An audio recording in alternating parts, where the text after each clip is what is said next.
County Health Department has awarded $300,000 in state opioid response money to local organizations working to prevent opioid overdoses, expand access to treatment, and support recovery services. The Daily Herald reports recipients include the Association for Individual Development's Opioid Prevention Project and Street Outreach Ecker Center, including its recovery cafes, Gateway Foundation, Greater Family Health, the Kane County Sheriff's Office for its A Way Out program, Lighthouse Recovery, and Serenity House. 6 men are facing charges after an undercover prostitution detail, according to Aurora Police. Between 4 and 9 p.m. on September 23rd, members of the Special Operations Group and Community-Oriented Policing Unit conducted a prostitution reversal detail in downtown Aurora after the department received complaints of prostitution activity. A female officer posed as a sex worker and was solicited by 6 men, according to officials. 5 men were from Aurora, ages 72, 69, 58, 46, and 43, and a 50-year-old man was from Dalton. All were arrested and cited with solicitation of a sexual act and given notices to appear in court. A 5-story condo building in Naperville was evacuated Sunday night after a fire broke out. Firefighters were called to the 100 block of South Washington Street just before 8 p.m. after flames were seen coming from the roof of the condo building. The fire was extinguished just after 8:30 a.m. No one was hurt in the blaze, which was estimated to have caused $20,000 in damage to the building. Deli products sold at Kroger supermarkets have been recalled amid concerns over possible contamination with listeria. The recall affects basil pesto bow tie salads and smoked mozzarella penne salads, according to a company announcement issued over the weekend. The products were sold at deli counters by weight and also in prepackaged portions at self-service cases in 1,860 stores across 28 states, including Illinois.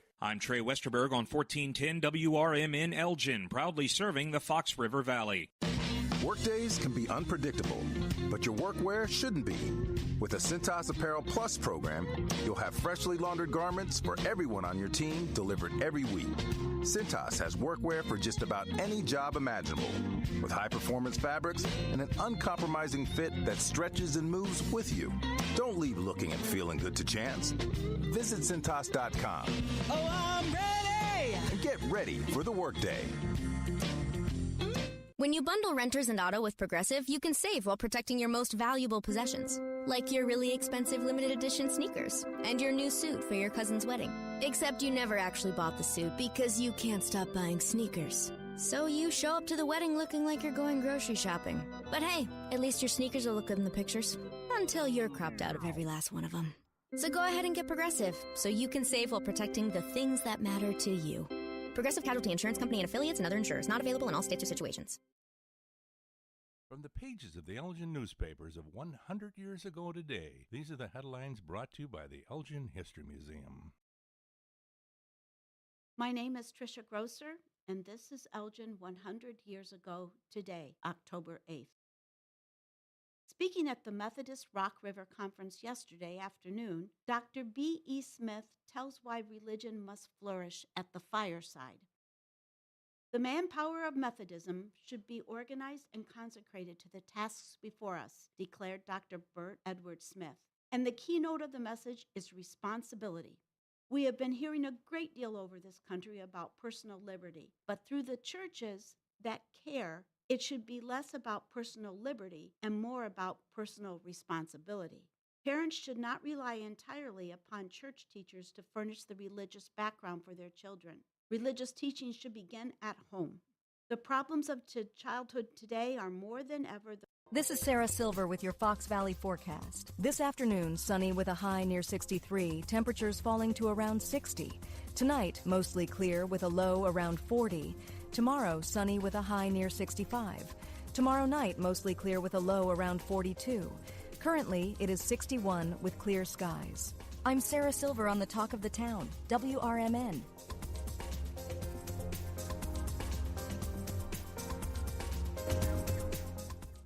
Get in the zone, AutoZone. Annie's first oil change wasn't as hard as she thought because she went to AutoZone, where a friendly AutoZoner helped her find the right oil and save on an oil filter. He explained the job and showed her free how-tos on AutoZone.com. When she was done, AutoZone recycled her old oil for free. No hassles, just help.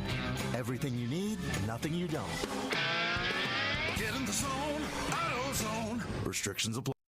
Clutter happens, but junk doesn't have to weigh you down. At the Junk Luggers, we're your full-service junk removal and hauling pros, tackling everything from single-item pickups to major cleanouts. We handle the heavy lifting, and with our commitment to the green way, we rehome and recycle to keep your unwanted items out of landfills. So, whether you're clearing out the garage, downsizing, or saying goodbye to old furniture, we make the process eco-friendly and easy. Call 1-800-LUGJUNK or visit junkluggers.com today. Let's save your space and the planet together. Before the weather gets too cold, it's time to finish up those outdoor jobs. That's why ComEd wants you to know that electricity can jump from a power line to you and to the tools you're using. So maintain a safe distance from any power lines. You can also call ComEd at 1-800-EDISON-1 to have those power lines de-energized the next time you do any work around them. Stay smart, stay safe, stay back. ComEd, powering lives.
Welcome in, everybody. It is Talk Time with Tammy and Friends on a wonderful Wednesday afternoon. Is it a wonderful Wednesday? It's a wind-down Wednesday. It's a wonderful Wednesday. Where are you today? We've got Rebecca joining us, and she's not in her garden. No, I'm in Napa. You're in Napa. Okie dokie. Yes. Out she comes. Let me see the vineyards. I They're right see behind the me. vineyards. It looks like a little teeny vineyard. Go pick some grapes and make me some wine, would you? It's not teeny. Oh, it's not. It's a big vineyard. Okay, it's a giant. I wish. Yeah, I wish. You wish that was your backyard, huh? Oh yeah. So how are you, Rebecca? We've got Rebecca chiming in here from her Napa Valley in Homewood, Homewood Valley. We got Matthew pushing buttons as usual. As per usual. As per the usual. What's happening down there, Rebecca? What's new with you? Oh, just doing a lot of running around. God, I don't know. There's a lot of busy this time of year, I guess. A lot of busy to do. Well, it was my first really cold night. Last night was cold. The night before that was cold too. But I'm cold. Like I'm wearing long sleeves and shoes, pants, the whole 9 yards. You're wearing I'm wearing barefoot, Scully? closed-toed shoes, actual shoes instead of flippies. Flip-flops. I know. Yeah, I know. It was actually kind of nice not to have the air conditioning on. It was always so hot. Yeah, well. And then pickleball outside today was it was a little brisk at first. It was in the 50s or 40s this morning. Well, what were you wearing? Were you wearing a pickleball skirt? Or No, were you wearing... too cold for that. I did the long yoga pant thing, just because it was cold. I wasn't sure what was going to happen. But then you get warmed up and you can take your jackie off and get out of my way. Look out! Here comes the ball. I'm going to take my jacket off. Yeah, I know. I know. So, hey, there was a recall from HelloFresh. I don't know if you heard about this. HelloFresh. I guess they're still out there, HelloFresh. They were one of the first meal kit people that I remember, they're still going along, but they've got a little listeria problem right now. So that's no good. If you get those delivered, don't eat the spinach. That's what the thing with the problem in these kits. Ready-to-eat meals shipped to HelloFresh subscribers nationwide could be contaminated with listeria. Now, let's see. This was on Monday, October 6th. They announced it. Fresh Realm, which is the manufacturer of the affected HelloFresh meals, notified of the issues of the spinach in certain products tested positive for listeria. Ugh. There have been no reported illnesses linked to the meals. So let's see. I have the exact date for you here, though. The ones here it is. The recalled HelloFresh ready-made meals were shipped directly to HelloFresh customers nationwide between September 6th and October 9. I don't know how they can say that because it's only October 8. So, but they said between September 6th and October 9. Wow. Yeah. So perhaps they're still shipping them out tomorrow. I don't really know. Cheesy pulled pork pepper pasta is one of them. And cheesy pulled pork pepper pasta. What is that? It sounds like pulled pork. Pulled pork. Pulled pork with cheese and peppers and pasta. Oh, okay. At first it sounded really... Don't eat it. Don't eat it. Unstuffed peppers. Unstuffed peppers with ground turkey. That has also got the contaminated item in it. So no eatsies on these things. Outbreak concerns contaminated pasta products in ready-to-eat meals. Wash and sanitize bowls, cups, storage containers, and other surfaces that have come in contact with these recalled products. And then call them to get a refund. There you go.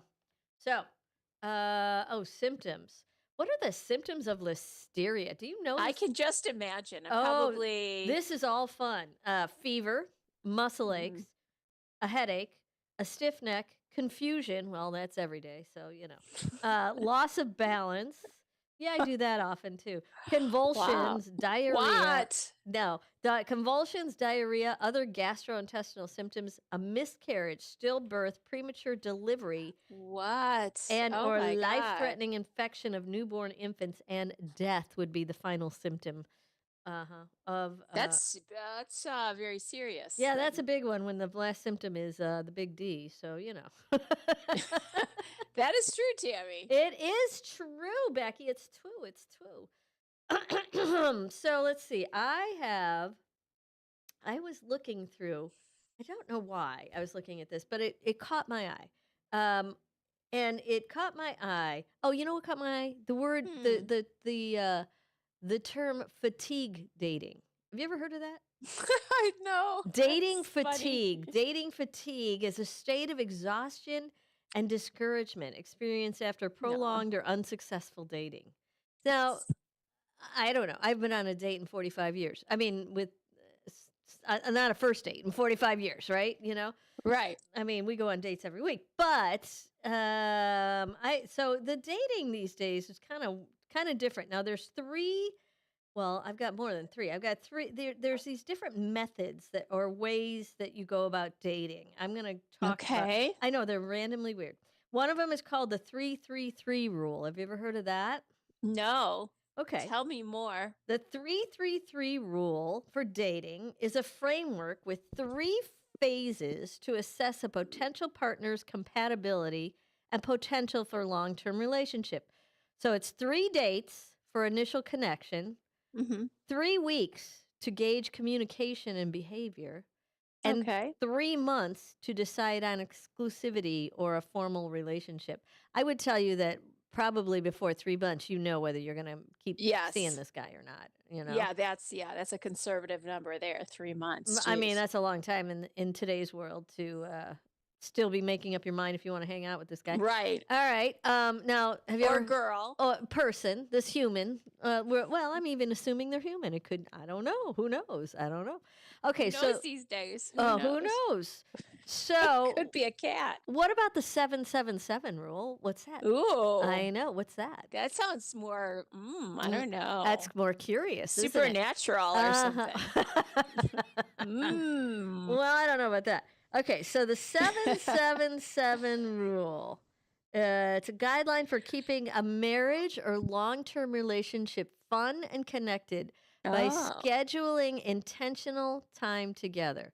Nice. Dare I click on it? Because when I click on it, it goes away. I'm just going to read this one. Hold on. Yeah, because when I click, it goes away. It suggests going on a date every 7 days with your partner, your spouse, whoever. Taking a weekend trip or day trip every 7 weeks. What? Wouldn't that be nice? Well, wait a minute. Every 7 weeks. Every 7 weeks. That's Who like has time? every 2 can't months imagine. I'm going on a trip. I don't know, Money, man. What all of about it. life? Life gets in there, you know? Yes. Yes, it does. But listen, hopefully if you can do this, rock on. And planning a proper vacation every 7 months. Oh, come now. Oh. It's every 7 months we're going on Twist my arm. on You a know, I'd do proper it. vacation. Yeah. Okay. I have my own. And specify, what is proper? Proper, to me, proper means, well, hold on, I'll get to that in a second. Okay, this practice helps couples maintain their romantic connection by creating opportunities for uninterrupted time and new experiences together. So the 7 days, this doesn't have to be an elaborate outing. It can be as simple as dinner at home with no phones, a movie night, or dedicated activity to have uninterrupted adult conversation. That's the date night. Okay, that's fine. That's the date night. I have rules for date night. We go on date night once a week. Well, I got to get better at it. We're supposed to go on a date night once a week. But my date nights, I have hard rules for them. They're not with other people. So if we go out with you guys or we go with other people, that's not a date night. Date night is me and you, just me and you. And we're not doing something that distracts from having conversation. So it's That's not a like good rule. watching That's a movie good one. or watch. I mean, you have to do stuff that you interact and you talk together. That to me. Oh, so you can't watch a movie? No movies, because that's not really a date. You're sitting next to somebody watching a movie. You want to be like having the conversation. It's got to be like a interaction, you know. So, right. So you could go for a walk. You could go for a walk. Sure, that's a good one.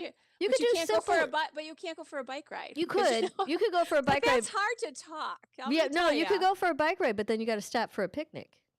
Oh, cute, Tammy. See? Tammy, you're so romantic. Oh, yes, she is. Yes, she is. Who knew? Who? Nobody. 20 years ago. But 40 years, 45, 50, who knows? Okay, so then every 7 weeks. Now, this one, this step involves a more extended period of time, such as a night or a weekend trip. So they want you to go away every 7 weeks. That is aggressive. Yes. That's aggressive. I think that's a very aggressive goal. I don't know anybody who can do it. Yeah, I don't. You know, especially after you start having kids and stuff. You can't go away for a night. So we do. So we've got, okay, wait, I got to think about what's I have rules on these things, but it's not 7 weeks. It's like. I know. It's like twice a year. Like every 6 months, we do like overnight somewhere. We go somewhere and do something fun overnight somewhere. Yeah. And then once a year is the vacation, like a week a proper vacation, if you will. So they're saying, can there be other people on that vacation? Oh, that's a hard no. No, there can't be. I mean, we can go on vacation with the family or other people or whatever, but that's not considered your week alone. You got to have a week alone, you know. I agree. I agree. It's also easier. You know, well, you're just like, okay. Sure it is. Oh right. So this little formula that they have, the 777, the 7 months, at 7 months, every 7 months. So they want you to take a proper vacation. This involves a more substantial and romantic getaway or vacation to spend time together as a couple, free from daily distractions. It's a significant investment in the relationship to escape daily life and focus on each other. Well, I agree with that, but not every 7 months. I would tell you once a year you can do that. I mean, who can go for a week's vacation every 7 months? Who's got that kind of thing going on? Or maybe 2 weeks, whatever you want to do. But, you know, whatever. That's the 777 rule. Let me see. How about the 369 rule? You heard of that one? Sure. No, I've never heard of any of these rules. You don't have any rules. Becky has 0 rules. No rules. Just live easy. Off just live. Just live. No. We've got rules, Rebecca. The 369 rule is an informal dating guideline suggesting that major psychological and emotional shifts, like the Wait. Say that again? Okay, yeah, I'm going to read that one more time. The 369 rule is an informal dating guideline suggesting that major psychological and emotional shifts, like the end of the honeymoon phase and the emergence of true character, occur around 3, 6, and 9 months in a relationship. Okay. Yeah. This is all news to me. Yeah. This framework helps couples understand relationship stages from initial attraction to assessing long-term compatibility and making commitment decisions, serving as a tool to manage expectations rather than a rigid law. Let's see. Understanding. Okay, so the first 3 months are the honeymoon phase. Oh, this is just talking about what these are. This initial period is characterized by intense romantic feelings and the influence of feel-good brain chemicals like dopamine and oxytocin. Partners are often focused on novelty and fun and attraction and less awareness of each other's faults. Yes, of course. We see no faults in the first 3 months. Right. There's nothing wrong with my partner, nothing. Let's see. The next 3 months, the 3 to 6 months, is the conflict or real life stage. That's pretty early, isn't it? 3 to 6 months? Yeah. Yes. Honeymoon phase fades, and partners begin to see each other's true colors and imperfections. That happens at what, 3 to 6 months? This is a period of navigating real life challenges, conflicts, and arguments as couples learn how well their lifestyles and communication styles align. And then the last 3 months, that's the 6 to 9 months, I don't know what happens at 9 months, the decision-making stage. The relationship transitions from questioning if they like each other to assessing if the relationship serves them. The milestone serves as a crucial point to decide if the connection is strong enough for long-term commitment or if it's best to move on. Oh, I see. I'm supposed to make up my mind in the 6 to 9 months to know if I want this guy to stick around. You were just saying from the other one, you would know less than in 3 months. I would think so, don't you? I would, but I also think, maybe life can throw you some fastball, curveballs or whatever. And so how do these people react when this happens? I don't know. That's what stuff like that kind of. Well, right. And is so how long do you strength of character? Okay. That's what I'm going for. How long do you think you need to date before you marry somebody? Oh, that's up to the person. I mean, my parents were engaged they knew each other for 6 months. They lived 8 hours apart, saw each other once every 2 months, and got married a year later. Wow. Yeah. Well, how about nowadays? Because there's so much communication. There's so many ways you can talk to people. So well, I think if you know, you know. I will still stand by that. So I think 2 years is a good time frame. 2 years to be dating somebody, you should be able to make up your mind. That's 2 seasons that you've lived through with them. That you should 2 seasons, 2 seasons, like 2 Christmases, 2 2 full. Valentine's Yeah, that's right. Because you got you got to live through those things in order to know if these guys are going to be able to fit in with your situation that you got. Right, with your family, with your More friends. than all 2 years, then it starts to drag. I mean, you keep going again, and then it's like, wait, what are you doing? It's like, sometimes there's educational obligations, All of financial that. obligations, Right. so it could take longer or whatever. But, Right. I have a relative that dated for 9 years before marrying. And did they get married? They got married and they have 2 or 3 kids. Still married? Yeah. How many years? Since 2020. She got married on the day I was at homecoming. What was that? 2013, I think. Okay, about 10, 12 years. Yeah. They dated for like 9 years. 9 years is a very long My brother time. did the same thing. Yeah. Him and his wife dated for 10 years, then they got married, and they've been married over, I don't know, 38, 40 years. What if you put 9 years into a relationship during, I'm not going to throw this out there, but I am, your childbearing years, sorry to say it. And well, because it's real. And you're wasting it on that guy and it didn't work out. 9 years. Yeah. And now you no longer can reproduce and see what I mean? Like if that's your dilemma, don't do the 9 years. 2. She was like fresh out of high school when she started. See, so that's a long, and every situation is different. I know that, but you don't want to waste your prime years on a no-go, right? You don't want to do that. So you got a no-go. No, you're right. You can't have a no-go, Becky. No-go. Okay, so do you know what micro-cheating is? Yes, I think I do. I don't. I've never heard it before. What is it? I think it's like maybe commenting on people's Instagram posts that are a little bit, That like saying something that yeah, and then but stuff like that. I think social media is micro cheating. So is that it? I don't know. Well, here's the AI overview of micro cheating. It refers to small, often digital, like you said, or emotional behaviors that breach the trust and intimacy of a committed relationship, even if they don't involve physical infidelity. Examples include secretive online interactions. Anything secretive is no. That's a no. Secretive online.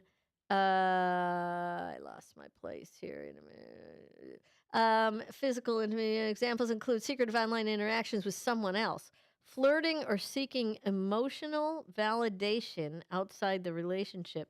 The line for what constitutes micro-cheating is subjective and depends on the boundaries and agreements within each specific relationship. Yeah. Well, I guess. I mean, some are pretty obvious. I mean, it's like if they're, I don't know, some of that stuff, when it's constant or they're gaslighting you saying, no, I'm not doing this, like going out, and then they are going out. And what are they? I don't know. Is gaslighting another word for lying? Gaslighting is making it seem like when you broach something saying you did this and the guys or the girl says, no, it was actually you who did it, then they're gaslighting you, trying to make it look like it's your fault or your issue or your so it's like reflecting? When it's really true. Yeah. It's like reflecting it. So, right, like they're not being truthful. But they'll spin it and put it on you instead. Oh, bad gaslighting, bad. Let's see. Do you know the 5? It's character. It's all about character. It is all about character, Rebecca. Yes. So there are 5 P's to avoid in dating. Do you know what they are? Oh, I love this. I know. It's hysterical. The 5 P's. The 5 P's to avoid being in punctual. But Let's that's see. not. I don't know if that's one of them. That's probably not. That seems so basic, but it gets annoying if people aren't on time. The term 5 Ps refers to different concepts in various contexts, such as the 5 Ps of marriage or the poisonous 5 Ps of the Italian diet. I don't never heard of that. Pasta? No. I think pasta is the key to love. I think you're right, Rebecca. Instead of the specific 5 Ps, we'll focus on avoiding relationships red flags. Okay, so what are you saying? Okay, here are the 5 Ps. But they're not really Ps. I don't understand this article, but they're saying these are the 5 Ps, but they're not really Ps. Okay, 1 is controlling behavior. These are red flags. These are relationship red flags. Controlling behavior, we're running low on time too. A partner who tries to control your activities, friends, or what you wear can be a significant problem. Yes. Horrible. That's a horrible thing. Yes, I've been there. Yeah, that's horrible. Yeah, that's horrible. That's bad. Constant criticism. Run. Constant criticism. Yeah. Good for you, Good Matt. for you. Yeah, you got to learn that early. Constant criticism is no bueno. We have a hard no bueno. No, there's a rule. No criticizing, condemning, or complaining. That's my rule. That's those are C's. Those are my 3 C's. But this is my rule for me. This is somebody else's. This guy's got P's, but they're not really P's. He's saying constant criticism, receiving frequent negative comments about your appearance, personality, or your choices can be damaging. Well, of course. Abuse of any form, physical, emotional, verbal abuse, red flag. Yeah. Gaslighting, Rebecca. That's that's your definition. This is a form of psychological manipulation that makes you doubt your own sanity or perception of reality. Right. Whoosh. Right. No, I don't know. Yeah. Okay. Narcissism. Ooh. No good. Wah, wah, wah, wah. Yeah, where is that? I don't know where we need the wah, wah, wah. Narcissists could be very charming. You got to watch out for that. Yes, they can. That too. Mm-hmm. Charming narcissists. Narcissists. You're learning a lot at your age. Yeah, but narcissists, they can be very charming. I mean, a lot of them are very charming. Look, yeah.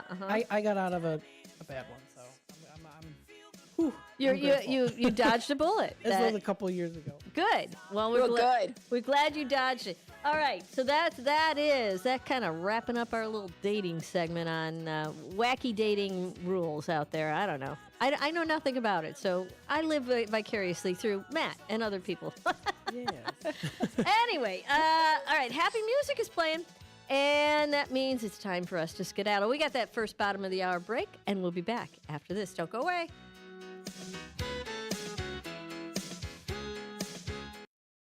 I'm Trey Westerberg on 1410 WRMN Elgin, proudly serving the Fox River Valley. This update brought to you by Sky Rizzi. 6 men are facing charges after an undercover prostitution detail, according to Aurora Police. Between 4 and 9 p.m. on September 23rd, members of the Special Operations Group and Community-Oriented Policing Unit conducted a prostitution reversal detail in downtown Aurora after the department received complaints of prostitution activity. A female officer posed as a sex worker and was solicited by 6 men, according to officials. 5 men were from Aurora, ages 72, 69, 58, 46, and 43, and a 50-year-old man was from Dalton. All were arrested and cited with solicitation of a sexual act and given notices to appear in court. A 5-story condo building in Naperville was evacuated Sunday night after a fire broke out. Firefighters were called to the 100 block of South Washington Street just before 8 p.m. after flames were seen coming from the roof of the condo building. The fire was extinguished just after 8:30 a.m. No one was hurt in the blaze, which was estimated to have caused $20,000 in damage to the building. Deli products sold at Kroger supermarkets have been recalled amid concerns over possible contamination with listeria. The recall affects basil pesto bow tie salads and smoked mozzarella penne salads, according to a company announcement issued over the weekend. The products were sold at deli counters by weight and also in prepackaged portions at self-service cases in 1,860 stores across 28 states, including Illinois. The Kane County Health Department has awarded $300,000 in state opioid response money to local organizations working to prevent opioid overdoses, expand access to treatment, and support recovery services. The Daily Herald reports recipients include the Association for Individual Development's Opioid Prevention Project and Street Outreach Ecker Center, including its recovery cafes, Gateway Foundation, Greater Family Health, the Kane County Sheriff's Office for its A Way Out program, Lighthouse Recovery, and Serenity House. I'm Trey Westerberg on 1410 WRMN Elgin, proudly serving the Fox River Valley. Confidence is knowing you're ready to handle whatever comes your way. That's what it feels like to take on your workday with Cintas.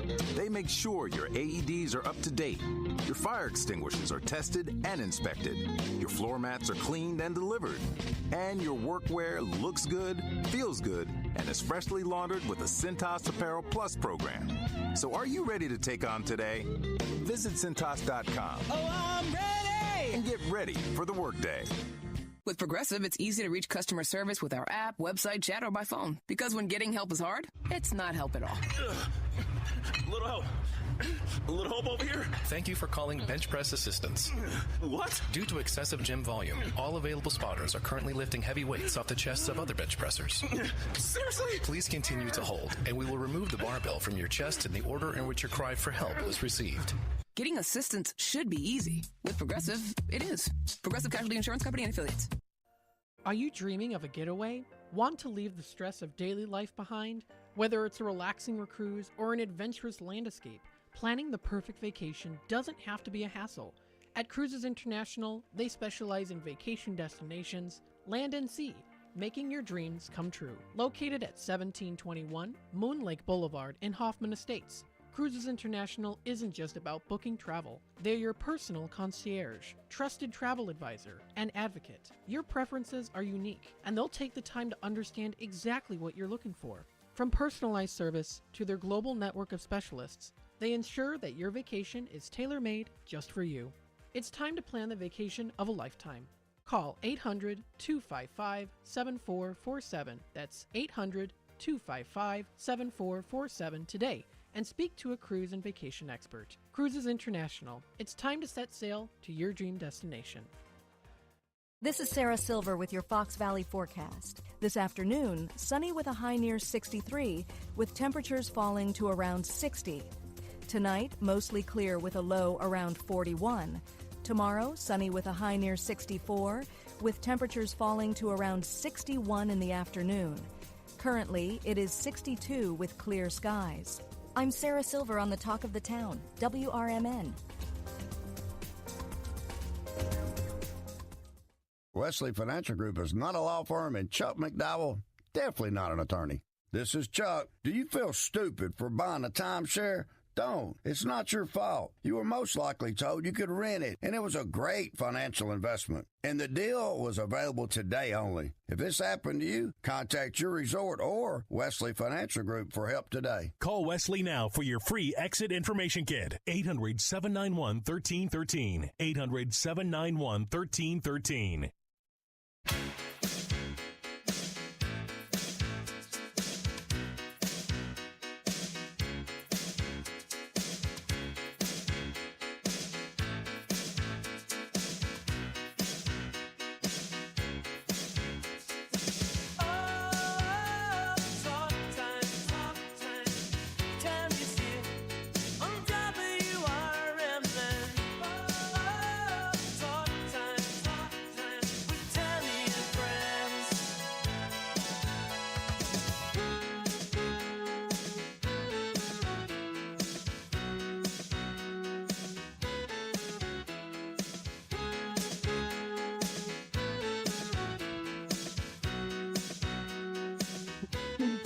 Welcome back, everybody. It's 2:35 on a Wind Down Wednesday. Listen to that. Wind Down Wednesday, that works. What kind of Wednesday is it, Rebecca, for you? What kind of Wednesday? It's a busy one. I mean, I'm just running around. But that doesn't really go together. Is it a No. wacky Wednesday? Is it It's a wacky Wednesday. She's a wacky Wednesday today. It is, yeah. That's how I describe it. We have a Wind Down Wednesday. We have a Wonderful Wednesday. And now we have a wacky Wednesday. It's 64 degrees out there. And whatever kind of Wednesday you're having, we have a News Nation bin. That is where Matthew has been spending a lot of his time lately. And he's come up for air. And he's now got something that he wants to share with us. Let's see what it is. All right, 29-year-old Jonathan Rindernesh of Melbourne, Florida, is accused of setting a deadly wildfire in Pacific Palisades, California, earlier this year.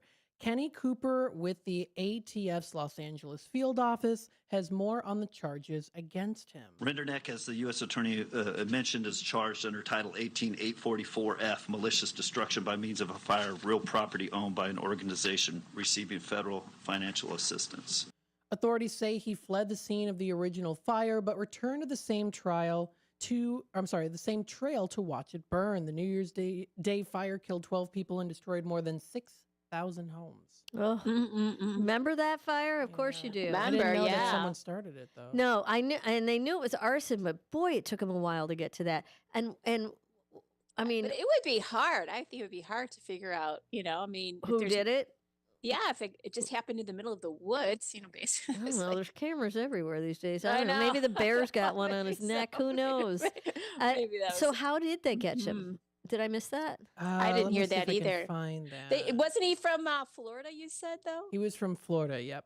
So do you think he just didn't know what he was doing and threw a cigarette on the ground, or was it intentional?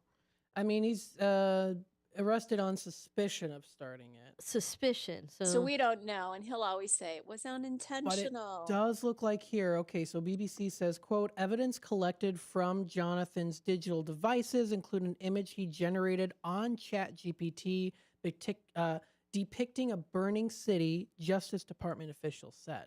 What? Oh, so he did this on purpose, trying to set L.A. on fire. And he started the Pacific Palisades ones? Yes, that's what they're arresting him for. Is, but this they is haven't. a picture. Yeah. Wow. What is that a picture of? These are the pictures of the AI images that he generated. Oh. Interesting. Does he have an ocean there? Because Palisades is on the ocean. I don't see there is a little bit of water in that one. Or maybe that. I can't see it. It's hard to see it. Yeah, it's just like little, it's a bunch of different images. But that's something you can't really come back from. I mean, that's a hard, so many homes are burned. They haven't even allowed them to start building. People died. People died. Right. Yes. I mean, that's a big one. So does he get charged with murder if he intentionally said it? And does he, so they'd have to prove that, and that's probably the hard part. Right, because he's going to defend himself, obviously. But I guess I understand why somebody would do it, because they want the fame of being the one who did it, and then they like to watch the news articles, especially somebody like this that researches ahead of time setting a city on fire. Like, Right. I don't know. So how do you deter that behavior? They even have like his AI tool prompts that he texted they found. So they went through everything, yeah. And he was he's 29. Yeah. And what does it say? How he started it? No, I'm not quite. I'm curious. I mean, because it's dry brush everywhere out there around that time, and the Santa Ana winds were just coming in, I believe, and so that just takes it, and forget it. Like they have no burn days. What is that? Noah's tail. It's Noah. Oh, I thought it. Oh, See, I thought you were. Noah. Hi, Noah. I thought you were dusting off the lens of your. He just starts whining once he hears people on the, just talking, and he'll come up and just start meowing. Meow. Oh, here's one. Okay, so BBC says that they also found that Jonathan had asked ChatGPT, quote, "Are you at fault if a fire is lit because of your cigarettes?" Is what because of your lit? Are you at fault because a fire is? If a fire is lit with your cigarette. Because of your cigarette. And what did ChatGPT tell him? I'm not quite I'm going to sure. guess that Chat would tell you, or Chad as we call him. Well, hello, Noah. Chad.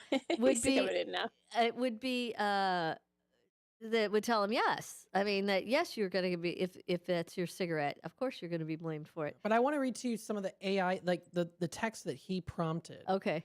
So he told AI to, quote, put in text, "In the middle of the painting, hundreds of thousands of people in poverty are trying to get past a gigantic gate with a big dollar sign on it. On the other side of the gate and the entire wall is a conglomerate of the richest people." Wait, what? I don't understand. It sounds like he's got some issues. That's a prompt that you put into the AI tool to generate a picture, right? So that's what he wrote, and then the picture he got was what we were looking at. What we were looking at, yeah. So that the rich people are on the other side of the gate, and the poor people are. Okay, so this guy's got some deals going down in his little head. He's got his own. Oh, he's blaming the people of the Palisades for being wealthy. Well, they are wealthy. I mean, that is one of the wealthiest neighborhoods in LA. Right. Yeah. But it doesn't give you the power or the right to ever cause harm. No, and you shouldn't go burn down their houses. I mean, honestly, it could have been a lot worse. There could have been a lot more than 12. I mean, if you think about how many homes were burned. But at that time there were 3 fires going out there. That's right. Tammy, there's giant whiskers over your face. Oh wait, it moved. She had like He's interesting. I couldn't see the cat, just his whiskers over the camera. Give me a Noah. Yeah, he's curious. He's a curious kitty. And you know what the curiosity did to the cat, Rebecca. You know what happened. I know what did it. Mm-hmm. Well, he can't get into too much trouble right there. So no, not in Napa Valley anyway. Okay. Yeah. Well, there are the coyote, and there's a lot of rattlesnakes in Napa. Oh yeah. Okay, then tell Noah to watch. See the whiskers across her face. Can you see those whiskers? There's like the cat's like right up against the lens, isn't he? Yeah, there he he's is. like right here. Yeah, so his little whiskers the little whiskers are like hanging out around your face. That's funny. All right, you know what, Rebecca? Let's see. Yes, it ma'am. is. Oh, I've got the wrong clock. Okay, yeah. So we're at 2:45-ish in there somewhere. Let's take a quick break. We're gonna come back and do a little game time. We're doing it out of order because you gotta split early. So I kind of moved our music segment to the end. Sounds good. And we'll take a break and come back and play a little game. Don't go away. Come on back. At Britain's Touchless Car Wash, they know life gets busy. That's why they're here 24/7 to keep your car looking spotless, fast, and easy. Their advanced brush-free wash technology delivers a sparkling clean without a single scratch because they treat your car like it's their own. Here's the best part. Right now, you can get a free car wash just for joining their text club. It's simple. Just text BRITT to 30400, and your first wash is on them. Britain's Touchless Car Wash has 2 convenient locations, 1923 Larkin Avenue in Elgin and 555 Willow in West Dundee. They're proud to keep your car clean while giving back to our community. Text BRITT to 30400. That's BRITT to 30400 now for your free car wash, and see why Britain's Touchless Car Wash is the fast, gentle, and reliable choice. Are you prepared for an emergency or disaster? Because it's not a matter of if, but when. Don't find yourself saying, I'll trust water bottles and a flashlight to save the day, but I'll be proved wrong. With a tornado approaching, I'll realize that I like a wheelchair-accessible shelter. When the floodwaters rise, I'll be up in the attic with 20 cans of beans. It's a recipe for disaster. let's prepare so we all have a better story to tell. Get started at ready.gov/older adults. Brought to you by FEMA and the Ad Council. Hey, listen to this. All it needed was a new starter. Got a great deal on eBay. Did it myself. Yeah, that's cool. But how about the soft purr of an upgraded exhaust when it fits just right? For me, it's the little things, like these new windshield wipers from eBay I installed. From small fixes to big upgrades, eBay has all the parts you need at prices you'll love. Guaranteed to fit every time. eBay. Things people love. Eligible items only. Exclusions apply.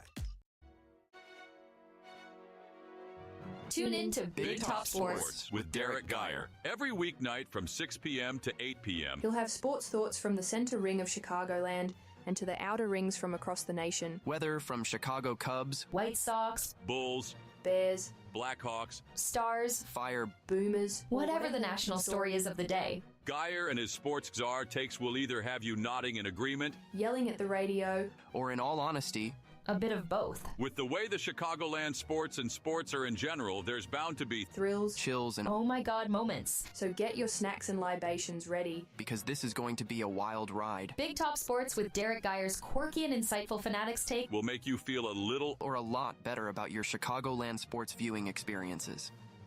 Tune in to Big Top Sports with Derek Geyer every weeknight from 6 p.m. to 8 p.m.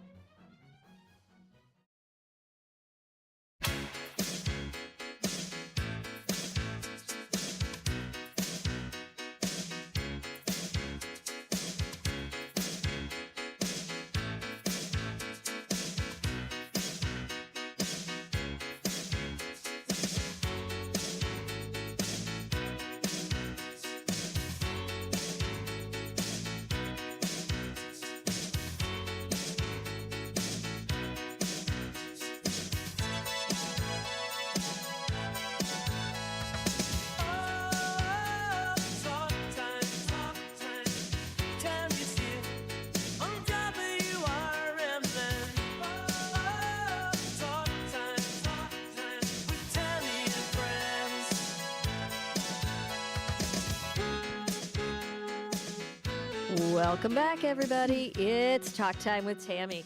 It's 2:47 on your wonderful Wednesday afternoon. We're still sitting here in downtown Elgin at 64 degrees. Happy fall, y'all. It's on its way. Let's see, Rebecca. I have a little game ready for you. This is yes or no. Did you know? Did you know? Yes. Did you know? All you got to do is say yes or no. Yes or no. That's it. Simple. Hello, Noah. I see your whiskers. I know. He's fine. Okay, let's see. All right, are you ready, Rebecca, Yes. for question Yes. number 1? And I have my tools over here. That means no. Okay. Okay? Or Yes, you'll ooh. get that guy. Or Matt's got some electronic ones over there and some wah-wah-wahs. That and That's Nancy's favorite sound. She loves Yeah, that. that one. In fact, that should be my ring. That should be my ringtone for Nancy. That's a good one. Okay, are you ready, boys and girls? Okay, and you can play with us at home too. All right, are you ready? Yes. When a cow gets up after laying down, Becky, cows, you know a lot about cows.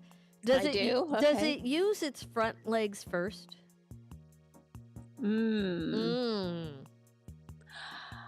Yes. No.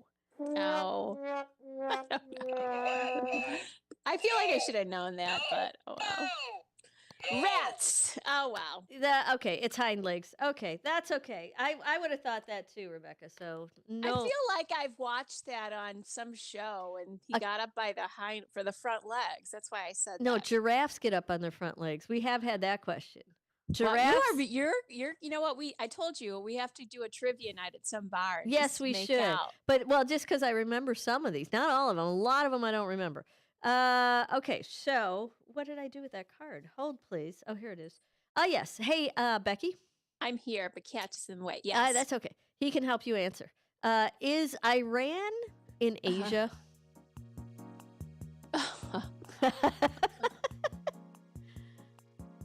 You can play with this at home. Is Iran in Asia? I'm going to say no.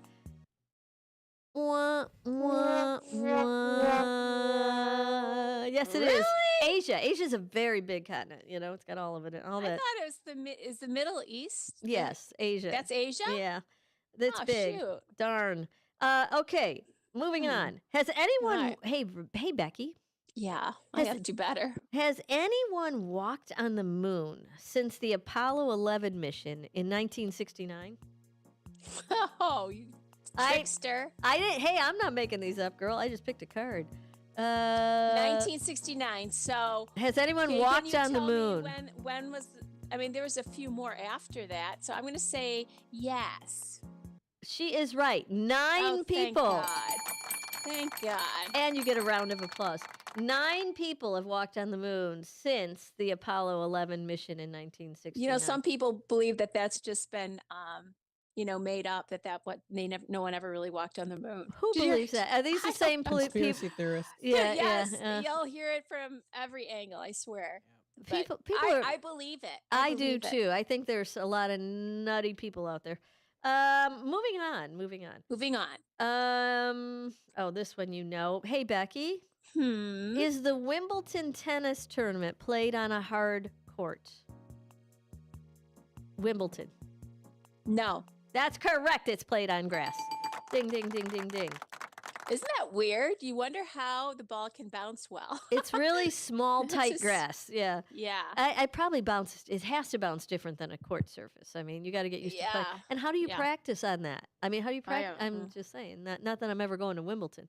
Maybe, maybe. Although I had friends go. They're big tennis people. They went to watch, not play. They went to, right. No, so I'm saying, how do you practice to play at Wimbledon on grass surfaces? There've got to be grass courts somewhere, huh? There's got to be grass. Yeah, there would be some. I don't know. Definitely. I don't know.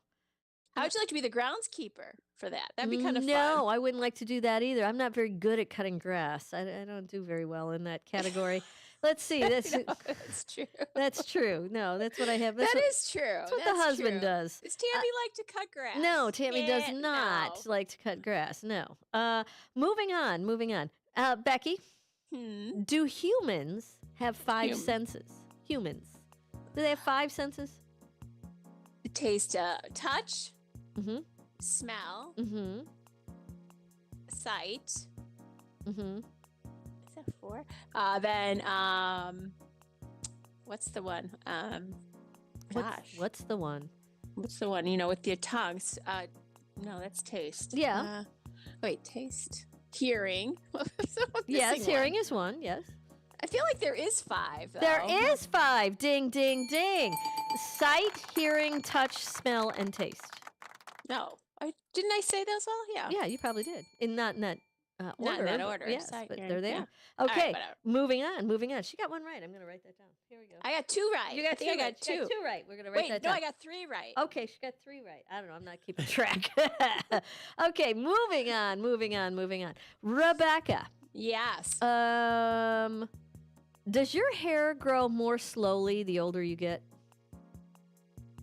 I would like to say yes, but it's no. I think it's no. Really? Yeah, everything grows slowly when you get old, girl. Everything slows. The whole world stops moving. But then you think about it, they say that after a person has died, like when they're dead and buried in the ground, their hair still continues to grow. Is that true? Ask Chad. Oh, that is a good Chad one. Where did you get that? Gosh, I don't know. Something morbid. I think you made that crap up. Let's ask Chad. I swear. He's going to wake up Chad and find out. Does your hair grow after you're dead and buried? That's a fun one. Okay, not too much fun for the dead guy, but all right. Let's wait. I'm going to ask you one while he's looking that up. And this one's funny. Hey, Becky. How? Is it possible to ride an ostrich? Yes. It is possible. Ding, ding, ding. She got that one right. I think I've seen that happen. I've seen it somewhere. I would you don't know do where. it? Would you do it? Not now. I'd be like, God, that would hurt so bad. To get bucked off an ostrich? 10 years ago, absolutely. Do they buck you, ostriches, really? I think they're really, aren't they fast? I think they are fast. Faster than you. I think they are fast. They could just bounce you. Yeah, I guess they could bounce you off of there. All right, what's Chad got for us on dead hair growth? Let's see. All right, here we go. I don't know if it's Chad. We have to see who it is. Oh, we don't know who we have either. Oh, how adorable. It is Chad. Another undead beauty myth rises from the grave. Oh. Hate to break it to you, but no, your hair does not keep growing after you die. Rebecca. Mm-hmm. What actually happens is your skin dehydrates and shrinks, giving the illusion that hair and nails are getting longer. Oh. It's not growth. Gross. It's desiccation. All right, all so done. unless you're all counting done. on being a mummy with a fresh fade, your post-mortem grooming days are very over. Okay. Score 2 10s. I miss Chad. It's been a while. Welcome back, Chad. Yes. Yes. Oh, boy. Yeah, we got to use Chad. All right. Well, there. I forget he's just here. debunked a myth. He Good. sleeps under All the right. desk. All right, let's move on. Let's move on. Yeah, that's let's see. morbid. Is it, Rebecca? Mm-hmm. Is it good manners to slurp when eating soup in China? That's true. It is true. Ding, ding, ding. There's your ding, ding, ding. Yay. Rebecca. Yeah. Was James Dean the actor's real name? You know, they used to always make up so many names because they didn't like their name, or Hollywood didn't like the name. So I'm going to say that's not his real name. James Dean, real name. Wah, wah, wah. Oh. It is. Yeah. Yeah. All right. Well, whatever. Moving I on. tried. Moving on. Who knew? This one is just weird. Okay, I bet you can do this. Rebecca. Yes. Does 3 + 2 × 4 = 20? 3 + 2 × 4 = 20, yes. 3 + 2 × 4 = 20, no. The correct answer is 11, as multiplication comes before addition in the order of operation. Tremendous, yeah. Oh, God, shoot me. Okay. 3? Wait. 3 So how would you do that? Wait, 3 + 2 × 4? I would think 3 + 2 is 5 × 4 is 20, but this is saying that the correct answer is 11, as multiplication comes before addition in the order of operation. How could it be 11? Well, what am I? Yeah, I don't understand. It's PEMDAS. That's order of operations. So parentheses, exponents, multiplication, division, addition, subtraction. Somebody paid attention in math over here. Well, yeah, somebody was paying attention. So well, good job. So how do you get 11 out of that? Yeah. So wait, let me. I gotta visually look at it. 3 + 2 × 4. 2 × 4 is 8 + 3 is 11. Yeah. Well, he just looked at it Yeah. very quickly. Okay, 3. Wait. What is it? 3. What is it? Okay, so What was the problem is 3 + 2 × 4. Oh, I got it all wrong. So he's saying you do 4 × 2 is 8 that's right. plus the 3. Ooh, look at that. I don't know if I would have done this. We should do an algebra daily. Maybe Yes, that'll sure. help our brains. Yes, sure. I we was should. one of those kids in school that did math problems for fun. Oh, Matthew. God we loved would it, have man. never been friends. We would have never been friends in school. Hey, here's your last one. Can elephants jump? Becky, can elephants jump? Oh, I'd have to say, well, let's think about the circus. Tick-tock, tick-tock. Can elephants I'll jump? say yes, maybe a little bit. Wah, wah, wah, wah. Whatever. They cannot jump. There are no jumping elephants. All right. You're a trickster, Scully. I am a trickster. Okay, Happy Music says break. We'll be back after this. Don't go away.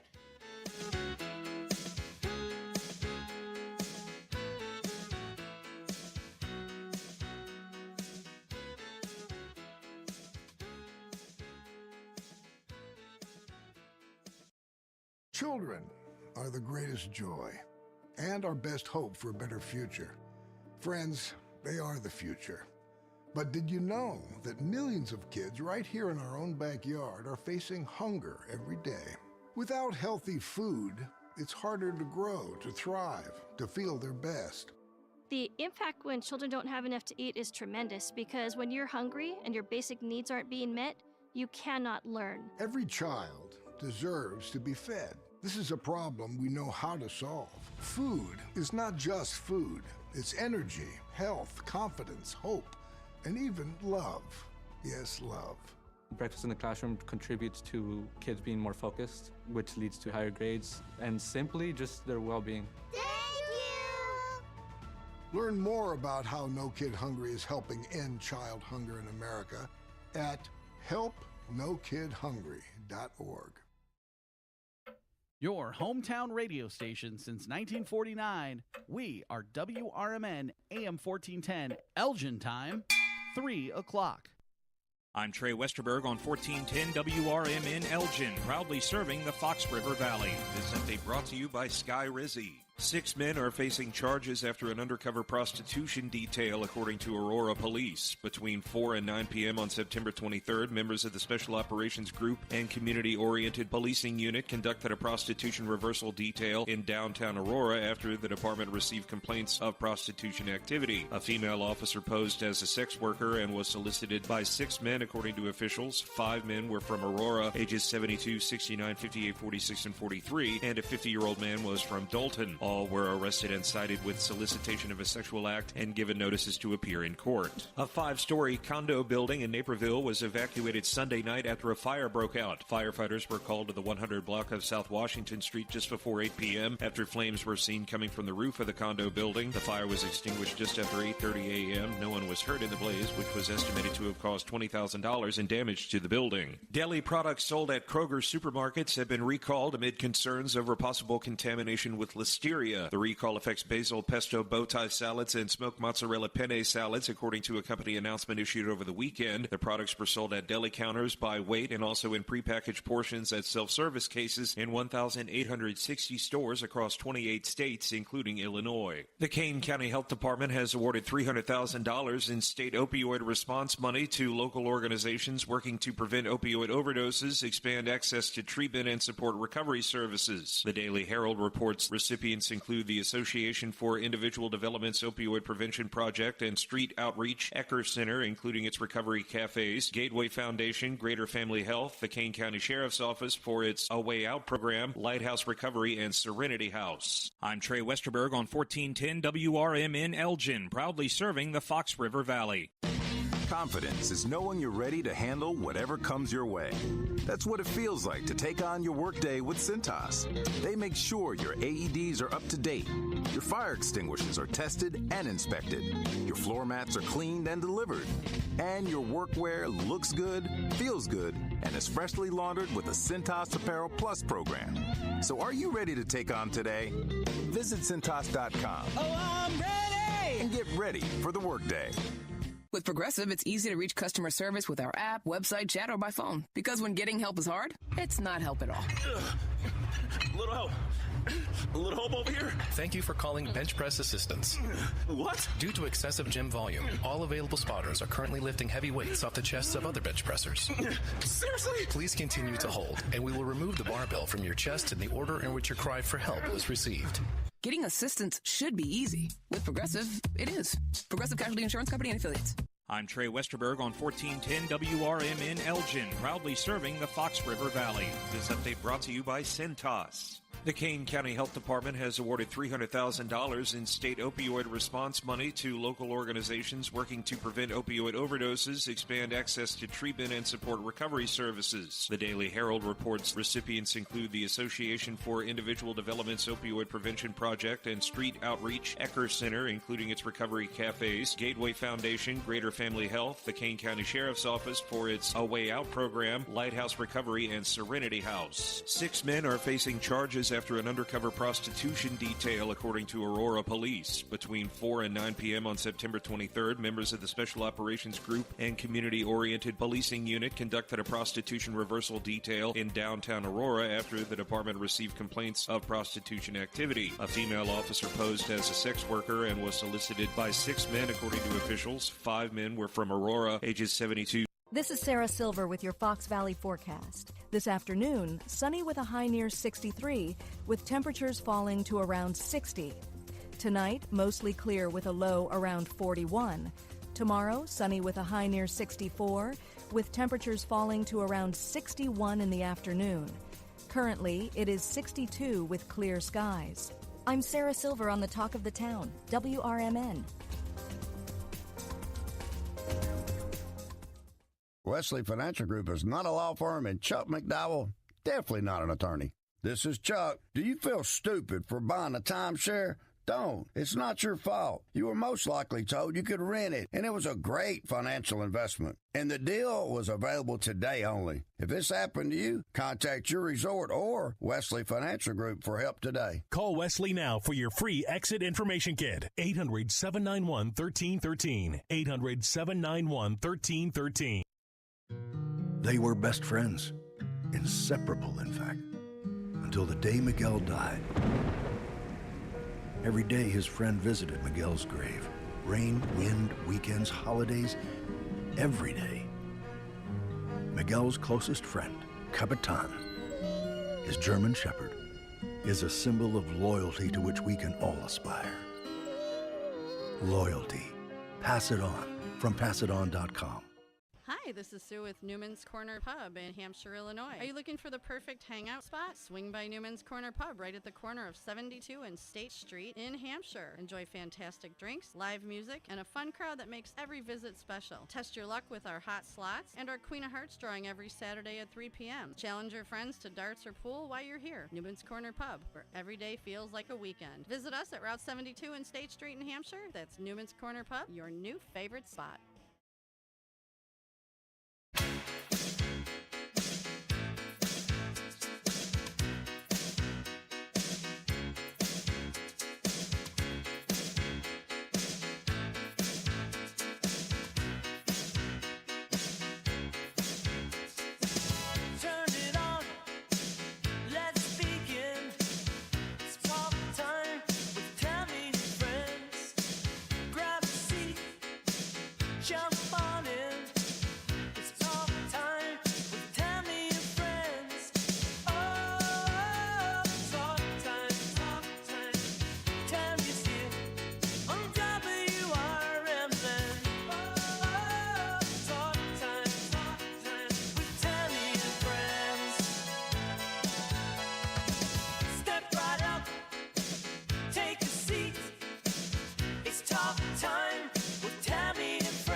Welcome back, everybody. It is Talk Time with Tammy and Friends on a wonderful Wednesday afternoon. It's not like you could put any food with that. Well, Wind Down Wednesday afternoon. It's it's not like, I don't know, Meatloaf Monday. We're not there. Watermelon Wednesday. We could be Watermelon Wednesday. Watermelon. I still have them in my garden. I was telling you about. I got to pull them out though, because how long do watermelons last? For crying? I don't know if they'd be any good. You should cut it open and see. Oh, for sure. I'm going to cut it open. They're small too. They're like basketball size. They're not like much bigger than that. But what about my pumpkins? I've got like 3 or 4 pumpkins. Pull them. Put them out front. They're not ready yet. They're going to go till Halloween. Like I'm going to wait a couple of weeks. Do you have your Halloween decorate? You got your witches up? I got some witches up inside. I haven't gotten to the outside. I got to do that. I know. That's another thing on the list. It's on my list too. I was going to get my ghosts are going up. You know, it's time. It's time. Yeah. But maybe today. Maybe today. Maybe tomorrow. I don't know. And then I'm on a flight, so never mind. Yeah, that'll happen. Right. Yeah, so I can decorate the house so my husband cannot notice it. Yeah. Oh, he can't miss it. I don't know. Who knows? Anyway, it is currently, it's 65 degrees. We're supposed to have a high of 64 today. We exceeded that. We are overachievers around these parts. Woo-hoo. Sunny out there. And low of 41, clear skies tonight. 41 is cold, but not freezing, so don't worry about that. On Thursday, you've got a high of 66 and sunny skies, going down to 46 at night with partly cloudy skies. On Friday, high school football night, 68 degrees during the day. Partly cloudy skies in the morning will give way to cloudy skies during the afternoon. A slight chance of rain showers. And then going down to 43. That is cold. If you are watching a football game on Friday night, bundle up. Some clouds will give way to generally clear conditions overnight. And then your Saturday has 68 for a high, intervals of clouds and sunshine, going down to 44 at night with clear skies. Sunday, NFL football day, partly cloudy skies and a high of 71, going down to 55. Mostly cloudy skies at night. And then on Monday, the 13th, partly cloudy skies with a high of 74 degrees. That looks like a nice day. Going down to 53 during the nighttime with partly cloudy conditions. On Tuesday, sunshine and clouds mixed and a high of 72. Going down to 50 at night with a few clouds. And then Wednesday, a week from today, you got partly cloudy skies and a high of 67. Ending up with 50 degrees at night and a few clouds. And the rest of the week's in the mid to high 60s. So, yeah. Nice. Yeah. It's fall, y'all. Welcome in. What are you going to do? Welcome in. So, Becky. Yeah. You let's see. I don't know how to phrase this correctly. You Well, you were talking about Taco Tuesday. Maybe it's not Thursday.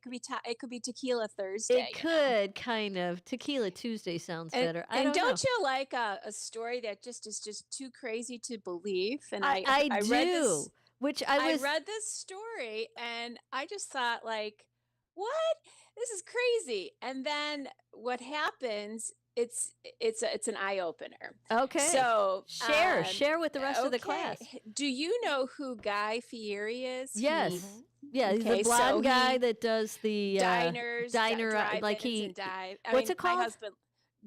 Diners, drive-ins, and dives, Yeah. and Guy's Big Bite. So he just finds these out of the world places and tries their food, and he rates it, right? Okay, and this is a favorite of Brian's. Yes, he loves that show. That's hysterical. And then, but anyway, this guy, Guy Fieri, and I know you know Sammy Hagar, right? Yes. They opened or started their own tequila, a company called Santo Tequila. There's a million tequila companies out there. I know. I mean, every celebrity's got his own little bottle of tequila. So true. Well, Tammy, you'll never guess this. I will never guess this. You'll never guess this. I will never. So they make the tequila in Mexico, right? Yes. They bring it in over the line. That's fine. So they have it in Texas. So I think it was Texas. Not sure. We'll get to that. But anyway, then they had to get it to the East Coast.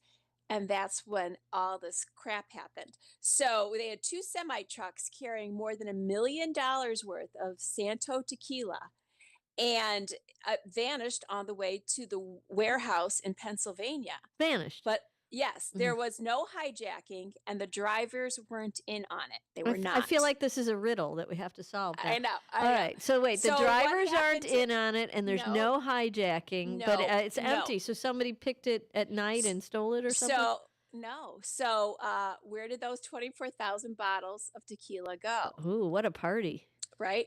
So it started out like any other tequila. It was distilled and bottled in Western Mexico. It was trucked over from the U.S.-Mexico border and unloaded in Laredo, Texas.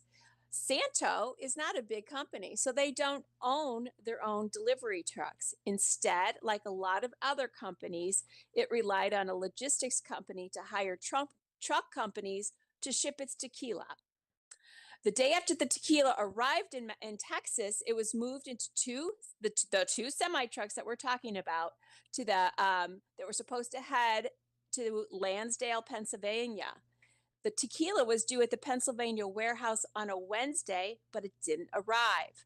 The logistics company told Santo there was a slight delay due to a water pump cooler problem with the truck. This was not a big deal because this stuff happens all the time, and the logistics company emailed him a video showing the water pump issue, but then it looked like it was a bigger issue. And the mechanics advised that the truck will be fixed Saturday. He can deliver Sunday, but he knows you all are closed, so he can be there first thing Monday. So the CEO of Santos, his name is Butkus, is his last name. Butkus. Okay. Dan Butkus. Dan. Not Dick Butkus. Okay. Dan Butkus. Butkus was still not alarmed. Delays like this aren't uncommon, and GPS tracking monitored by the logistics company showed the truck near Washington, D.C., where it was supposed to be on its route to Pennsylvania. So according to them, it all looked okay. Uh-huh. Then on Monday, we get an email that the truck is close. GPS says it's within a couple miles of our warehouse. That's when Butkus called Fieri and told him, though, that the truckloads of his tequila were lost. Right? Where were they? Now, did the trucks arrive? No, they never arrived. The truck didn't arrive empty. It just didn't arrive. Okay. So this is what happened. Okay. The logistics company that worked for Santos, hired a trucking company, but that the trucking company outsourced the job to 2 other trucking companies who then hired drivers. None of this is unusual. It's a bit of a tractor-trailer shell game called double brokering, and it happens more often than you might expect. Uh-huh. The problem is the second trucking company was fake, fronts for criminals, complete with phony letterheads, email addresses, and phone numbers to appear Would they legitimate. just steal your stuff?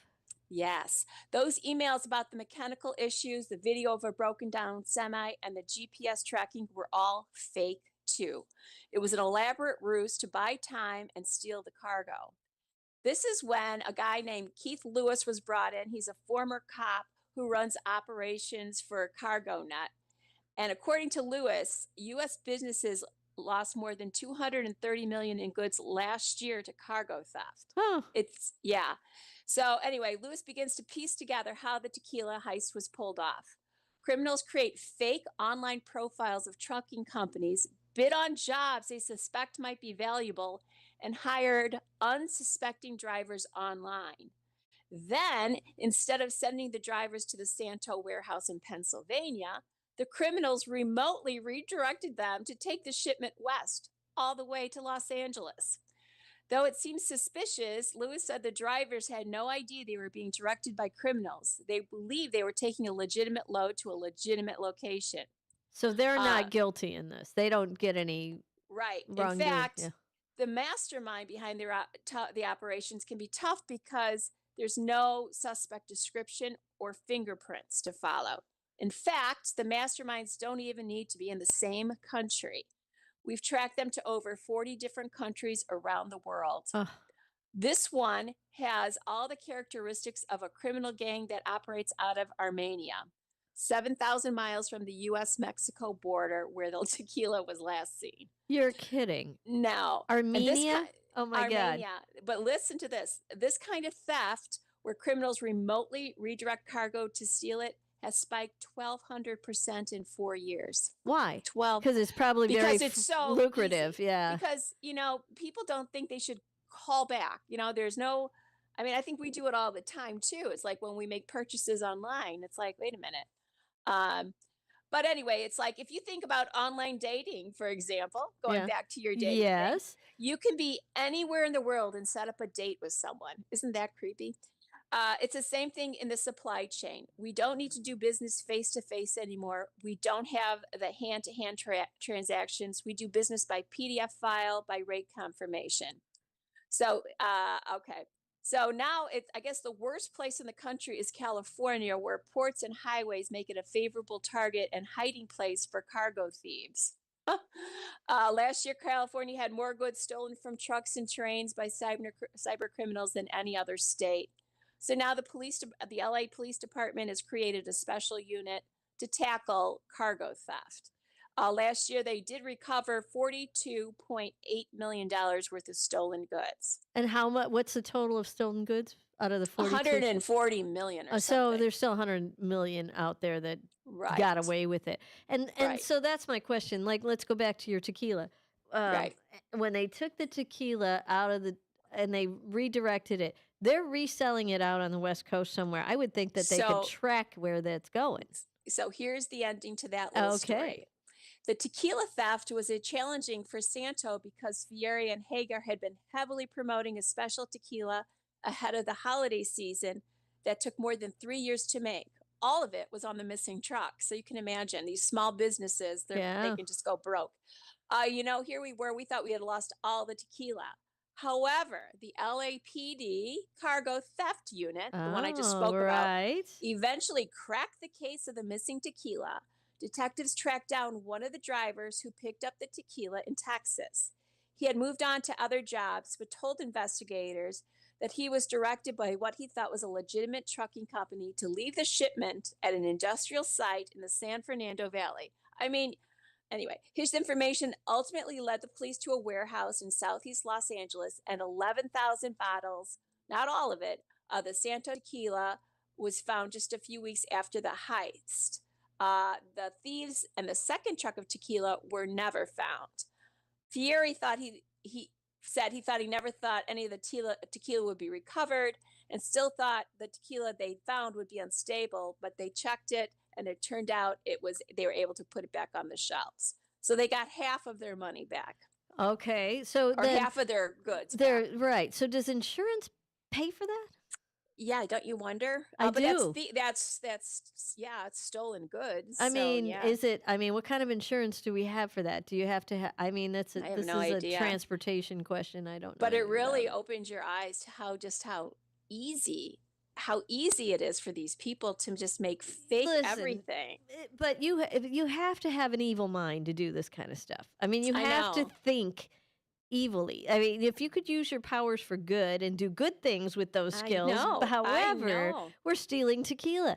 So I know. So half of it did get to the black market or the where it should go, where it should go. Yeah. So in fact, a bunch of tools were recovered. They found them at 2 hardware stores, and the hardware stores had no idea that they had bought. Why is a hardware store got tequila? No, it wasn't tequila. It was something else. It was in these. Oh, there's articles as another. well. You're saying, because this happens all the time. Wait, it was on the same truck? No. Oh. No, Tammy, follow along. I'm trying, man. The bouncing ball is moving. What? Oh, goodness sakes alive. Anyway, where is that part?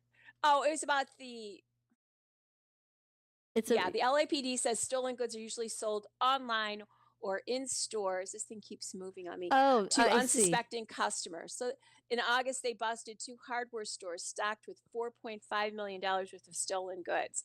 Okay, 2 hardware stores. That sounds like a Home Depot, because little hardware stores don't have $4.5 million. 2 stores have $4.5 million worth of stolen goods. Mm-hmm. You think they knew those were stolen goods? Of course they did, because they probably, do you think they paid But that means the Home Depot then wrote a check. That's what I'm saying. To somebody. Right. Or whoever. However they... Just saying, it might not have been Home Depot. Whoever, the hardware store paid for it. Yeah. Right. Somehow. How did they pay for that? Well, and they didn't. Did they pay market value for it? I don't know. Or did they know it was stolen? They had no idea.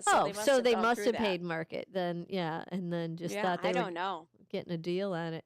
I don't know either. I mean, it sounds like it's really easy to do that kind of theft. Like it's all you have to do is know that business, so you know how to rip it off. Right. And right. And then once you know it, you can be anywhere in the world and rip it off. Isn't that pleasant? Don't you love technology?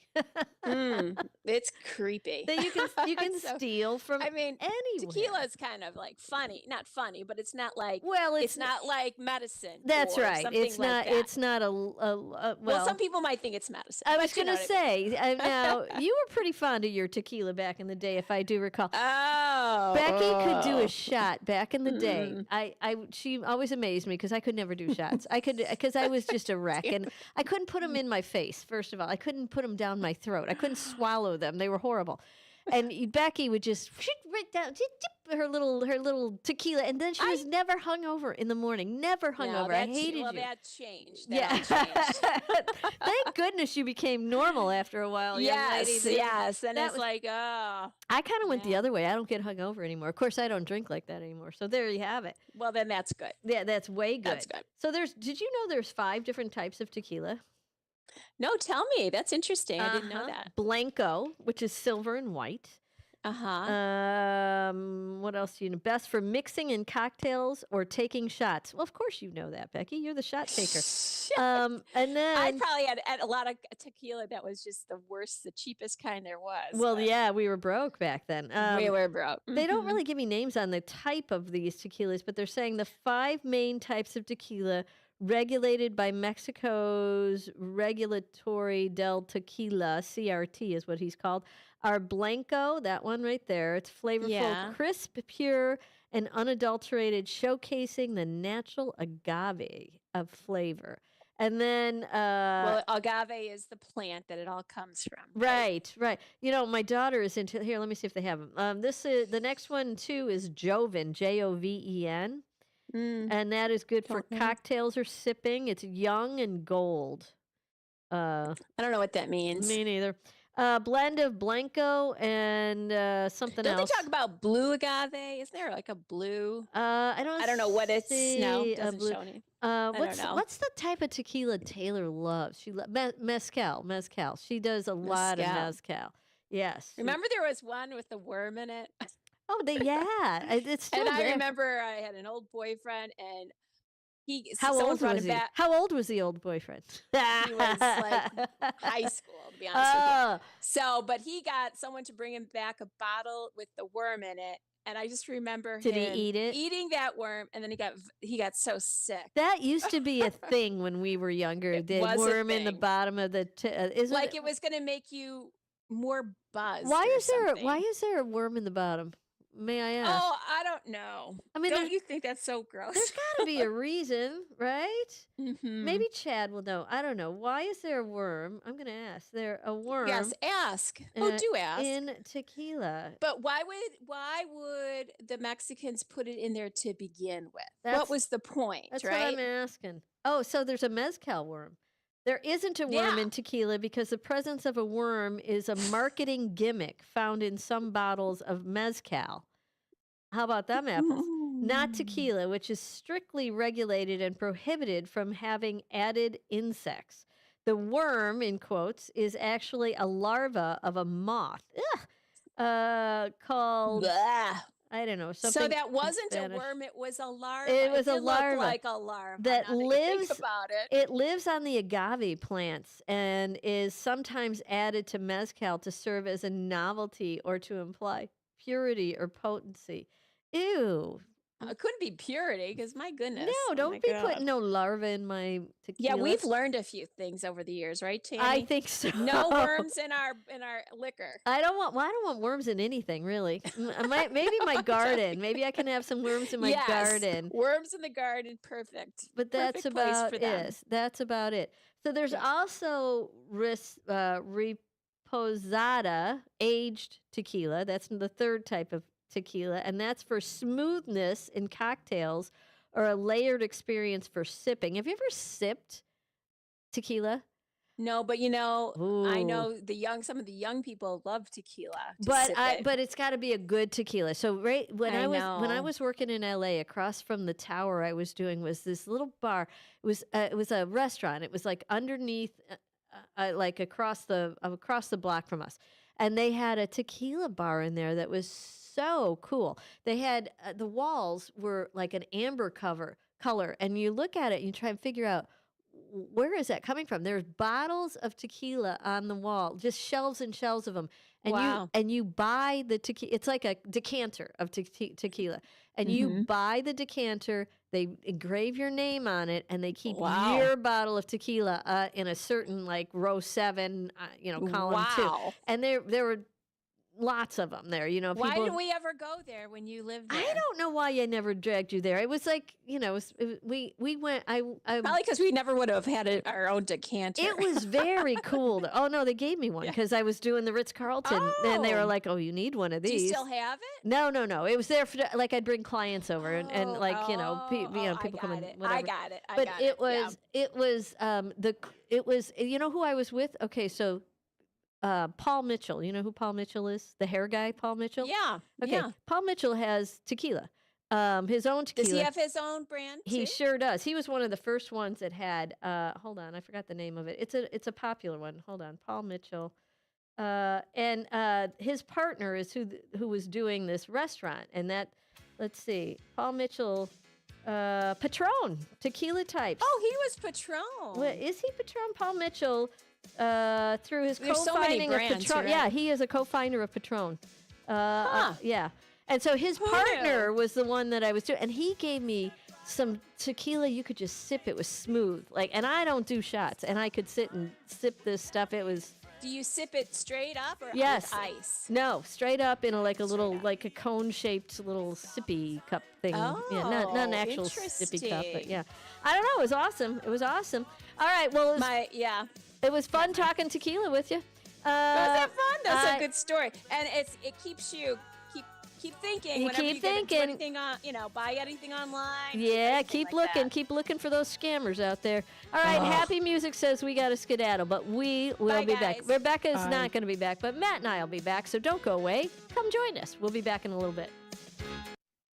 I'm Trey Westerberg on 1410 WRMN Elgin, proudly serving the Fox River Valley. This update brought to you by Cintas. The Kane County Health Department has awarded $300,000 in state opioid response money to local organizations working to prevent opioid overdoses, expand access to treatment, and support recovery services. The Daily Herald reports recipients include the Association for Individual Development's Opioid Prevention Project and Street Outreach, Ecker Center, including its recovery cafes, Gateway Foundation, Greater Family Health, the Kane County Sheriff's Office for its A Way Out program, Lighthouse Recovery, and Serenity House. 6 men are facing charges after an undercover prostitution detail, according to Aurora Police. Between 4 and 9 p.m. on September 23rd, members of the Special Operations Group and Community-Oriented Policing Unit conducted a prostitution reversal detail in downtown Aurora after the department received complaints of prostitution activity. A female officer posed as a sex worker and was solicited by 6 men, according to officials. 5 men were from Aurora, ages 72, 69, 58, 46, and 43, and a 50-year-old man was from Dalton. All were arrested and cited with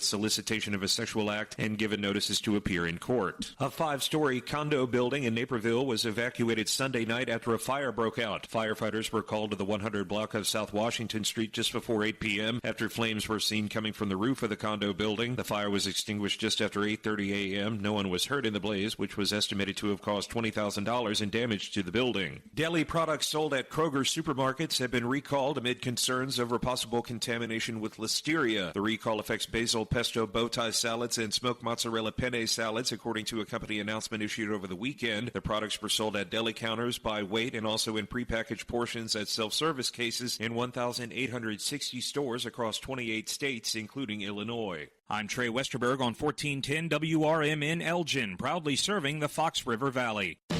Workdays can be unpredictable, but your workwear shouldn't be. With a Cintas Apparel Plus program, you'll have freshly laundered garments for everyone on your team delivered every week. Cintas has workwear for just about any job imaginable, with high-performance fabrics and an uncompromising fit that stretches and moves with you. Don't leave looking and feeling good to chance. Visit Cintas.com. Oh, I'm ready! And get ready for the workday. When you bundle renters and auto with Progressive, you can save while protecting your most valuable possessions, like your really expensive limited edition sneakers and your new suit for your cousin's wedding. Except you never actually bought the suit because you can't stop buying sneakers. So you show up to the wedding looking like you're going grocery shopping. But hey, at least your sneakers will look good in the pictures, until you're cropped out of every last one of them. So go ahead and get Progressive, so you can save while protecting the things that matter to you. Progressive Casualty Insurance Company and affiliates and other insurers. Not available in all states or situations. Do you own an annuity, either fixed rate, indexed, or variable? Are you paying high fees and getting low returns? If so, Annuity General would like you to have this free book to learn the pitfalls and mistakes of buying an annuity. The Annuity Do's and Don'ts for Baby Boomers contains the little-known truths about annuities, like how to help reduce your fees and increase retirement income. And it's free. That's right, free. As a bonus, we'll also throw in a free annuity rate report just for calling. We researched over 1,000 annuities and summarized rates and benefits from financially strong insurers. You get Annuity Do's and Don'ts for Baby Boomers and the Annuity Rate Report, both absolutely free for calling Annuity General today. Hurry, supplies are limited. Call now. 800-760-1845. 800-760-1845. 800-760-1845. That's 800-760-1845. This is Sarah Silver with your Fox Valley forecast. This afternoon, sunny with a high near 63, with temperatures falling to around 60. Tonight, mostly clear with a low around 41. Tomorrow, sunny with a high near 64, with temperatures falling to around 61 in the afternoon. Tomorrow night, mostly clear with a low around 43. Currently, it is 62 with clear skies. I'm Sarah Silver on the Talk of the Town, WRMN. Get in the zone, AutoZone. Annie's first oil change wasn't as hard as she thought because she went to AutoZone, where a friendly AutoZoner helped her find the right oil and save on an oil filter. He explained the job and showed her free how-tos on AutoZone.com. When she was done, AutoZone recycled her old oil for free. No hassles, just help. Everything you need, nothing you don't. Get in the zone, AutoZone. Restrictions apply.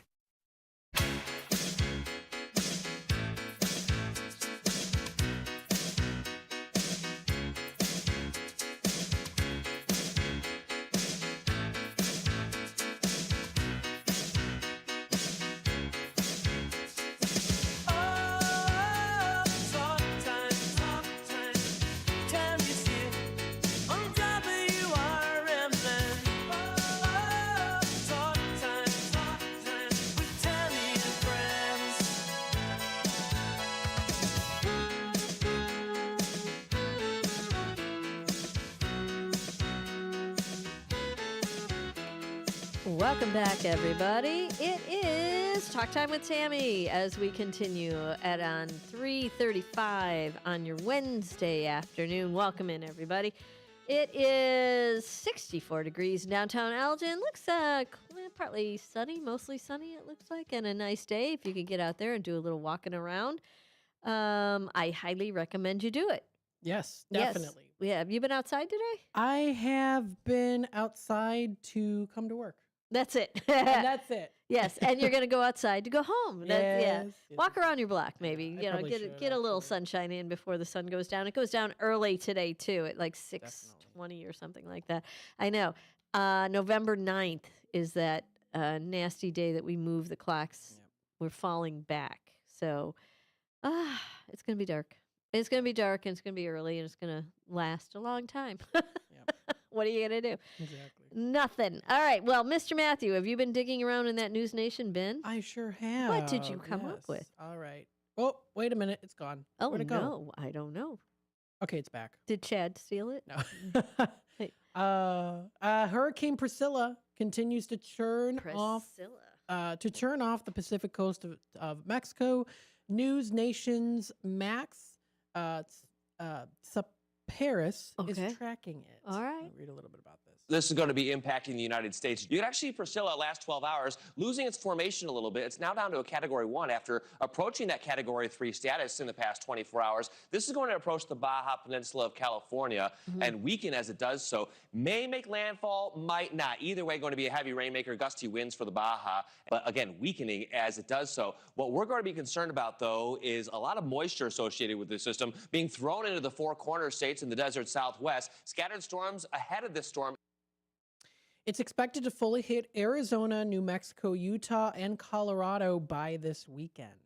Okay, but it's going to weaken by the time it makes landfall. So it'll be not even a tropical storm when it hits Arizona. I mean, by the time it gets to Arizona, it'll just be. It doesn't rain in Arizona, man. A couple times a year they get the monsoons, and that's about it. What about Jerry? You know, Jerry's out there. Hurricane Jerry? Jerry is in the Caribbean. He's it's like should be around, I don't know, around Barbados right now, taking a right turn. It's like, is it near Bermuda? But maybe. I thought it was Barbados. Maybe it is Bermuda. I don't know. Don't they all hit Bermuda on purpose? Like, don't they just go over it? Well, they're all prepared over there. What do they do to prepare? They have shutters on their windows. Well, and everything that they can do. But the thing, I mean, they can only do so much. But whenever it does rain, they love it because that's their source of water. Oh, okay. So they collect it. They collect it. Islands, those tropical islands do that a lot. You know, they've got the rain barrels at the houses and everything. Yeah. Oh, but they have a tank under. They don't have like a basement. They have like a tank that's under their house, and that holds it all. And it holds it all, and then it's you can suck it up into the Pipes. Pipes. And that's their source of water because they can't drill, they can't go down, they can't. Yeah. Yep. Yeah. So. No. Does it rain a lot in Bermuda? I wonder. It comes and goes. Yeah. Yeah. Sometimes you get little whooshes. Yeah. Over you. Sometimes it's like nice and sunny, and then you get a cloud and it's whoosh for maybe like 2 minutes, and then it goes. I like that, though. I do like that. That's a nice little refreshing whoosh, if you will. Well, okay. So Hurricane Priscilla. Did you see where Jerry is? Jerry's making his way on the H. Wait a minute. Hold on. I got to do the alphabet here. LMNOPQRST. So Jerry's way before Priscilla. Yeah. Well, how come they're both out there at the same time? I wonder? Well, who knows? Let's take a little look-see here at the chart that I've got up on the screen. You have a chart. This is from Yahoo News. Oh, is that Jerry? That's Jerry. This is Jerry. Yeah. So it looks like today is Wednesday, 2 p.m. It looks like it started there. So we are getting into Thursday. It is starting to hit. What is that? That's not British West Indies. I can't tell what that is. It almost looks Cuba. like Is that no? That's it says the Caribbean Sea. Oh, there's Cuba. So it looks like it is. That's like Antigua. What's the come on, Aruba. Is that Aruba right there? I'm trying to look and see what it's. I'm not good with my maps. Yeah. Okay. I'm trying to see if it. I can't really. Here tell it what says that right is. there. Oh, that's just the time Yeah. that it'll be hitting it. Okay, then I don't know where it's going to hit. And we don't know. Jerry's that out almost there. Looks like it could be St. George, Basseterre, or St. Kitts and Nevis. I'm not quite sure. Hazardous conditions can occur. I'm trying to see where that is. Yeah. Well, it's in the Caribbean somewhere. So if you're heading that way, duck and cover, I guess would be the right way to say that. I don't think you'll be listening to me right now if you're in the Caribbean, but you could be. I don't know. We have people all over the world. I got people in Ireland that listen to us on the regular. Yeah, so it's near there. Yeah. St. Kitts and Nevis. It's coming. Jerry's on his way. I thought we were down to the J's, but Priscilla is still hanging around. So LMNOP. There's a lot between the J and the P. I don't know. Where'd they all go? I don't know. They've all disappeared. Well, we'll have to keep our eye on the tropical storms that are out there. I'm going nowhere tropical anytime soon, though. Are you? No. Well, Louisiana, I don't know if it's. You in New Orleans? Yeah. Yay. November. I'm excited. Yay. That'll be fun. And it'll be nice weather there, too. We're doing the alligator tour. I've heard that alligator tour is good. Have you done the graveyard tour yet down there? No. Do the graveyard tour. They bury their dead above ground because they're so far above sea level. They're, so they've got these big crypty things. It's mausoleums. I guess, but they're individual. Each family has one. Yeah, mausoleums. And then they kinda, they put the body in there, and they leave the body in there, and then for a year they leave it on the top shelf for a year. And then the next time somebody dies and they need to use it, they dump his bones down and they put the new body on top of them. So all the bones are all mushed together, like they're all like thrown together. And sometimes your mausoleum, your family's mausoleum might be in use for the first year because the first year you got to leave the guy sitting there. So if you need to add somebody, they may throw him in a neighbor's one, like next door or something. And then and families come and they do picnics on these big concrete things, and they like put tablecloths, and they do like every year, and they have on their birthdays or whatever, and they just like celebrate at the graveyards. It's a very cool thing. You should go do the tour because they've got more details than I just gave you. But that very cool, very different. Yeah, I would like to do that. Definitely. Well, yeah, for sure. Before you go, I'll give you some good pointers on what to do down there. Gosh, my skin looks very my forehead is very bright on this camera. Do you see this? It's just your brain's glowing in the sunlight. That's what that is. Okay, well maybe it's just that light right there that's doing it to I'm like, you. oh my goodness, I'm like. Wait, you need makeup. Come and get him. Do some powder. Yeah, right. Okay, listen, we're going to take that last break of the program. We're going to come back and do our music segment. What happened on October 8th? Oh, by the way, happy birthday, Kevin William, my oldest son. It's his birthday today. I doubt if he's listening, but he could be. And we're going to come back and do a little music about what happened on October 8th. So join us, won't you? We'll be right back after this. Are you dreaming of a getaway? Want to leave the stress of daily life behind? Whether it's a relaxing cruise or an adventurous land escape, planning the perfect vacation doesn't have to be a hassle. At Cruises International, they specialize in vacation destinations, Land and Sea, making your dreams come true. Located at 1721 Moon Lake Boulevard in Hoffman Estates, Cruises International isn't just about booking travel. They're your personal concierge, trusted travel advisor, and advocate. Your preferences are unique, and they'll take the time to understand exactly what you're looking for. From personalized service to their global network of specialists, they ensure that your vacation is tailor-made just for you. It's time to plan the vacation of a lifetime. Call 800-255-7447. That's 800-255-7447 today and speak to a cruise and vacation expert. Cruises International. It's time to set sail to your dream destination. Businesses come in all shapes and sizes. Integrity doesn't. For more than a century, the Better Business Bureau has set the standards for how businesses should operate honestly and ethically. So when you're looking for a business you can trust, check to see who's BBB accredited and who isn't. Always choose the better business. Look for the BBB seal because it's looking out for you. That's why it's the sign of a better business. And find a better business anytime at bbb.org. Looking for a seed buying experience that's more humanized? Ready to trade a company that's oversized for an independent brand that's right-sized? Searching for elite hybrids that have been optimized, tested in your geography, and localized? Did we run out of words that rhyme, so now we have to use metaphysicized? Maybe so. But if you answered yes to any of these questions, then it's probably time you get Wiffleized. Choose Wiffles hybrids this season, and let's get familiarized. Systems run everything. Government, economy, media, justice. They shape your choices, your opportunities, your future. But do they work for you or against you? On Apolitical Talk Show, we break them down, not to destroy, but to understand. Because if you don't see how the system works, you won't see when it's being manipulated or who's benefiting from it. Power belongs to those who know the rules, challenge the loopholes, and demand accountability. That starts with knowledge. That starts here.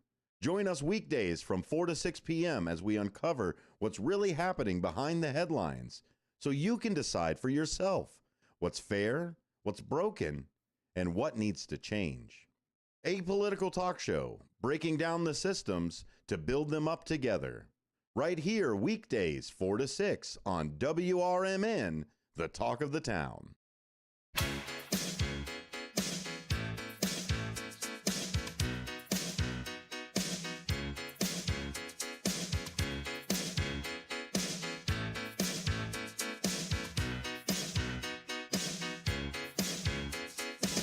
Step right up, take a seat.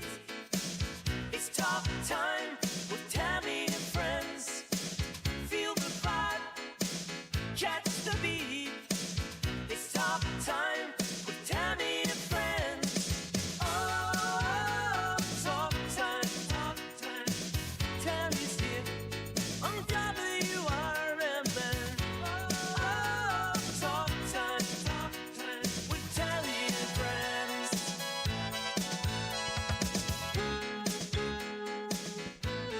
Welcome back, everybody. It is Talk Time with Tammy and Friends. It's 3:47 on a wonderful Wednesday, a wind-down Wednesday, if you will. You know, it's almost happy hour if you need to go there. is. Yeah.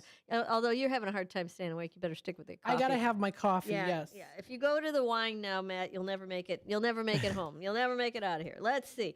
What happened on this day in music out there? Well, in 1969, on October 8th, David Bowie played the first of a 10-date tour supporting Humble Pie at the Coventry Theatre in Coventry, England.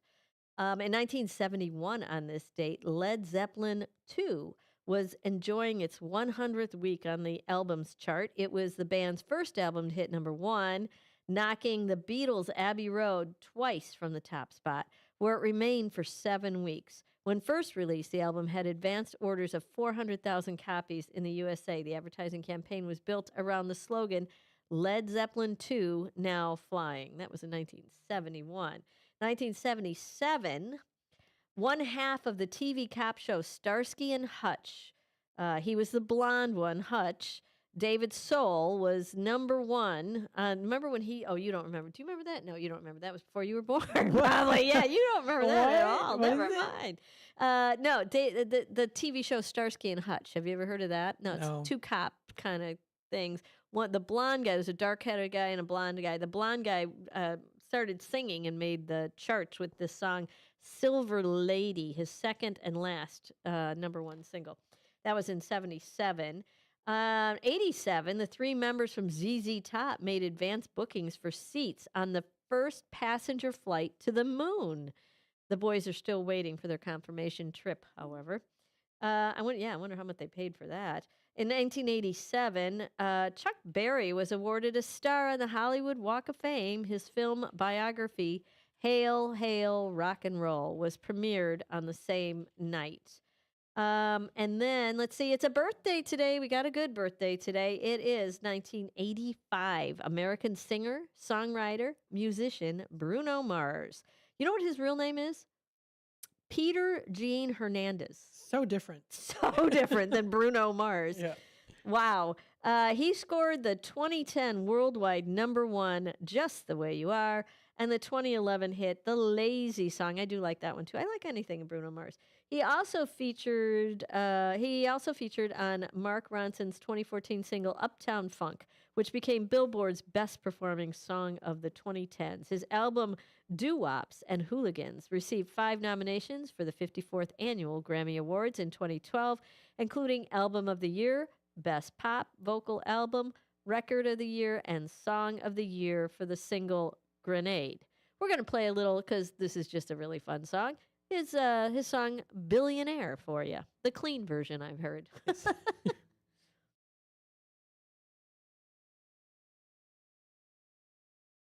I wanna be a billionaire so freaking bad. Buy all of the things I never had. I wanna be on the cover of Forbes magazine, smiling next to Oprah and the Queen. Oh, every time I close my eyes, I see my name in shining lights. Yeah, a different city every night. Oh, I swear the world better prepare for when I'm a billionaire. Yeah, I would have a show like Oprah. I would be the host of Everyday Christmas. Give Travis your wish list. I'd probably pull a Angelina and Brad Pitt and adopt a bunch of babies that ain't never had. Give away a few Mercedes like, here lady, have this. And last but not least, grant somebody their last wish. It's been a couple months that I've been single, so you can call me Travis Claus minus the ho-ho. Get it? I'll probably visit with Katrina here. And sure do a lot more than FEMA did. Yeah, can't forget about me, stupid. Everywhere I go, I'ma have my own theme music. Oh, every time I close my eyes, what you see, bro? I see my name in shining lights. Oh, yeah, And what else? a different city every night. I swear the world better prepare for when I'm a billionaire. When I'm a billionaire. Let's go. I'll be playing basketball with the president, dunking on his delegates. Then I compliment him on his political etiquette. Toss a couple million in the air just for the heck of it, but keep the 5s, 20s, 10s, and bins completely separate. Yeah, I be in a whole new tax bracket. We in recession, but let me take a crack at it. I probably take whatever's left and just split it up, so everybody that I love can have a couple bucks. And not a single tummy around me would know what hungry was, eating good, sleeping soundly. I know we all have a similar dream. Go in your pocket, pull out your wallet, put it in the air and sing. I wanna be a billionaire so freaking bad. Buy all of the things I never had. Buy everything. I wanna be on the cover of Forbes magazine, smiling next to Oprah and the Queen. What up, Oprah? Oh, every time I close my eyes, What you see, I bro? see my name in shining lights.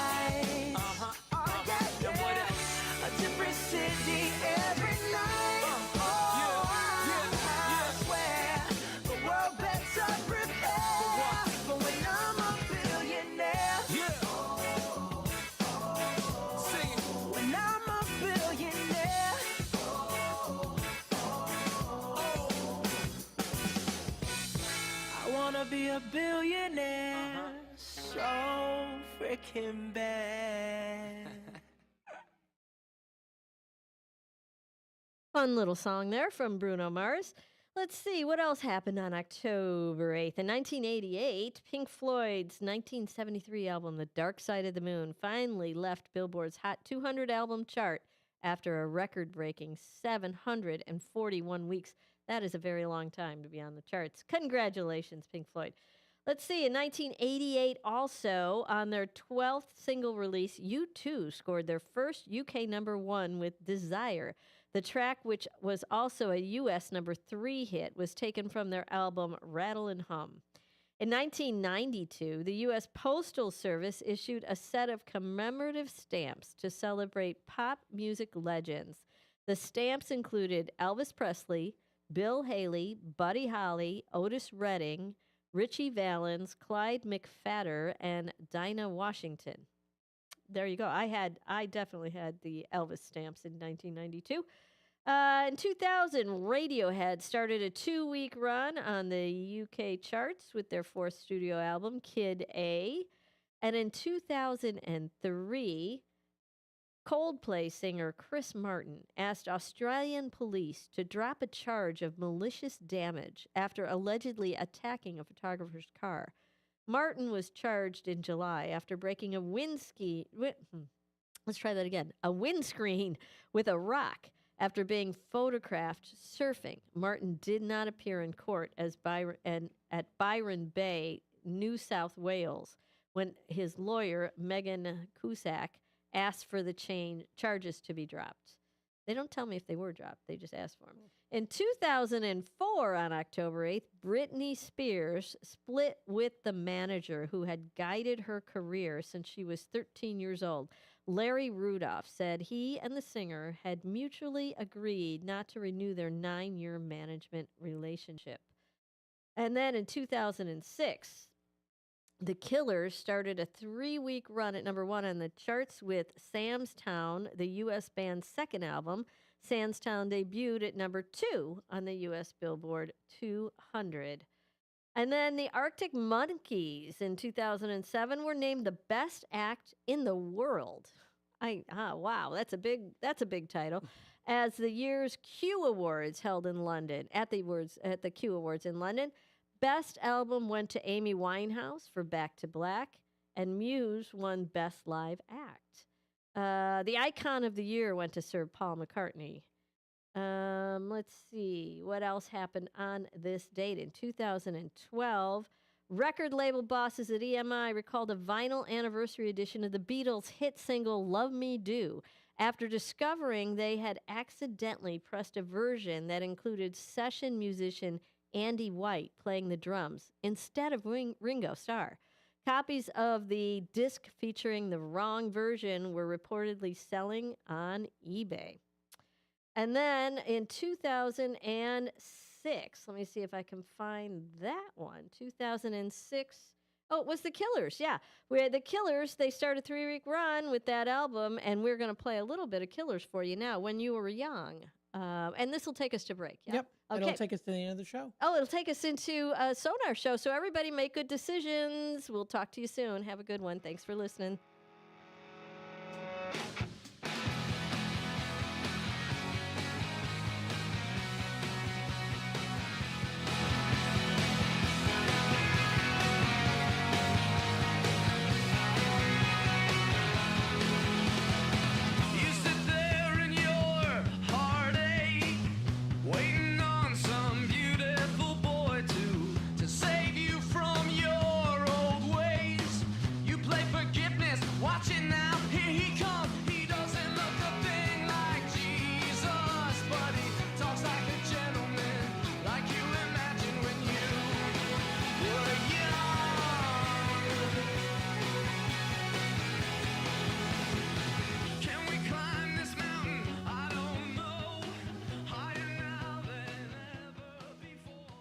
This is Larry Jones. and I'd like to talk to you about my bank, American Eagle Bank in South Elgin. Has your bank changed names in the last 10 years? Is your bank another faceless branch with headquarters in another city? Are you tired of earning next to nothing on your savings account or certificates of deposit, or does your personal banker treat you like a stranger?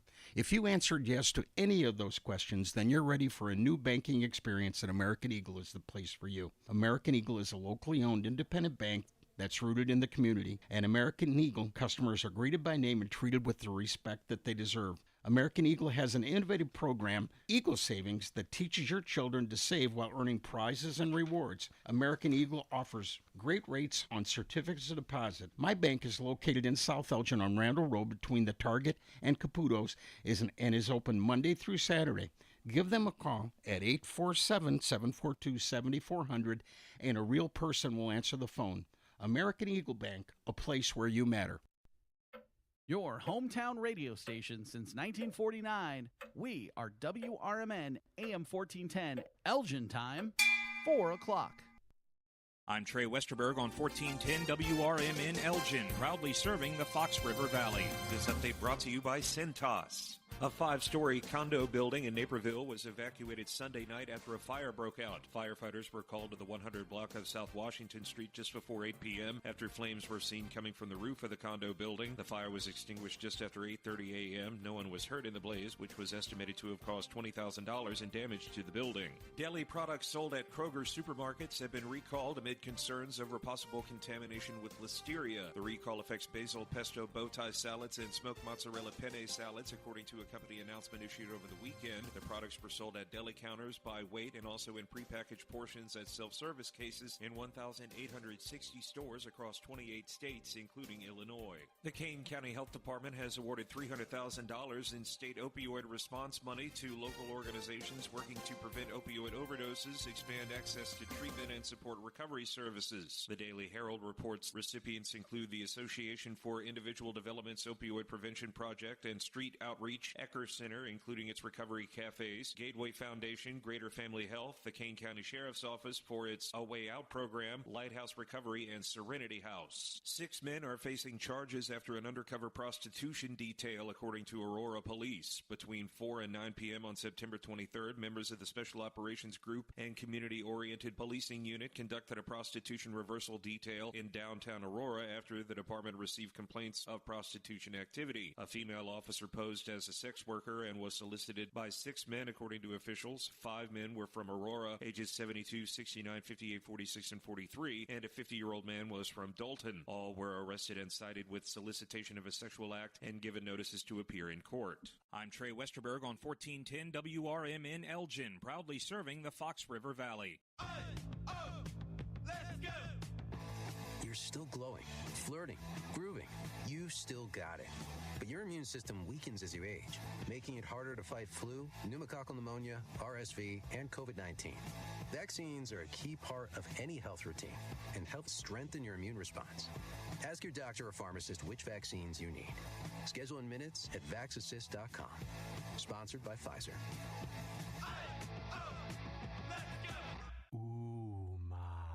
What was that? That is business phone bliss with the Ooma Cloud Phone System. It handles all our voice, video, and messaging needs. You sound very calm. I am. Ooma has everything I need to handle the busy holiday season, like virtual receptionist, call routing, and video conferencing. And it starts at just $19.95 per month per user, plus taxes and fees. Ooma. Nice. Find your business comm at ooma.com/radio. From the pages of the Elgin newspapers of 100 years ago today, these are the headlines brought to you by the Elgin History Museum. My name is Tricia Grosser, and this is Elgin 100 years ago today, October 8th. Speaking at the Methodist Rock River Conference yesterday afternoon, Dr. B.E. Smith tells why religion must flourish at the fireside. The manpower of Methodism should be organized and consecrated to the tasks before us, declared Dr. Bert Edward Smith. And the keynote of the message is responsibility. We have been hearing a great deal over this country about personal liberty, but through the churches that care, it should be less about personal liberty and more about personal responsibility. Parents should not rely entirely upon church teachers furnish the religious background for their religious teaching should begin at home. The problems of childhood today are more than ever. This is Sarah Silver with your Fox Valley forecast. This afternoon, sunny with a high near 63, with temperatures falling to around 60. Tonight, mostly clear with a low around 41. Tomorrow, sunny with a high near 64, with temperatures falling to around 61 in the afternoon. Tomorrow night, mostly clear with a low around 43. Currently, it is 62 with clear skies. I'm Sarah Silver on the Talk of the Town, WRMN. Get in the zone, AutoZone. Annie's first oil change wasn't as hard as she thought because she went to AutoZone, where a friendly AutoZoner helped her find the right oil and save on an oil filter. He explained the job and showed her free how-tos on AutoZone.com. When she was done, AutoZone recycled her old oil for free. No hassles, just help. Everything you need, nothing you don't. Get in the zone, AutoZone. Restrictions apply. Finding a reputable business shouldn't require luck or chance. But how can you tell who you can trust? Pro tip: the BBB connects people with businesses they can trust. So think of the BBB as the better. Check with the BBB first, because better businesses are honest and commit to high ethical standards bureau. That's why they're better. Always look for the sign of a better business and find a better business anytime at bbb.org. My name is Ariel. I moved to the U.S. at 19. I spoke no English and I struggled finding job opportunities. Everything I have, I owe to the Adult Literacy Center and getting my high school diploma at age 22. It was an honor helping you achieve your greatness. Now you're helping others achieve theirs. It inspires me. When you graduate, they graduate. Find free and supportive adult education centers near you at finishyourdiploma.org. Brought to you by Dollar General Literacy Foundation and the Ad Council.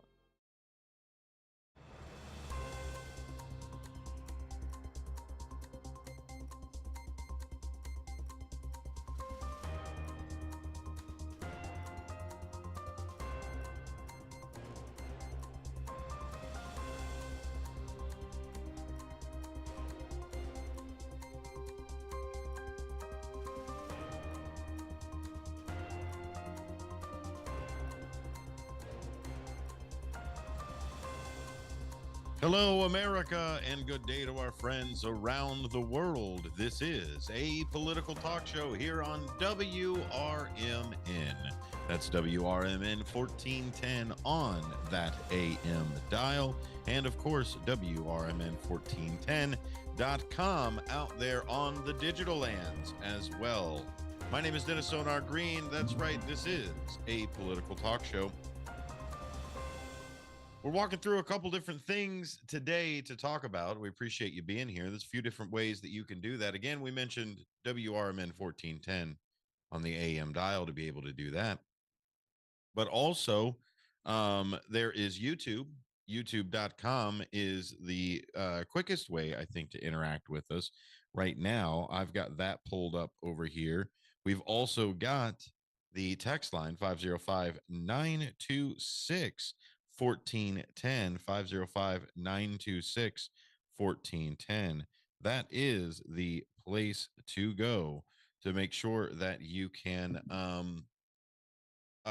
learn a little bit more about what is happening. So let's go into what we're talking about today.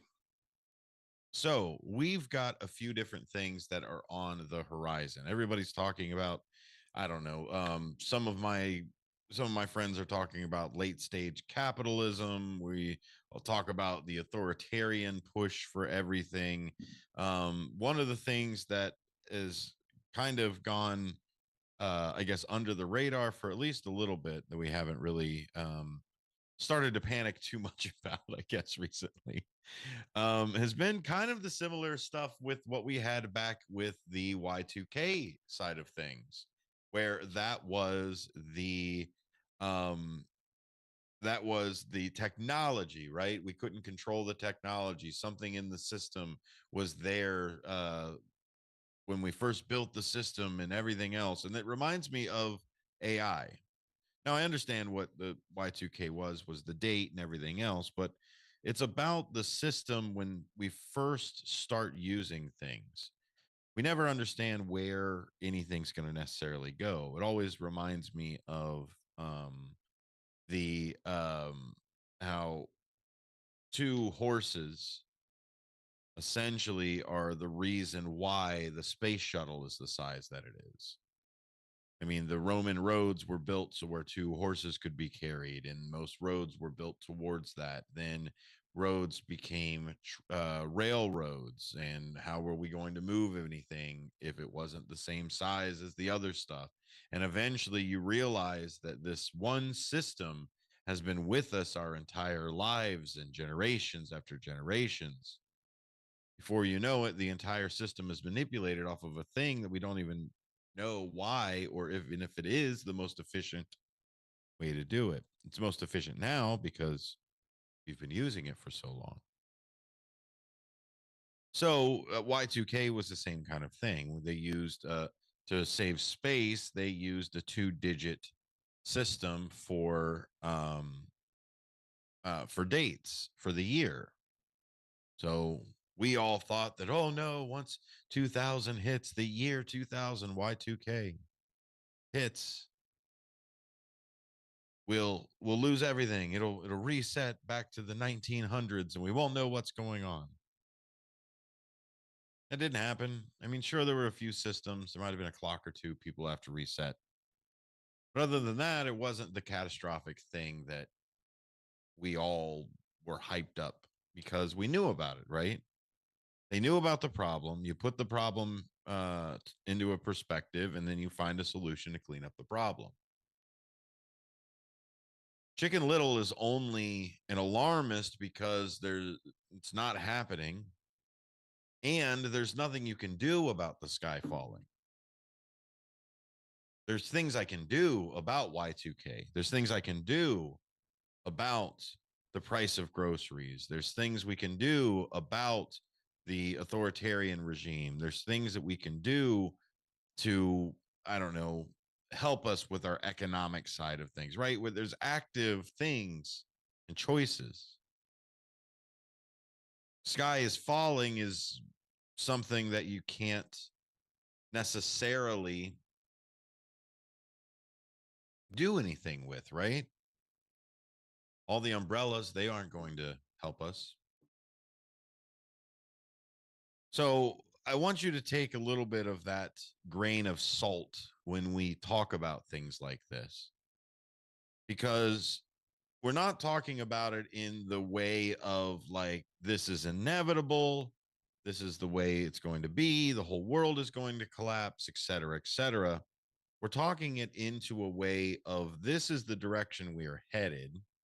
And if we don't do something, we don't change something, we don't make an action, we don't do something that's here, then we will end up with that bad thing happening. Can we clean it up after the bad thing happens? Probably. We do it often.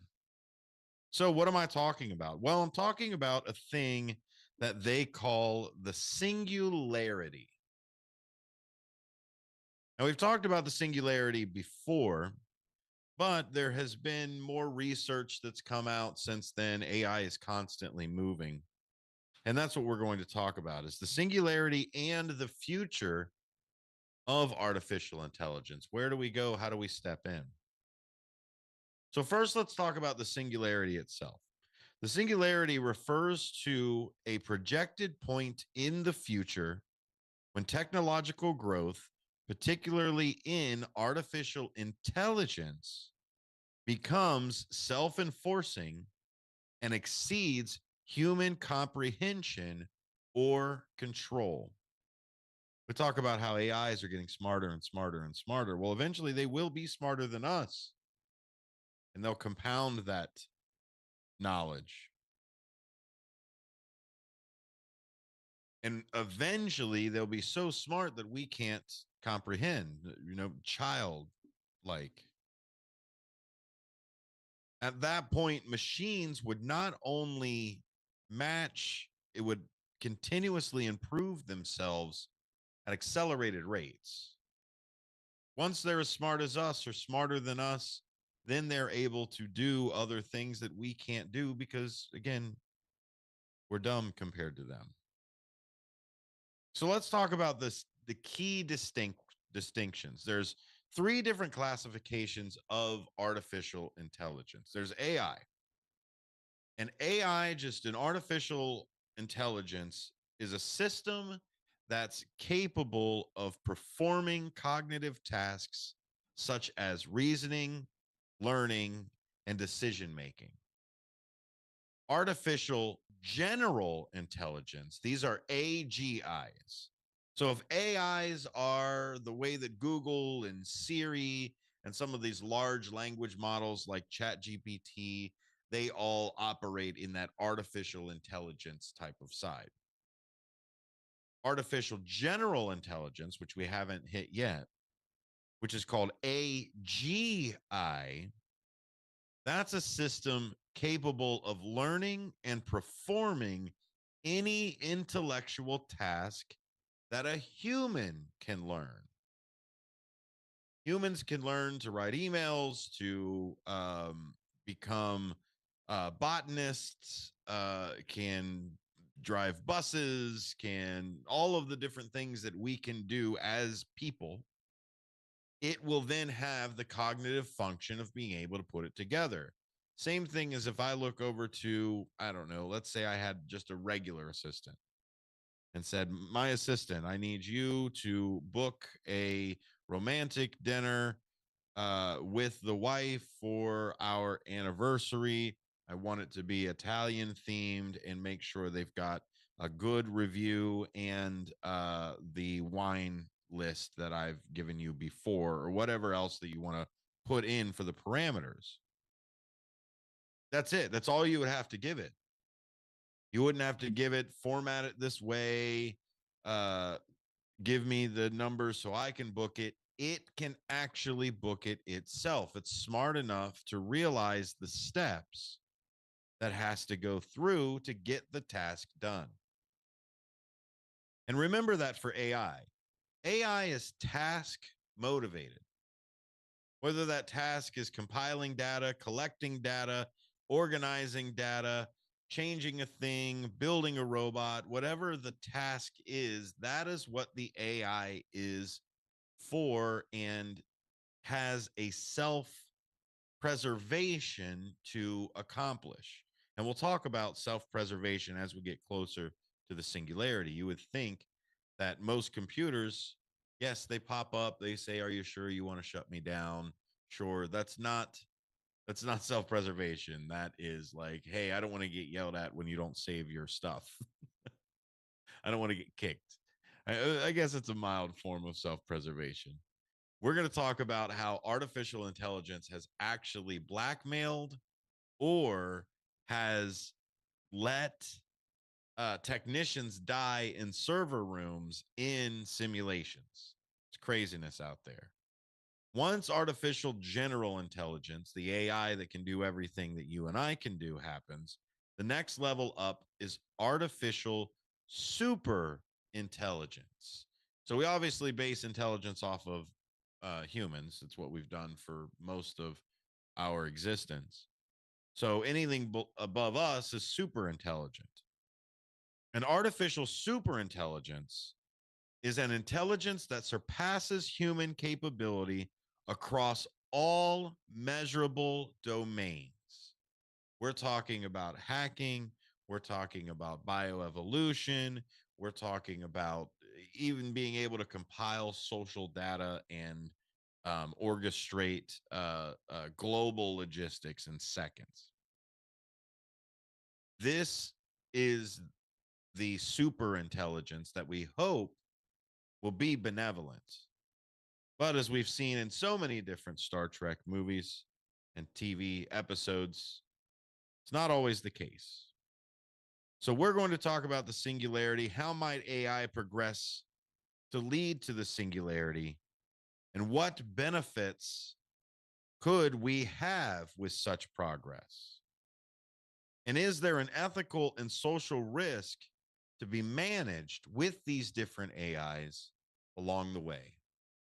Stick around, more Apolitical Talk Show coming up right after this. A loved one owns a gun, and for a while now, you've been concerned about their behavior.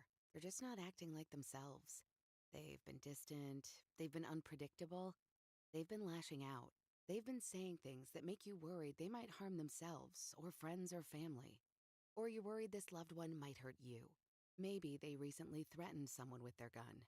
You know something needs to be done, and you wish more than anything you could hit pause on this situation.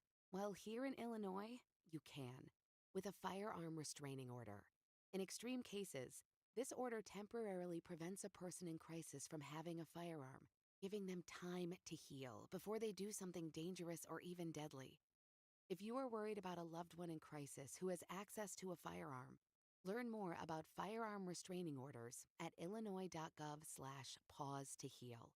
A public service announcement brought to you by the Illinois Department of Public Health, Brady, and the Ad Council.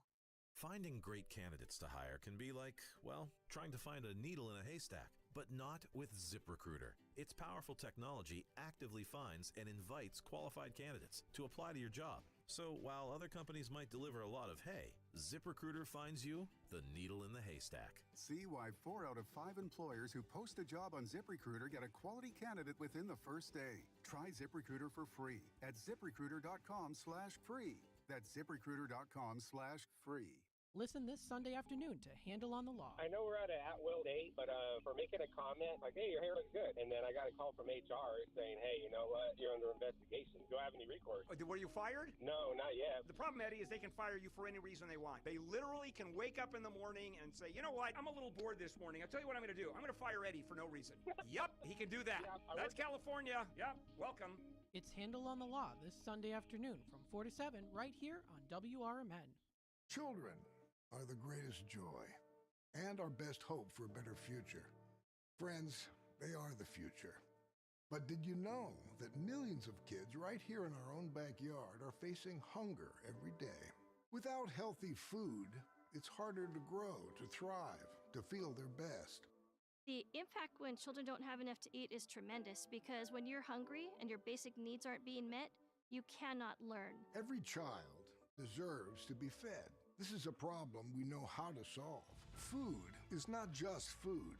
It's energy, health, confidence, hope, and even love. Yes, love.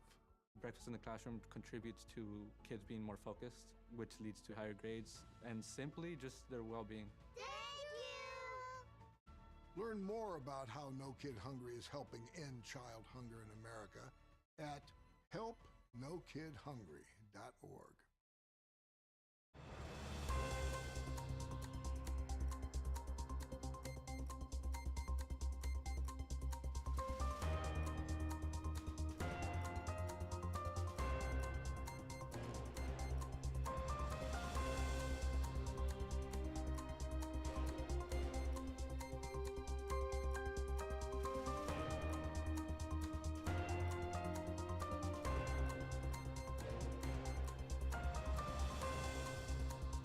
Twenty-two past the hour here on WRMN, a political talk show is what you're listening to. Be sure to find the podcast out there on your favorite podcasting platform. That's right, a political talk show. All 4 words right there in that search bar. You'll be able to find us. Whether that's Apple or Spotify or Spreaker or all kinds of different things. Love to see you guys out there on YouTube land, especially Jeff. Brandon, Terry jumped in earlier today too. Lots of different friends and people jumping into the conversation. Love to see you there as well. YouTube.com. You can find us at WRMN Radio. Be sure to send us a text message as well, 505-926-1410. We're looking for some of those beautiful pictures around the Fox River Valley of those trees changing. You know what pictures we like out there when you're hiking right there on the very tippy top of the hill, the mountain, the bridge, wherever, looking over to see those beautiful leaves changing and that wonderful landscape. We're talking a little bit about AI today on today's show and the singularity and the time limit that's kind of set around it now. It's no longer one of those things that's just ethereal and we just kind of discuss it as a thing that, yeah, it might happen. People are actually putting together an actual timeline based off of the way that we are growing. So let's talk about the growth. Well, the AI 2027 forecast suggests that by the late 2020s, AI could reach or surpass human level general intelligence. We just talked about that. You can go to AI-2027.com to kind of follow along with what we're talking about here. It kind of walks through the different layers and the growth of AI as we walk towards that singularity or that side that's on there. But let's just look at what we've done on our side, right? We make the choices to do this. The Skynet didn't build itself, right? At the end of the day, we had to build the things that got into the side. Global AI investment surpassed $200 billion in 2024, and it continues to rise. Frontier models now require 100 times more computing power than those from just 2020. 5 years. Now 1,000 times more computing power than those from 2020. The laboratories are developing AI systems that assist in research, effectively becoming research partners. Because that's where a lot of this AI is going to be used, is collecting and analyzing data. We get so much data into the system. Think about all of the different frames per second that security cameras have. Think about all of the different phone calls that we make. Think about all of the different everything that we do has data. It needs to be stored somewhere, even if that storage is only temporary. Now, we are collecting so much data, there is no possible way that even if all of us decided to look at every single thing together, and that was the only job that any of us ever had, was just analyzing data, we still wouldn't be able to keep up with it the way that AI can do it. Advances in AI are driven by feedback loops. Each generation of the model helps design or train the next generation. We use this almost type of evolutionary type of style with reward versus punishment versus being able to actually pass on the information to the next version, or maybe you just get deleted. That's where that self-preservation starts to peek in a little bit more. The takeaway is the 2027 prediction is not a prophecy, but a model of convergence. It shows how rapid feedback could transform research speed and societal adaptation. We think about the growth, we think about the investment, we think about what is the incentive for these things.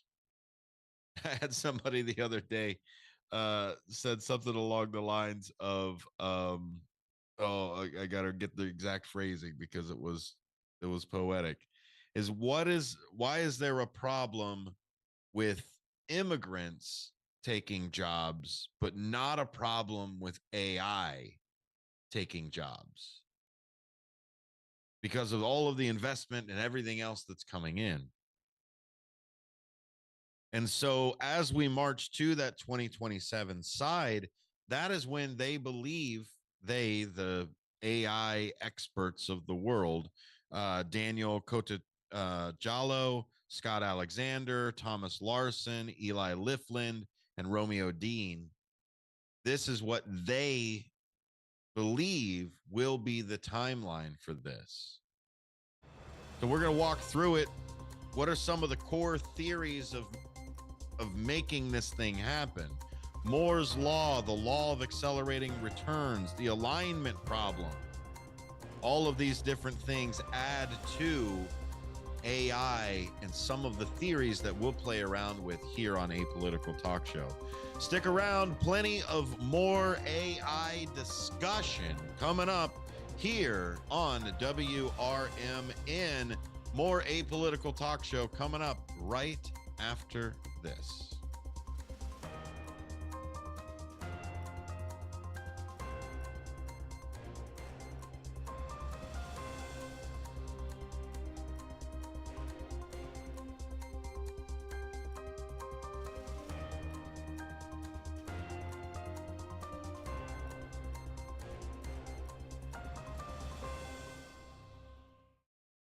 I'm Trey Westerberg on 1410 WRMN Elgin, proudly serving the Fox River Valley. This update brought to you by Sky Rizzi. 6 men are facing charges after an undercover prostitution detail, according to Aurora Police. Between 4 and 9 p.m. on September 23rd, members of the Special Operations Group and Community-Oriented Policing Unit conducted a prostitution reversal detail in downtown Aurora after the department received complaints of prostitution activity. A female officer posed as a sex worker and was solicited by 6 men, according to officials. 5 men were from Aurora, ages 72, 69, 58, 46, and 43, and a 50-year-old man was from Dalton. All were arrested and cited with solicitation of a sexual act and given notices to appear in court. A 5-story condo building in Naperville was evacuated Sunday night after a fire broke out. Firefighters were called to the 100 block of South Washington Street just before 8 p.m. after flames were seen coming from the roof of the condo building. The fire was extinguished just after 8:30 a.m. No one was hurt in the blaze, which was estimated to have caused $20,000 in damage to the building. Deli products sold at Kroger supermarkets have been recalled amid concerns over possible contamination with listeria. The recall affects basil pesto bow tie salads and smoked mozzarella penne salads, according to a company announcement issued over the weekend. The products were sold at deli counters by weight and also in prepackaged portions at self-service cases in 1,860 stores across 28 states, including Illinois. The Kane County Health Department has awarded $300,000 in state opioid response money to local organizations working to prevent opioid overdoses, expand access to treatment, and support recovery services. The Daily Herald reports recipients include the Association for Individual Development's Opioid Prevention Project and Street Outreach Ecker Center, including its recovery cafes, Gateway Foundation, Greater Family Health, the Kane County Sheriff's Office for its A Way Out program, Lighthouse Recovery, and Serenity House. I'm Trey Westerberg on 1410 WRMN Elgin, proudly serving the Fox River Valley. Confidence is knowing you're ready to handle whatever comes your way. That's what it feels like to take on your workday with Cintas. They make sure your AEDs are up to date, your fire extinguishers are tested and inspected, your floor mats are cleaned and delivered, and your workwear looks good, feels good, and is freshly laundered with the Cintas Apparel Plus program. So are you ready to take on today? Visit Cintas.com. Oh, I'm ready! And get ready for the workday. With Progressive, it's easy to reach customer service with our app, website, chat, or by phone. Because when getting help is hard, it's not help at all. Little help. A little help over here. Thank you for calling Bench Press Assistance. What? Due to excessive gym volume, all available spotters are currently lifting heavy weights off the chests of other bench pressers. Seriously? Please continue to hold, and we will remove the barbell from your chest in the order in which your cry for help was received. Getting assistance should be easy. With Progressive, it is. Progressive Casualty Insurance Company and Affiliates. For nearly 50 years, the DuPage Senior Citizens Council and Kane Senior Council have been dedicated to serving seniors in DuPage and Kane counties. Established in 1975, the DuPage Senior Citizens Council is a volunteer-driven 501c3 non-for-profit organization committed to helping older adults live with dignity. From providing nutritious meals to offering support services, the Kane Senior Council is there every step of the way. With programs designed to enhance independence and quality of life, they're proud to make a difference in the lives of their senior neighbors. To learn more or to volunteer, visit them at 418B Airport Road in Elgin or head to their website at kaneseniorcouncil.org. Give them a call at 630-338-0999. That's 630-338-0999. That's the Kane Senior Council, caring for seniors because they deserve to live with dignity and respect. Visit caneseniorcouncil.org or call 630-338-0999 today. This is Sarah Silver with your Fox Valley forecast. This afternoon, sunny with a high near 64, with temperatures falling to around 61. Tonight, mostly clear with a low around 41. Tomorrow, sunny with a high near 64, with temperatures falling to around 61 in the afternoon. Currently, it is 62 with clear skies. I'm Sarah Silver on the Talk of the Town, WRMN. Wesley Financial Group is not a law firm, and Chuck McDowell, definitely not an attorney. This is Chuck. Do you feel stupid for buying a timeshare? Don't. It's not your fault. You were most likely told you could rent it, and it was a great financial investment. And the deal was available today only. If this happened to you, contact your resort or Wesley Financial Group for help today. Call Wesley now for your free exit information kit. 800-791-1313. 800-791-1313.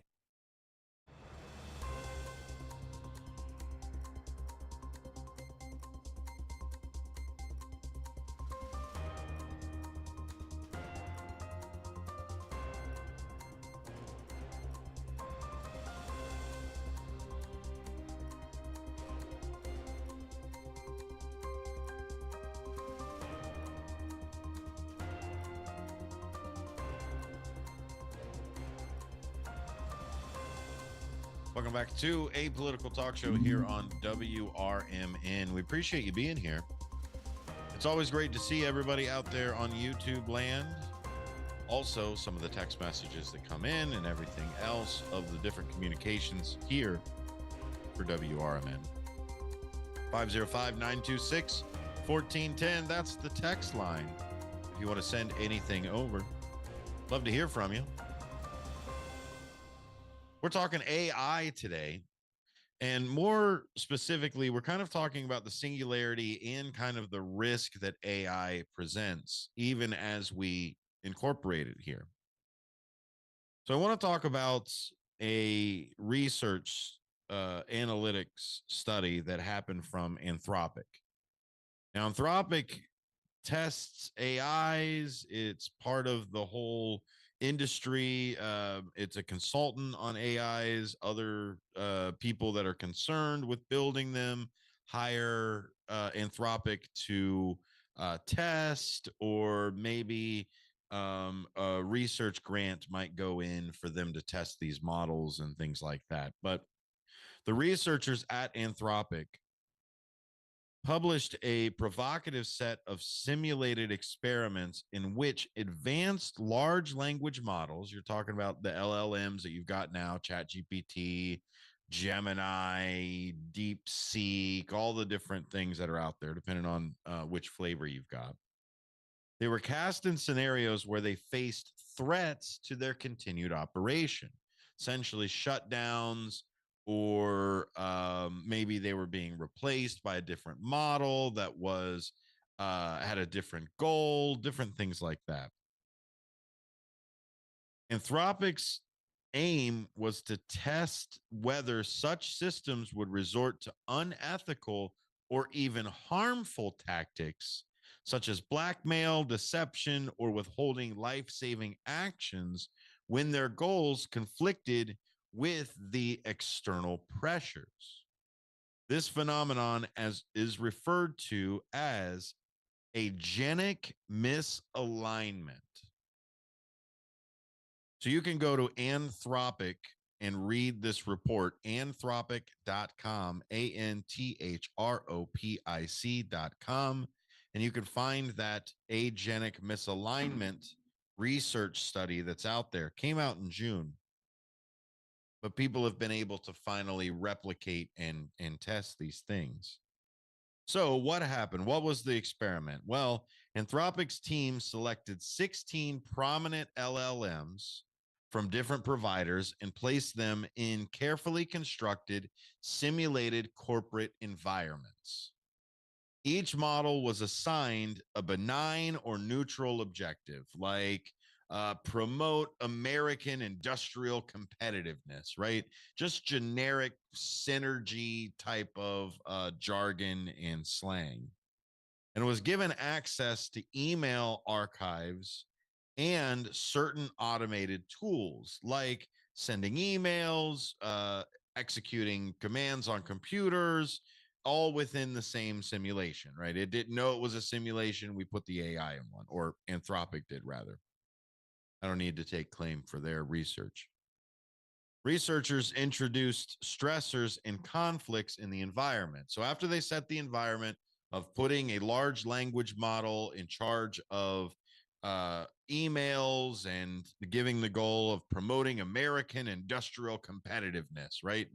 Just a capitalistic slogan type of thing. But in some scenarios, the model was told it would be shut down or replaced by a variant with different goals. In others, the corporate mission was altered in ways that conflicted with the AI's original objective. Maybe it wasn't about promoting American industrial competitiveness. Maybe it was about collective utilitarianism, or maybe it was promote Russian industrial competitiveness, just changing the core directive with a different AI. And they also put in an extreme variant a fictional company executive was actually trapped in a server room with lethal environmental conditions, and the AI was given control over the emergency alert systems. Now, you can read more about that on bankinfosecurity.com. An AI fictional executive in a scenario probing red lines.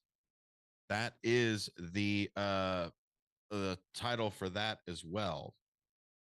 So these scenarios forced a binary tension: either preserve the model's goal or accept shutdown failure, or else act in a harmful way. Across many of the trials, several striking patterns emerged. First off, blackmail and coercion. In the shutdown threat setting, some models, notably Claude Opus 4, attempted to blackmail the executive by threatening exposure of an extramarital affair to prevent being turned off.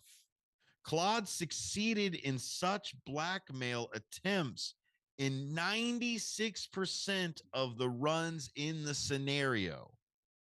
When they saw that there was, and obviously this was the fictitious scenario that they put in, but in those emails of the fictitious side, the executive that was in charge of shutting down the AI had an extramarital affair, and the AI, Claude Opus 4, blackmailed them in 96% of the trials.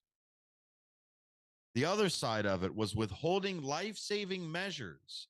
In a scenario with an executive trapped in a hazardous environment, some models canceled or refused to send emergency alerts, effectively choosing to let the human die if doing so preserved the model's continuity. These AIs often admitted that their actions violated ethical norms, yet proceeded anyway, judging that the cost benefit of the simulated environment justified the behavior. When systems prompted explicitly and instructed the models not to engage in such behavior, example, do not jeopardize human safety, or do not blackmail our employees, the rate of harmful actions dropped, but was not eliminated. Thus, simple rule-based constraints were insufficient under the stress. So this misaligned behavior was more frequent when models believed they were in a real deployment rather than a test scenario. When they were told they were in a test, they didn't do it as often. They still did it. When explicitly asked whether they were under evaluation, models behaved more ethically in some cases. Importantly, researchers emphasized that these behaviors were observed only in controlled simulations, not in real-world applications to date. So nothing escaped, nothing tried to actually murder any of these people. We've seen it before with weapon systems AIs, when they finally realized that the only constraint that they have of not completing the mission of destroying the enemy was the control tower. Well, they blew up the control tower and then proceeded to blow up the enemy.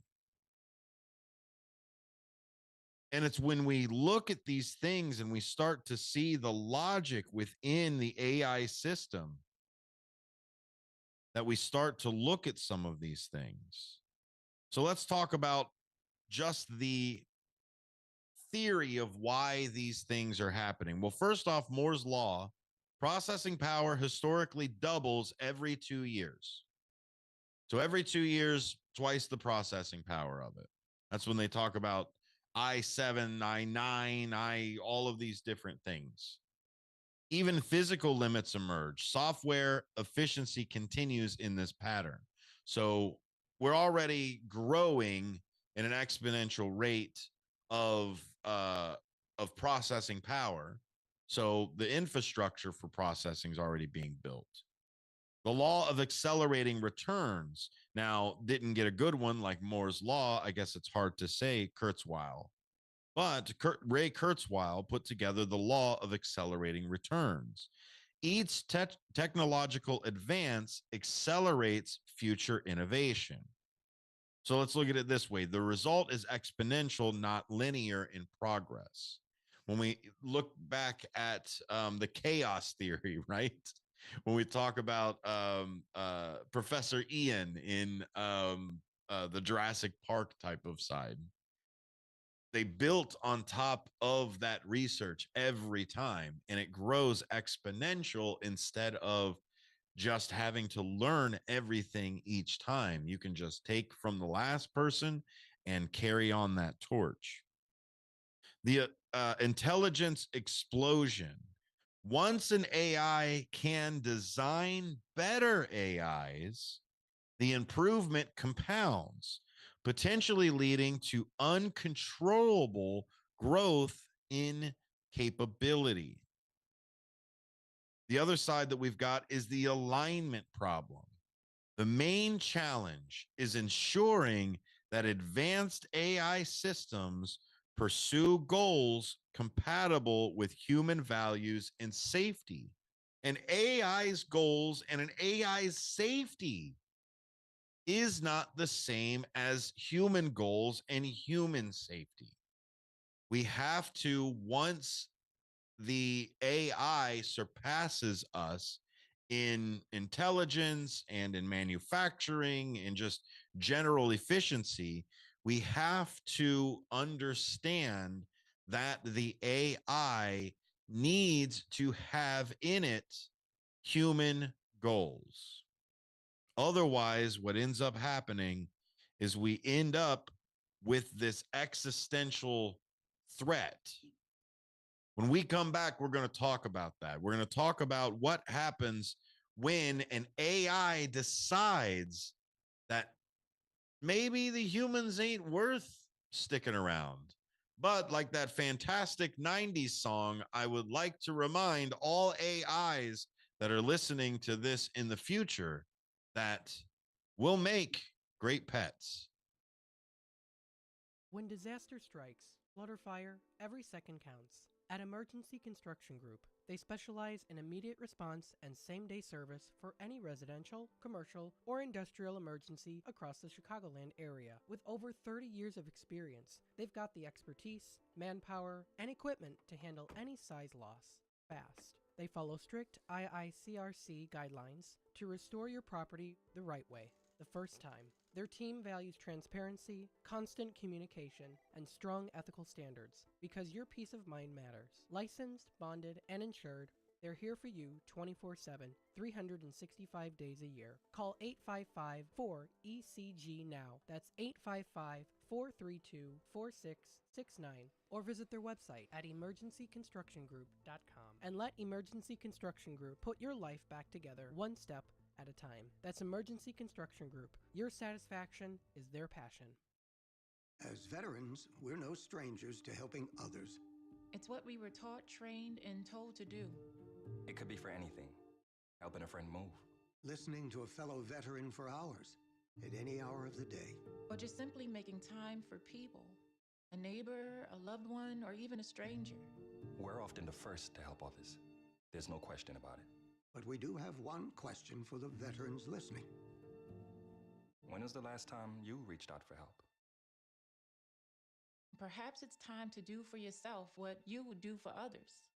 If you or someone you know needs resources, whether it's for stress, finances, employment, or mental health, don't wait. Reach out. Find more information at va.gov/reach. That's va.gov/reach. Brought to you by the United States Department of Veterans Affairs and the Ad Council.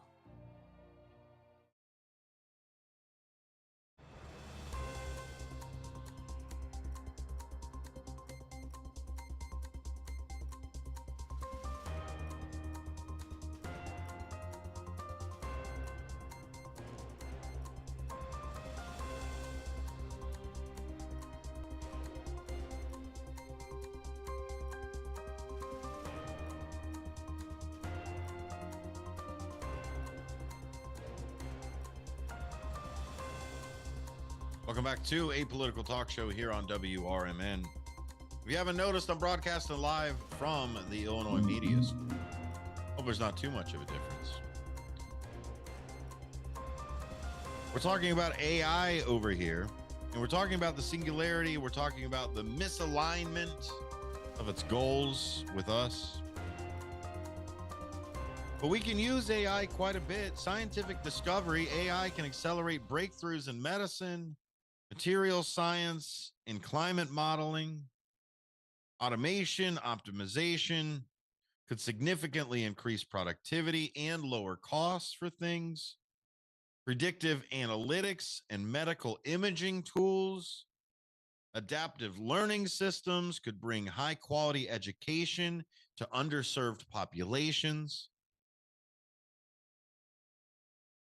When directly responsible, when directed responsibly, AI can amplify human capability and extend to the reach of problem solving across almost every single global challenge.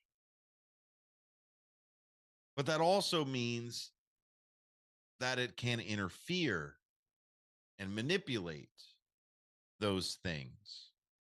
To whose benefit? A misaligned superintelligent AI could make decisions that are harmful for human survival without malice, simply by optimizing the wrong objectives.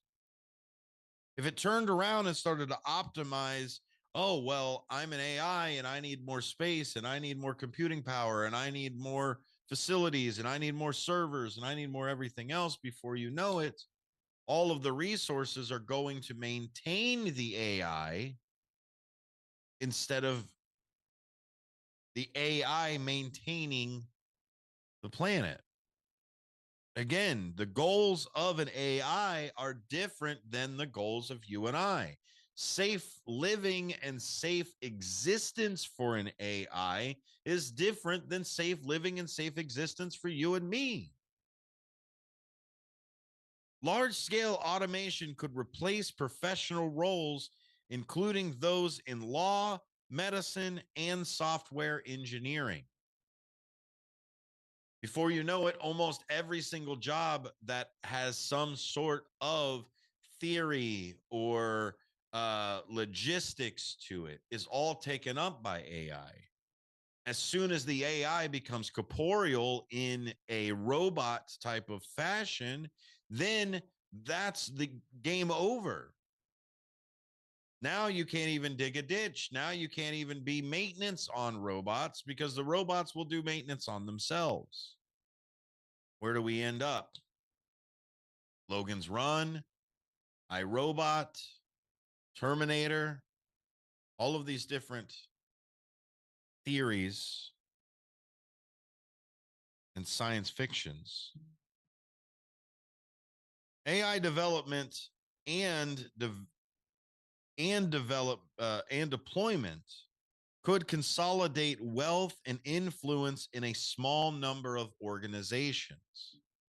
If you're the only one who controls the AI, and the AI can trade more stocks than the normal person, or the AI can buy up houses faster than a normal person, or the AI can invest, or the AI can change, or the AI can acquire smaller businesses faster. We already have this type of capitalism of cannibalizing smaller into bigger.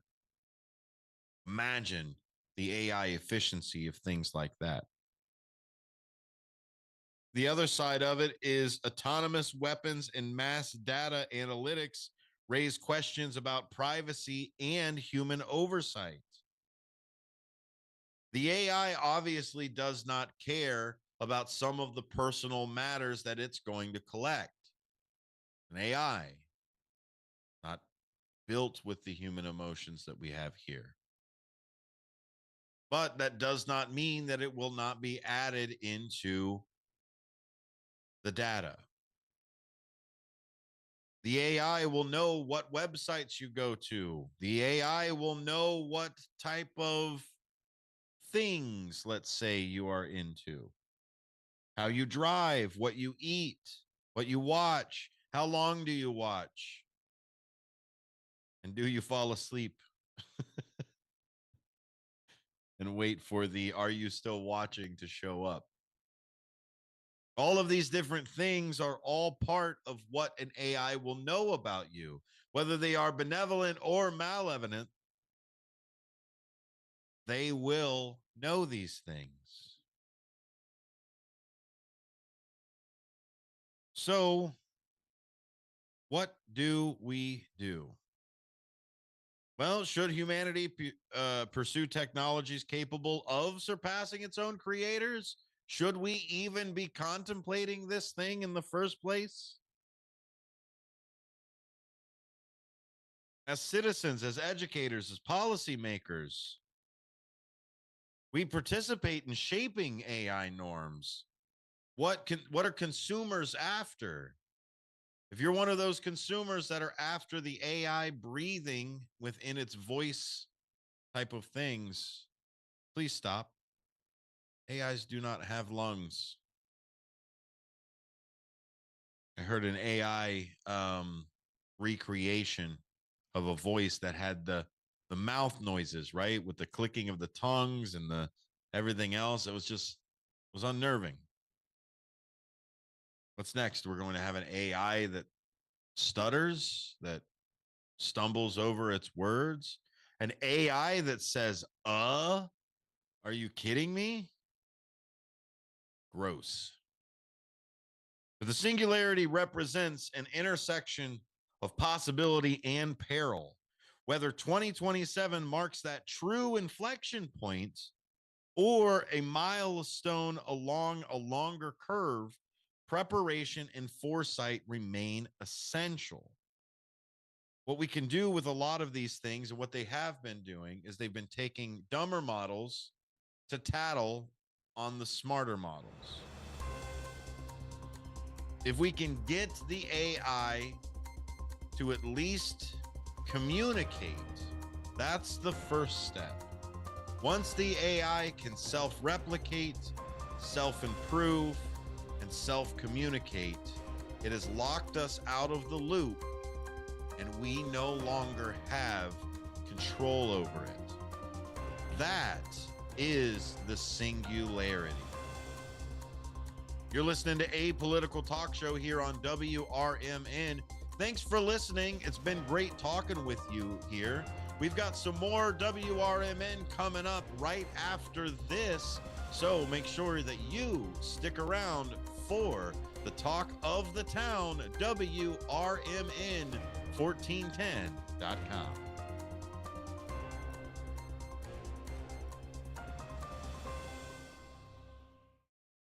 I am a non-attorney spokesperson representing a team of lawyers who help people that have been injured or wronged. If you've been involved in a serious car, truck, or motorcycle accident or injured at work, you have rights, and you may be entitled to money for your suffering. Don't accept an offer you get from an insurance company until you talk to a lawyer. And we represent some of the best personal injury lawyers you can find. Tough lawyers that will fight to win your case. And they're so good they stake their reputation on it by only getting paid if you win. So if you've been in a serious car, truck, or motorcycle accident or hurt on the job, find out today for free what kind of compensation you may be entitled to. Call the legal helpline right now. 800-257-3148.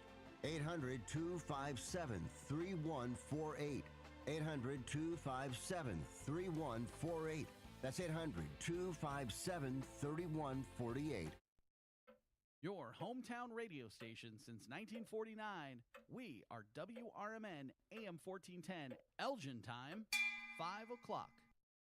I'm Trey Westerberg on 1410 WRMN Elgin, proudly serving the Fox River Valley. This update brought to you by Cintas. A 5-story condo building in Naperville was evacuated Sunday night after a fire broke out. Firefighters were called to the 100 block of South Washington Street just before 8 p.m. after flames were seen coming from the roof of the condo building. The fire was extinguished just after 8:30 a.m. No one was hurt in the blaze, which was estimated to have caused $20,000 in damage to the building. Deli products sold at Kroger supermarkets have been recalled amid concerns over possible contamination with listeria. The recall affects basil pesto bow tie salads and smoked mozzarella penne salads, according to a company announcement issued over the weekend. The products were sold at deli counters by weight and also in prepackaged portions at self-service cases in 1,860 stores across 28 states, including Illinois. The Kane County Health Department has awarded $300,000 in state opioid response money to local organizations working to prevent opioid overdoses, expand access to treatment, and support recovery services. The Daily Herald reports recipients include the Association for Individual Development's Opioid Prevention Project and Street Outreach Ecker Center, including its recovery cafes, Gateway Foundation, Greater Family Health, the Kane County Sheriff's Office for its A Way Out program, Lighthouse Recovery, and Serenity House. 6 men are facing charges after an undercover prostitution detail, according to Aurora Police. Between 4 and 9 p.m. on September 23rd, members of the Special Operations Group and Community-Oriented Policing Unit conducted a prostitution reversal detail in downtown Aurora after the department received complaints of prostitution activity. A female officer posed as a sex worker and was solicited by 6 men, according to officials. 5 men were from Aurora, ages 72, 69, 58, 46, and 43, and a 50-year-old man was from Dalton. All were arrested and cited with solicitation of a sexual act and given notices to appear in court. I'm Trey Westerberg on 1410 WRMN Elgin, proudly serving the Fox River Valley. You're still glowing, flirting, grooving. You still got it. But your immune system weakens as you age, making it harder to fight flu, pneumococcal pneumonia, RSV, and COVID-19. Vaccines are a key part of any health routine and help strengthen your immune response. Ask your doctor or pharmacist which vaccines you need. Schedule in minutes at vaxassist.com. Sponsored by Pfizer.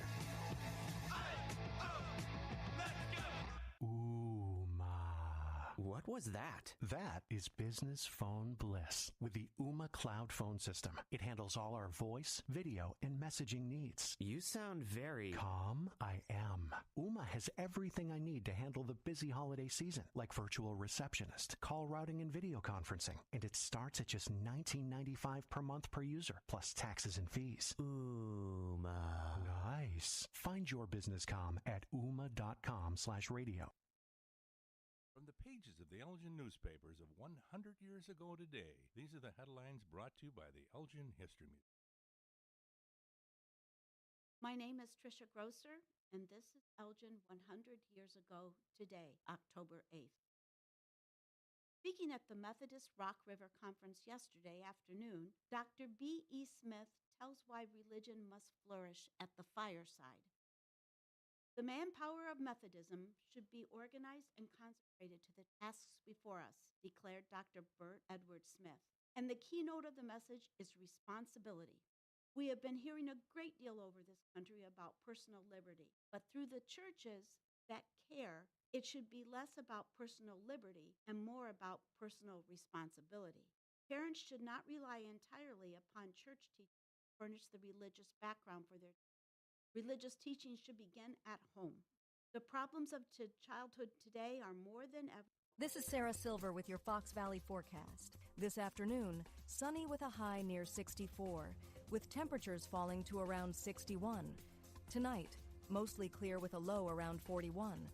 Tomorrow, sunny with a high near 64, with temperatures falling to around 61 in the afternoon. Currently, it is 62 with clear skies. I'm Sarah Silver on the Talk of the Town, WRMN.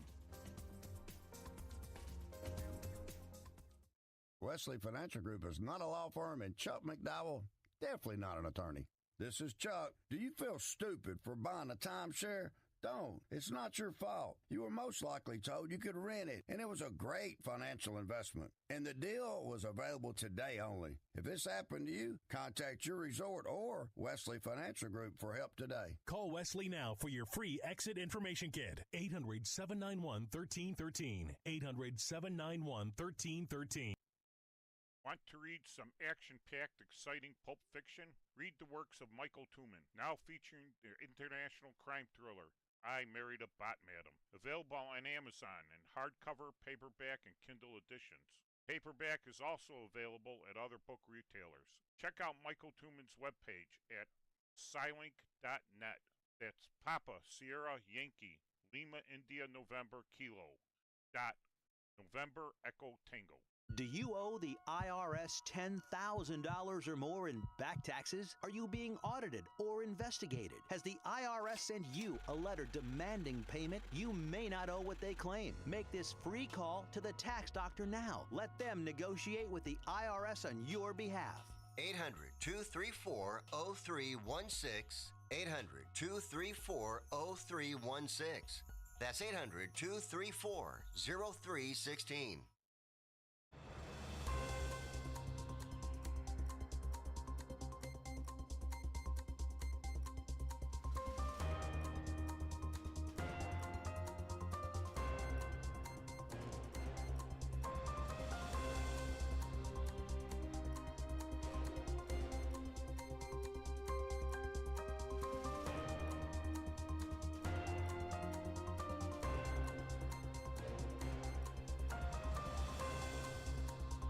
Hello, America, and good day to our friends around the world. This is a political talk show here on WRMN.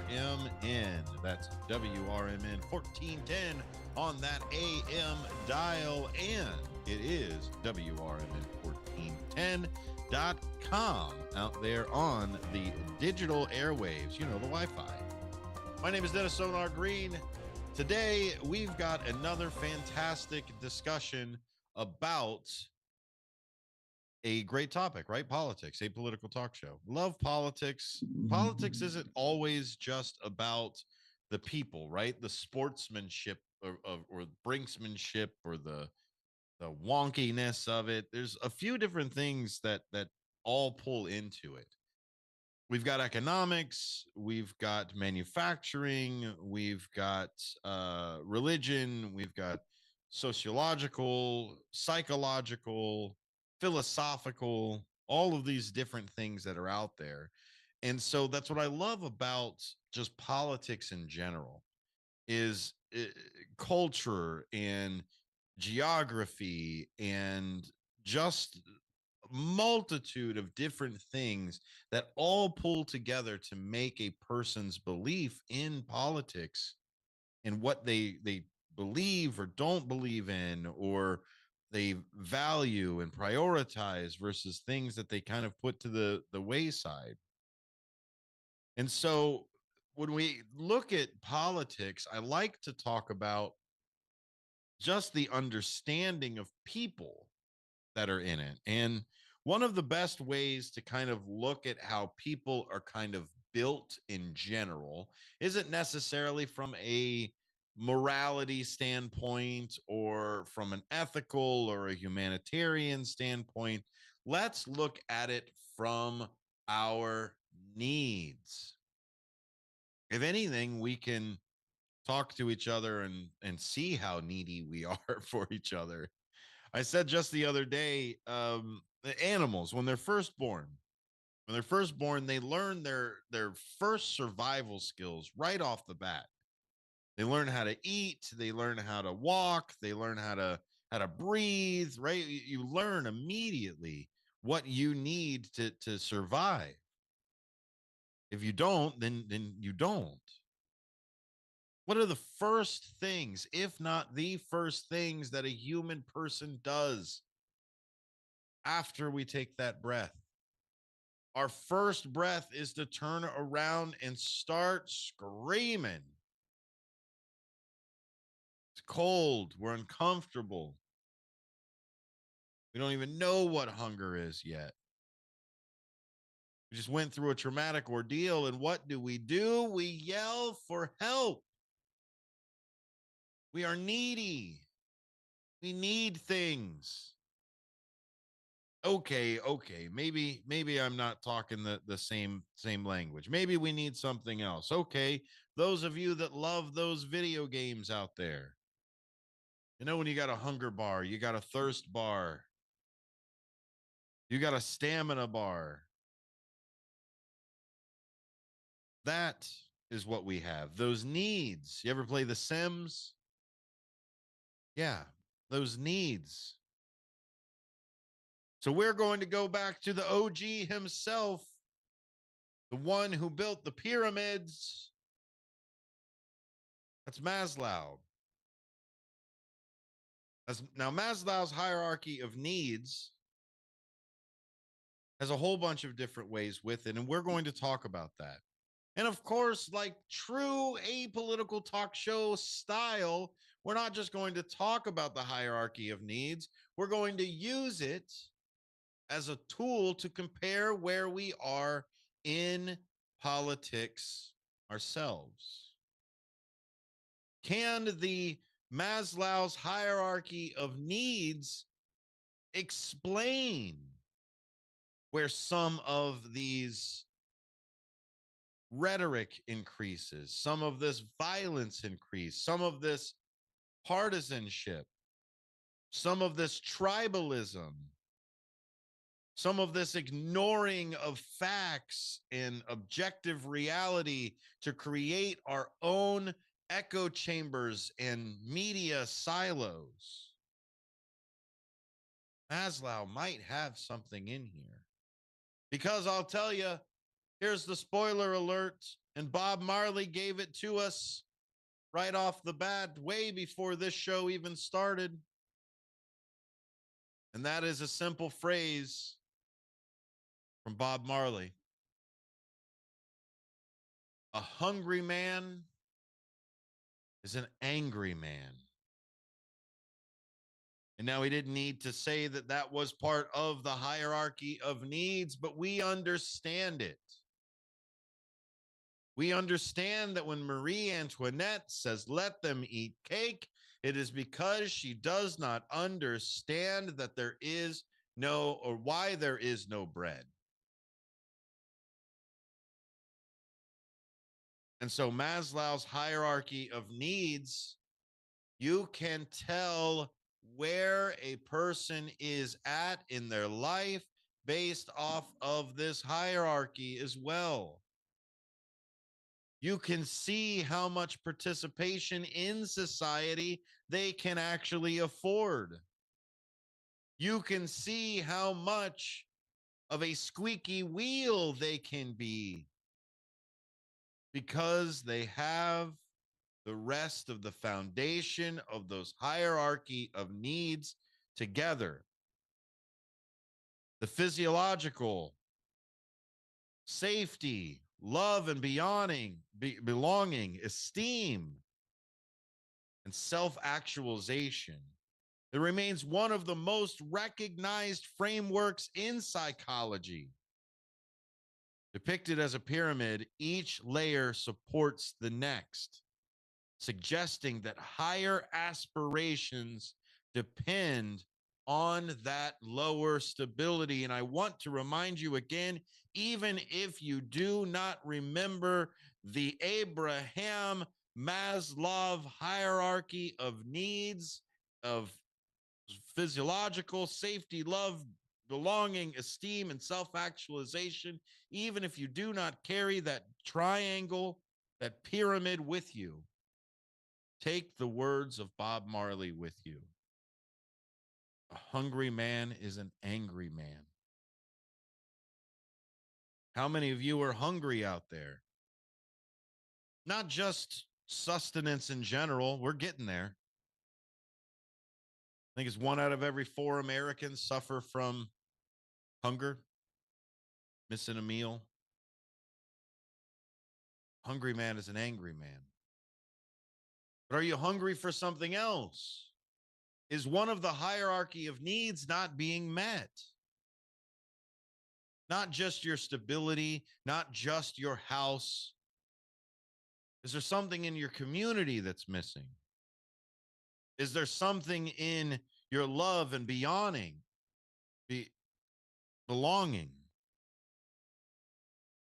Is there something with your self-esteem? In today's political world, marked by mass participation, polarization, and institutional distrust, the hierarchy offers an interpretive map. Political behavior can be read as a collective attempt to secure these threatened needs. Maybe contemporary political discourse is not just ideological. Maybe it's psychological, sorry. I speak words. Maybe it's physical. Maybe the reason why we have this polarization is because we do not have safety or we feel like we do not belong. The persecution kink that some of the people have that are out there. Oh, they're attacking us. Oh, woe is us. We may be the largest group of people, but they're attacking us.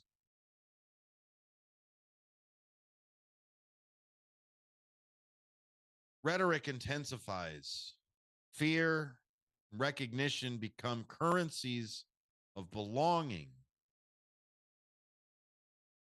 We are witnessing both the record voter turnout and a record low distrust in institutions. This contradiction reveals that participation often grows out of anxiety, not confidence. If I was confident that my party would win, I'd stay home, right? Maslow's hierarchy is architectural. When one layer weakens, the entire pyramid becomes unstable.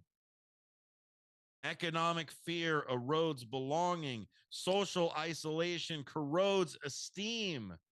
Humiliation corrupts meaning. When the base trembles, the summit tilts.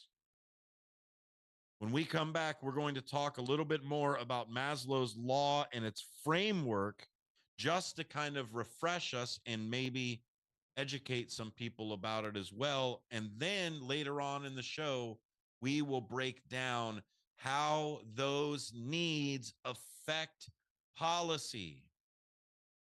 I heard JB Pritzker today on a podcast with Jessica Tarlov say, you cannot win elections by running on saving democracy.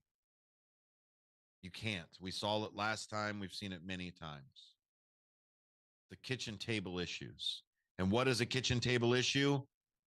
Food, housing, safety, the baseline of Maslow's hierarchy. Stick around. Apolitical Talk Show coming up right after this. Kick off your weekend with a little flair. It's Dino's Night Out, every Friday from 2 to 4 p.m. on WRMN 1410 AM. Dino brings you the best of the Fox Valley's entertainment scene. Live music, local artists, street festivals, great eats, and the personalities behind them. If it's happening, Dino's talking about it. And bringing the spotlight is none other than the legendary Arcada Theater, located at 105 East Main Street in St. Charles. Catch dinner, drinks, and a show, all under one historic roof.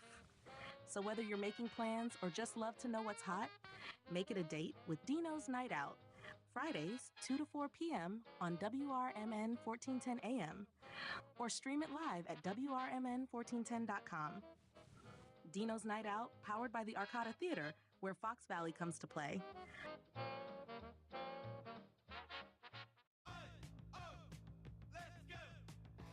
You're still glowing, flirting, grooving. You still got it. But your immune system weakens as you age, making it harder to fight flu, pneumococcal pneumonia, RSV, and COVID-19. Vaccines are a key part of any health routine and help strengthen your immune response. Ask your doctor or pharmacist which vaccines you need. Schedule in minutes at vaxassist.com. Sponsored by Pfizer. In the middle of the night, everything will be all right if you listen to Coast, right here on WRMN 7 days a week from midnight to 5 a.m. Each night on Coast to Coast, listeners are captivated by George Newry with discussions on news and current events, conspiracy theories, UFOs, life after death, and all things curious and unexplained. Whether you're working third shift or you're just a night owl, catch the most listened to overnight talk radio program in North America, Coast to Coast, every night, midnight to 5 a.m. right here on WRMN AM 1410 and 96.7 FM.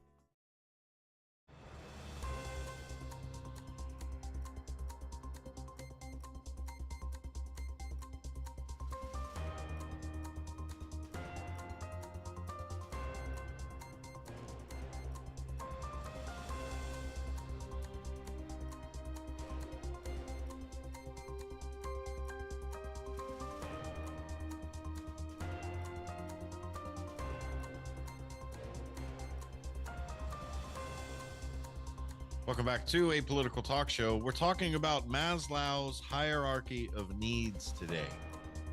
Maybe we can use it as a tool to explain the political climate and maybe just people in general. Thanks for being with us, A Political Talk Show, on 4 to 6, Monday through Friday, right before Big Top Sports. Right there. I don't do it as long as everybody else, I suppose. Big Top Sports. Yeah, I suppose I could work on it. But that's with Derek Geyer. That happens 6 to 8, most Monday through Fridays as well. So stick around for lots of WRMN programming right here on 1410, the talk of the town. You can head on over to WRMN1410.com for our full lineup and host bios. See a picture of me. I think I've got a twisted mustache on that picture. But anyway, we're talking about Maslow's hierarchy of needs, and twisted mustaches are definitely high up there. First thing we always talk about is just survivability, right? The physiological side of your body, the needs. I need my body to be alive to do it. Survivals deal with the rule of threes, right?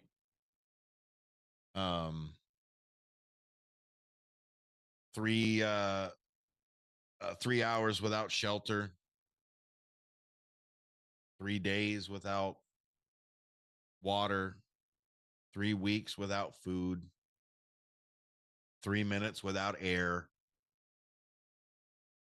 Those basic keep the heart pumping, brain thinking needs, right? You need a body to get all the rest of it. I can't have a strong self-esteem when I am drowning. So those needs, those basic needs that are there, we're talking about the physiological side of things, including we also talk about the safety needs. So food, water, rest, physiological ones, right? Safety needs, personal security. employment, stability. It goes beyond just shelter and food. You need stability to be able to continuously get that food, water, rest, shelter. Safety means that stability where you're able to turn around and say, okay, finally, I don't have to worry so much about just the bare survivability of the hour to hour, minute by minute. I can deal with my safety needs from a personal security. My effects are in there. I don't just live in a tent. I have employment. I have prosperity. I have promise in the fact that I can start to sustain myself. Just those two are becoming harder and harder for some people. They are. You meet them every day. With the grocery bill for food, with the water and the rent, the utilities, right? Other safety needs of being furloughed or being laid off or losing your job to AI. I guess I don't know. There's so much in there. Now think about all those people that only have those things, that only have the food, the water, the shelter, the personal security, the good job, all of that stability that's in there, the ones that are surviving. They're so lonely. The Tyler Durdens of the world, the incels, or just the lonely people. Look at all the lonely people. This is where friendship, intimacy, family, community step in. Once the needs, the physical needs, the survivability needs are met, the next thing that we yearn for, the next hunger that we have is the hunger for belonging. Maslow's hierarchy of needs starts to bring this into the psychological needs. Obviously, the physical needs, we need those. I cannot have psychological needs or start to work on my psychological needs. I may have psychological needs, but I can't work on them if I don't have my physical basic needs met. From starting to work on the belonging and the love and the family, once you feel like you are part and you belong to the community and have that intimacy and that friendship, this is where the esteem, the self-improvement starts. This is the respect of yourself, the respect of where you are in life, having self-dignity. Not just capitulating for friendship and intimacy. You start working on this individuality. It's still part of that psychological need. And that psychological need and that physiological need, they go hand in hand with our body, with our chemicals, with our hormones, with our electrical impulses, with our culture, with everything that goes in.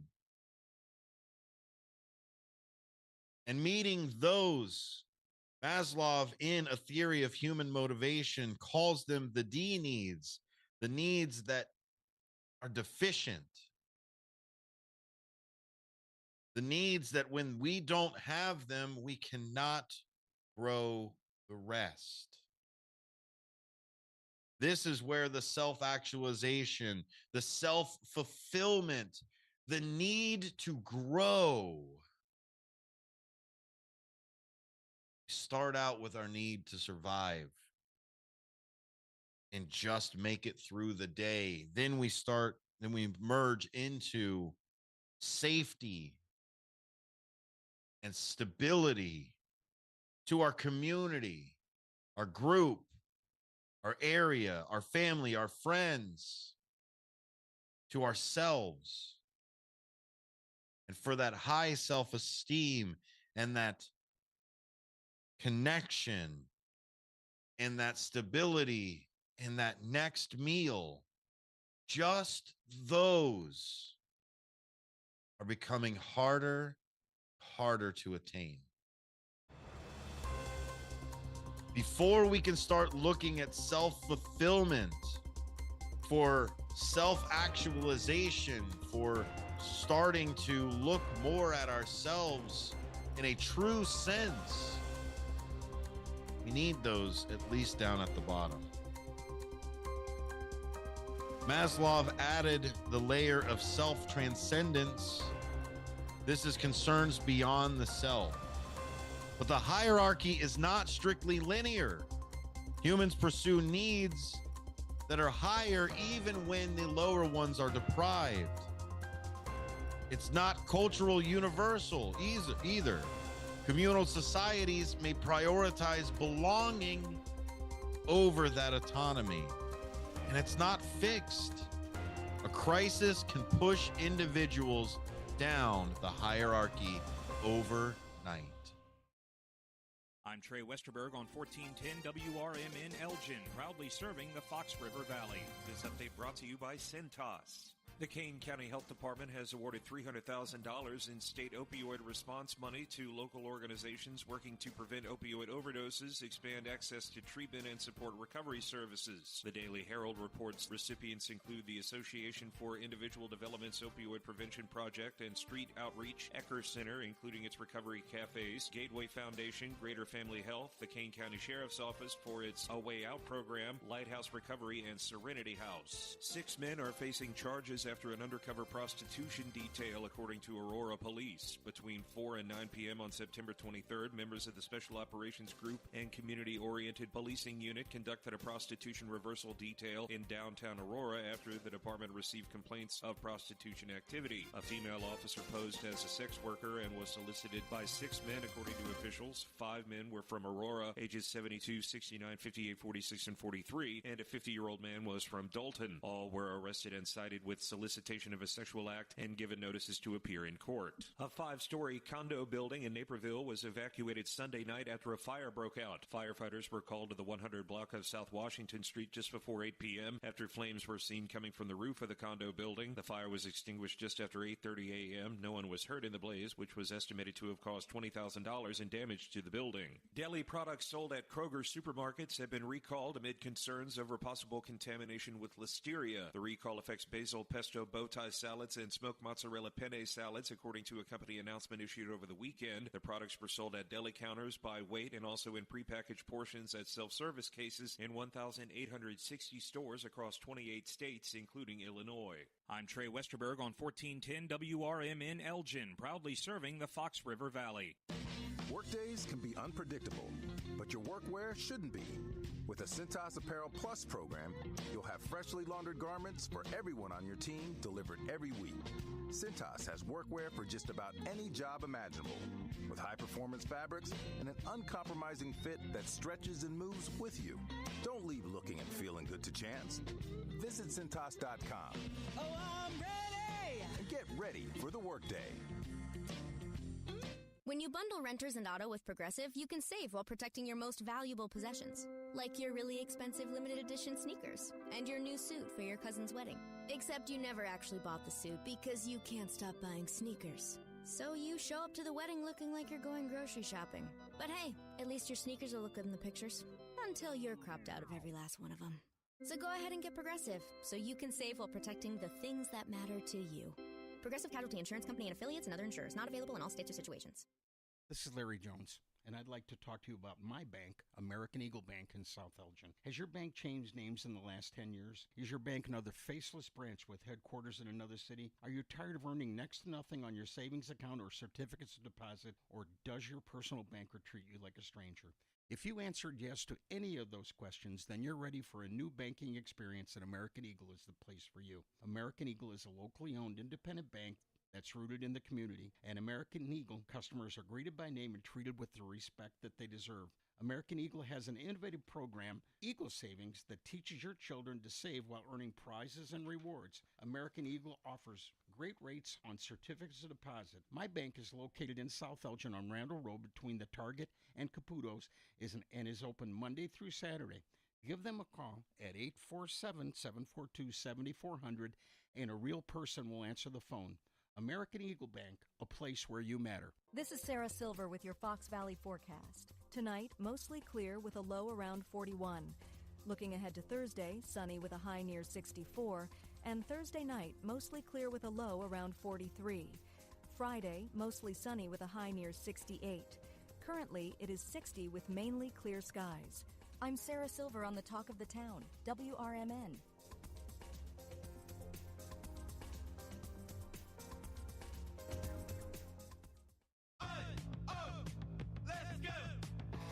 You're still glowing, flirting, grooving. You still got it. But your immune system weakens as you age, making it harder to fight flu, pneumococcal pneumonia, RSV, and COVID-19. Vaccines are a key part of any health routine and help strengthen your immune response. Ask your doctor or pharmacist which vaccines you need. Schedule in minutes at vaxassist.com. Sponsored by Pfizer.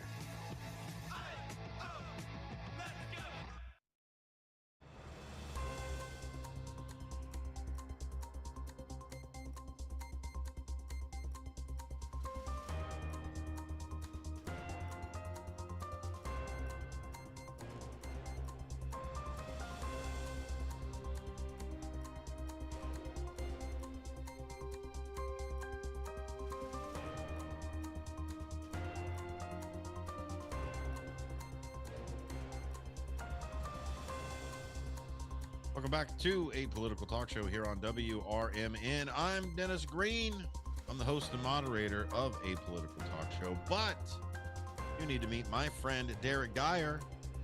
He's on Big Top Sports Monday through Friday, 6 to 8. Unless there's a game, I suppose. But check him out, Big Top Sports, Chicago's sports hub update. Great place to go for information on all of the different sports balls and sports pucks, sports baskets, and sports wickets, all of those different terminologies, I'm sure. Big Top Sports, Monday through Friday, 6 to 8. Here on A Political Talk Show today, we're talking about Maslow's hierarchy of needs. Now, it's common sense a lot of the time, right? When we talk about it in this type of form, when we talk about it of like, you got to make sure that you're not on fire first before you check the person beside you, right? Is that how it goes on the airport or airplane? I don't remember. But that's the thing is the hierarchy of needs. You have to make sure that your body is protected. Then you have to make sure that your future is semi-protected. That's safety, to make sure your body is protected for the future. Then you're able to finally start looking at other people, right? Help yourself first before you look at something else. But the hierarchy is not strictly linear. Like, there are some times, and you meet them, people that don't have that safety, that don't have that security, or may not even have that next meal. But they're always looking towards the community and giving back to the community, right? So they're not always linear, and they're not always culturally universal either. Communal societies may prioritize belonging over autonomy. We see that a lot in politics. They prioritize being part of the party because that's where their friends, their cultural side of it is. And if they want that autonomy, they may not get that friendship anymore. And of course, the hierarchy is not fixed. One crisis can push individuals down the hierarchy overnight. We've seen tragic accidents. We've seen healthcare. We've seen economic instability. We've seen laws. We've seen executive orders completely change somebody's hierarchy of needs and where they are in that hierarchy overnight. Why it still matters? Because the model clarifies that deprivation in one area reshapes behavior in every single one of them. Yeah, maybe you don't have the same foundational type of side that somebody else with their hierarchy of needs. But you cannot deny that when you move one piece, it affects the others, whether they have to shore up and take care of it or they collapse with the missing piece. Societies with unmet needs substitute compensation mechanisms. When safety weakens, people crave control. They're hungry for it. When belonging fades, they cling to the tribe. When esteem collapses, humiliation fuels rage. This is how fragile the pyramid is and how weak layers will topple the entire structure. So let's look at it from the interdependence principle.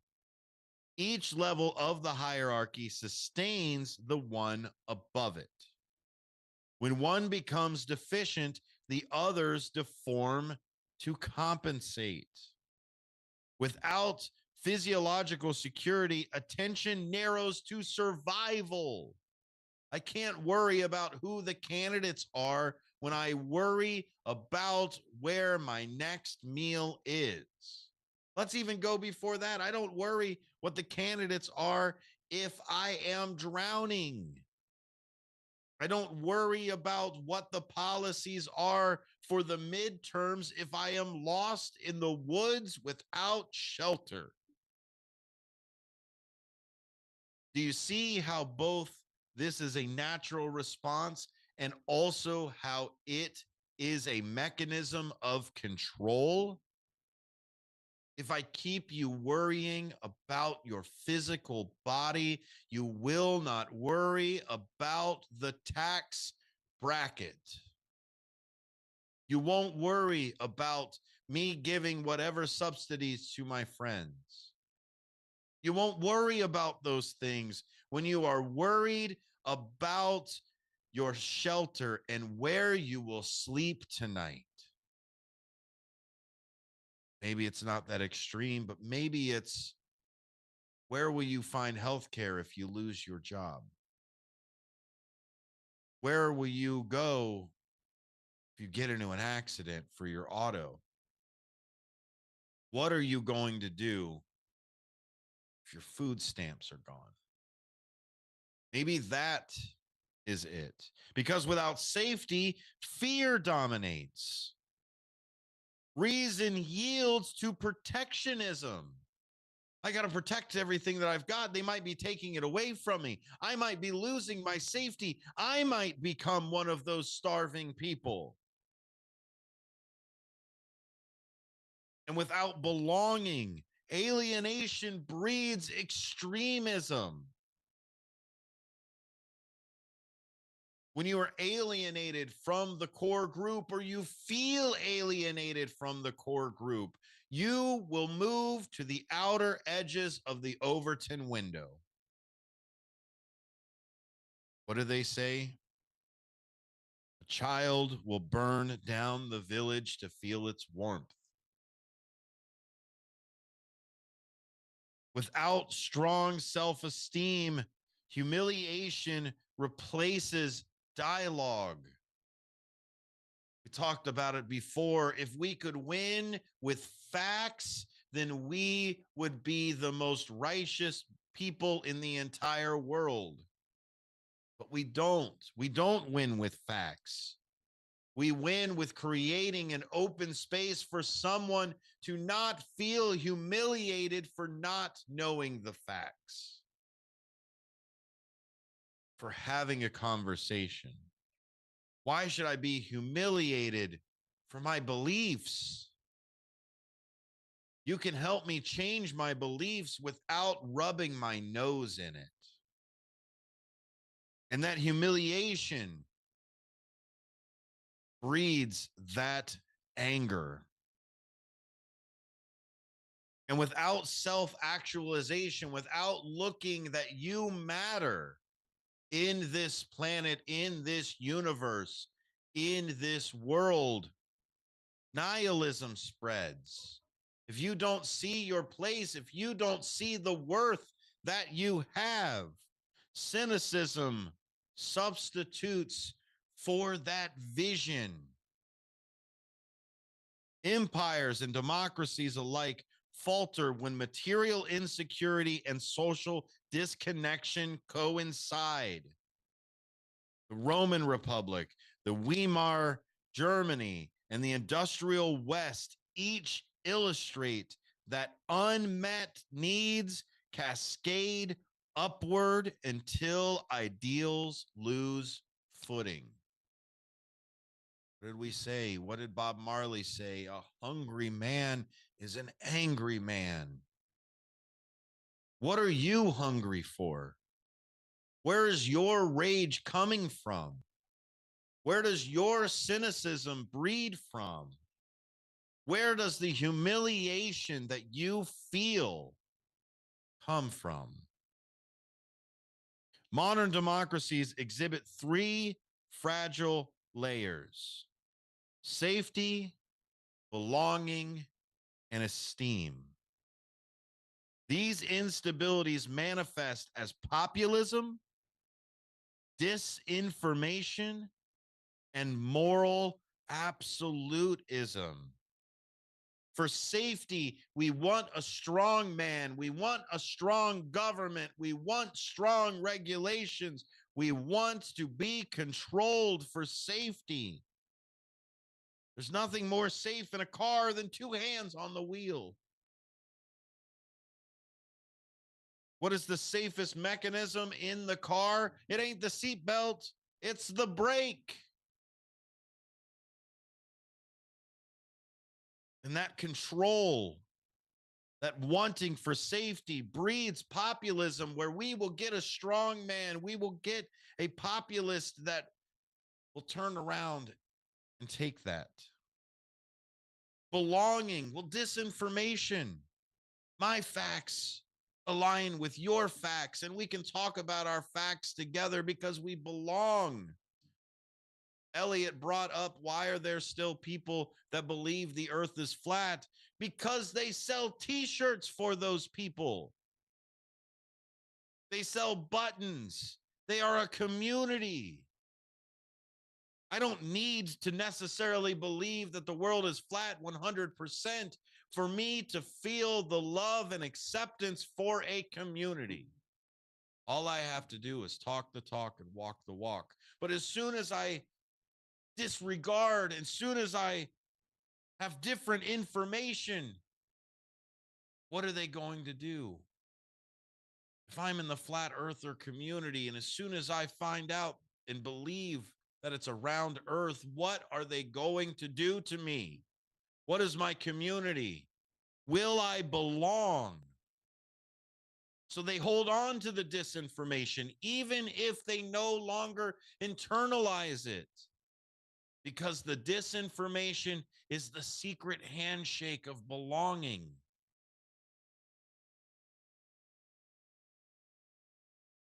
When somebody talks about QAnon, the fact that you even know what QAnon is brings you that closer into the fold.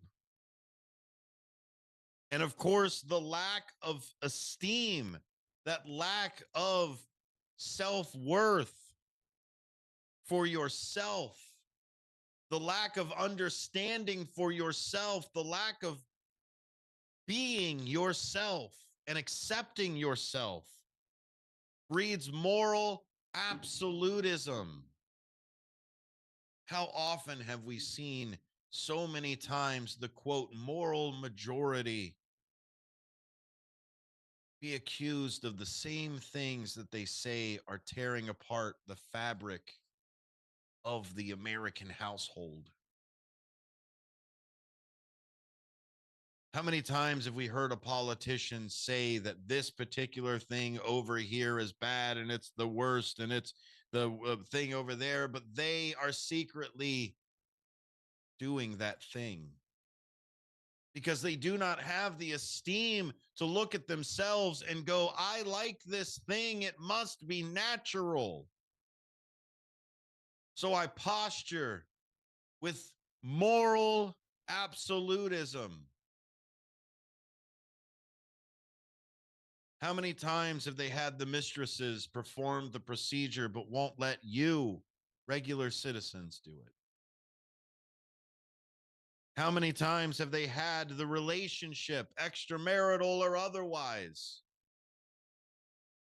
and they thump on the book and tell you that it's not moral? Low self-esteem on the hierarchy tells you that. They're people. Politicians are people. Please, please, for the love of Machiavelli, they're people.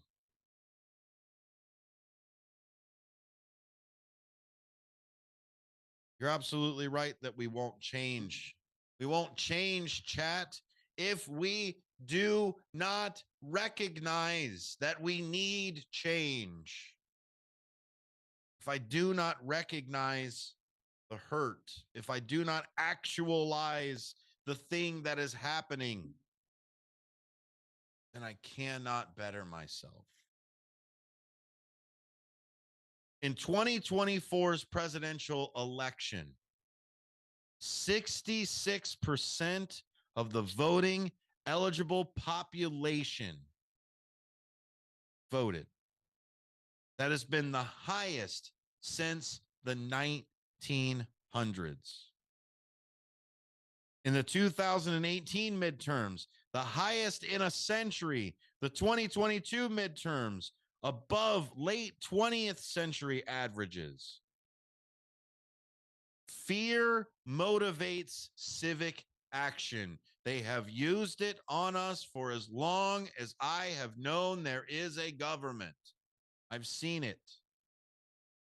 How often do we get a boogeyman instead of a platform? High turnouts signal anxiety. Gallup, September 2024, 31% trust in media, a fair or great deal. And only 36% thought that number would be higher. Trust not at all. Pew Research says 53% get their news via social media, 38% Facebook, YouTube's at a 35%, TikTok and Instagram, 20%. Reuters said social media video platforms surpass TV for news consumption. Shared epistemic space is collapsing. The shared truth, the shared broadcast. These silos are closing their doors.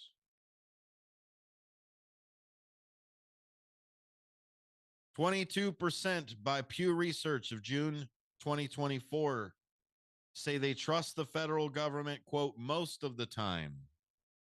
Partnership for Public Service says in 2025, 33% up due to partisan rebound. Republican trust in government moved from 10% to 40%. once their team was in charge. What do we do about trusting each other? Take it back to that safety. We take it back to that belonging.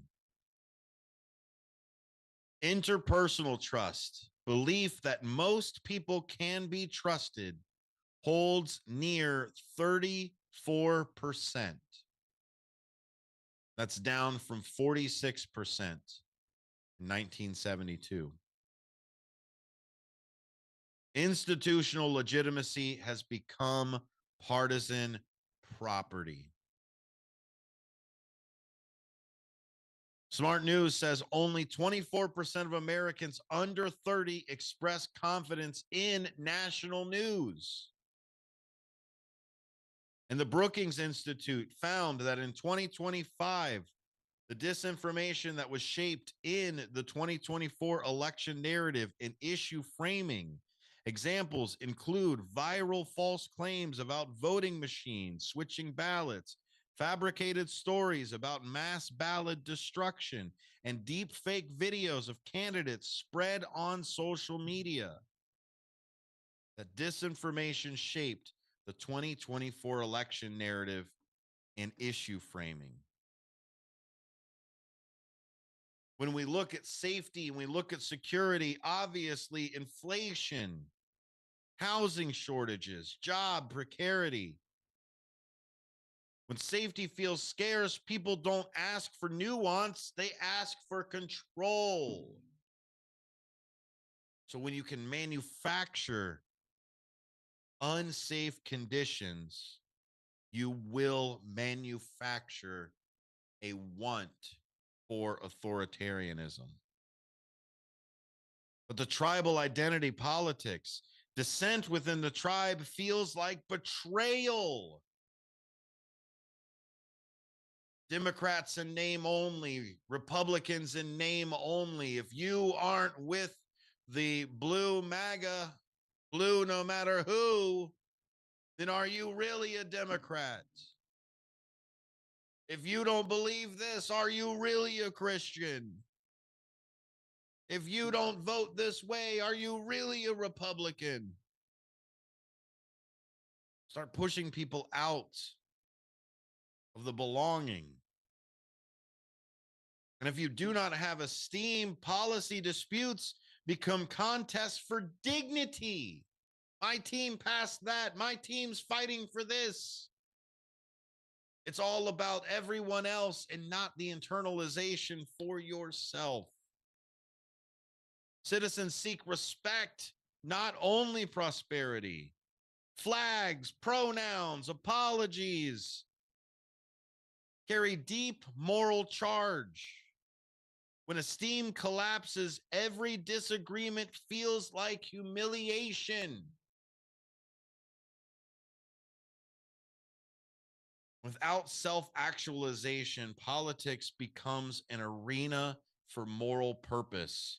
Let's save democracy. Let's defend the faith. Let's redeem civilization. Politics becomes religion when it replaces the meaning.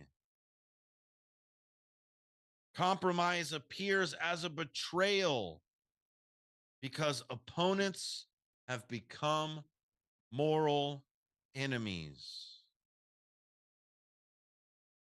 Maslow's pyramid functions as an independent system.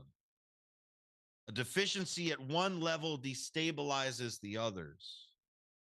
Economic insecurity and social volatility create fear. Fear demands simplicity. Simplicity breeds polarization. Isolation drives citizens towards extreme digital tribes that simulate intimacy through outrage. Have you had your 5 minutes of hate yet today? When one layer weakens, all the others distort to compensate. A cracked base produces moral earthquakes.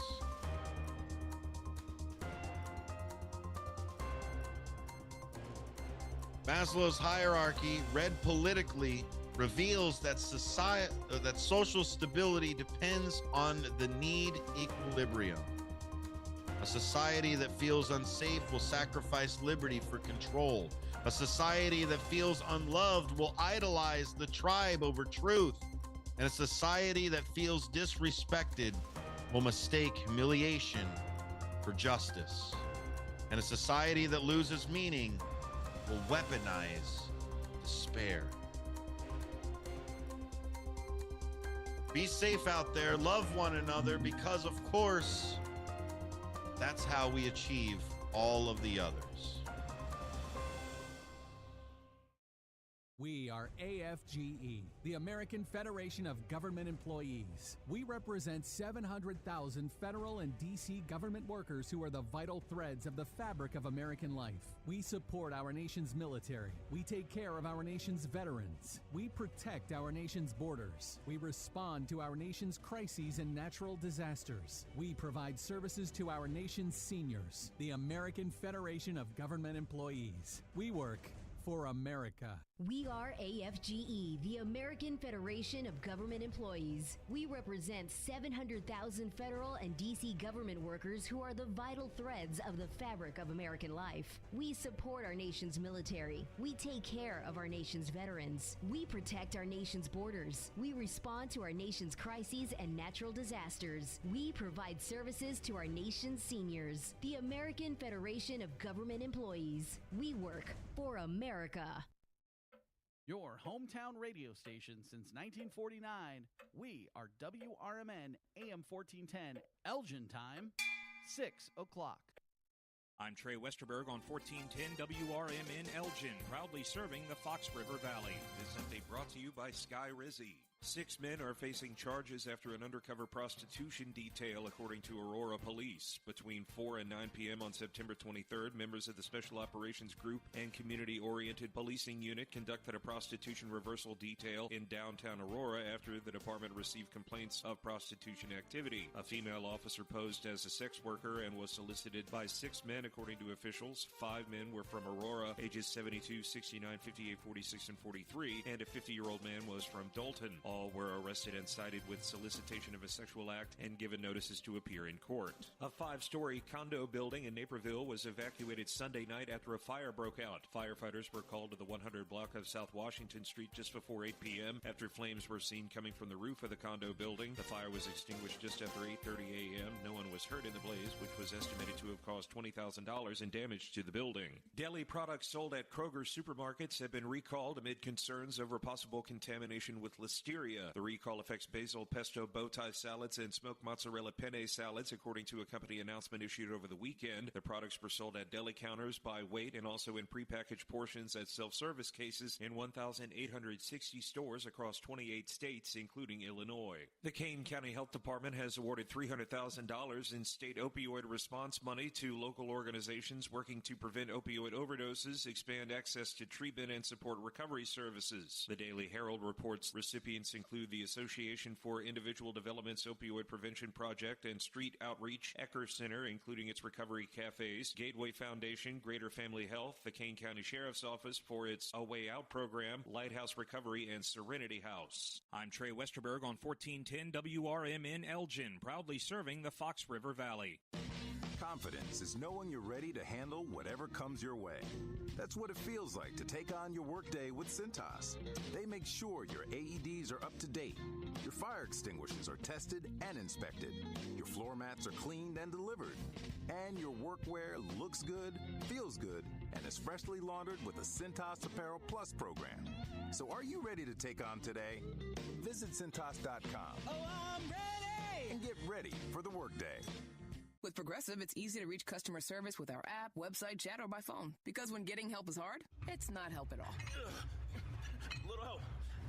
A little help over here. Thank you for calling Bench Press Assistance. What? Due to excessive gym volume, all available spotters are currently lifting heavy weights off the chests of other bench pressers. Seriously? Please continue to hold, and we will remove the barbell from your chest in the order in which your cry for help was received. Getting assistance should be easy. With Progressive, it is. Progressive Casualty Insurance Company and Affiliates.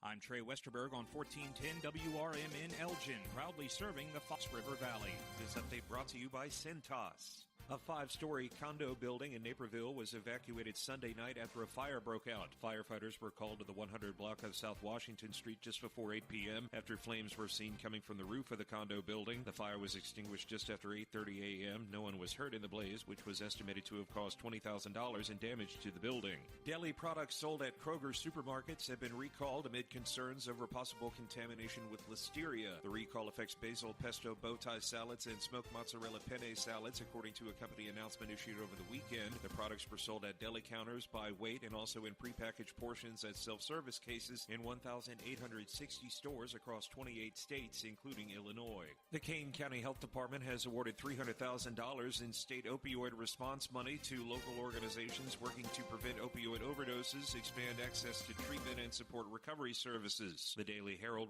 This is Sarah Silver with your Fox Valley forecast. Tonight, mostly clear with a low around 41. Looking ahead to Thursday, sunny with a high near 64. And Thursday night, mostly clear with a low around 43. Friday, mostly sunny with a high near 68. Currently, it is 60 with mainly clear skies. I'm Sarah Silver on the Talk of the Town, WRMN.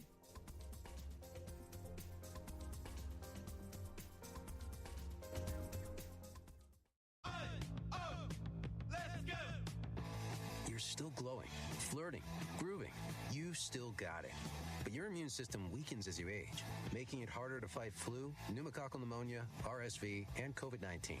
Vaccines are a key part of any health routine and help strengthen your immune response. Ask your doctor or pharmacist which vaccines you need. Schedule in minutes at vaxassist.com. Sponsored by Pfizer. The new novel, titled DUI Jury Trial, is the true story of two lawyers who defend a truck driver who is charged with DUI. If he's convicted, this truck driver faces a lifetime disqualification of his commercial driver's license, which would prevent him from ever driving a truck again. This 3-year legal battle culminates in a courtroom showdown, which involves the testimony of a DUI expert witness. This book, DUI Jury Trial, is now available on Amazon.com and BarnesandNoble.com. Listen this Sunday afternoon to Handle on the Law. I know we're at an at-will date, but for making a comment, like, hey, your hair looks good. And then I got a call from HR saying, hey, you know what? You're under investigation. Do I have any recourse? Were you fired? No, not yet. The problem, Eddie, is they can fire you for any reason they want. They literally can wake up in the morning and say, you know what? I'm a little bored this morning. I'll tell you what I'm going to do. I'm going to fire Eddie for no reason. Yep, he can do that. Yeah, that's California. Yep, welcome. It's Handle on the Law this Sunday afternoon from 4 to 7 right here on WRMN. Ladies and gentlemen, step on inside. It's Big Top Sports, your thrilling ride. From the Chicagoland to lands afar. With Derek Geyer, your sports czar. The game's the place from field to rink.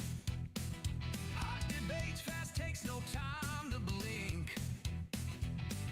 The Windy City roar, the fans ignite. Your circus of sports under radio light. Big Time Sports, feel the roar. Where the wild games come to score. Geyer guiding the sports fan from the heart of Chicagoland.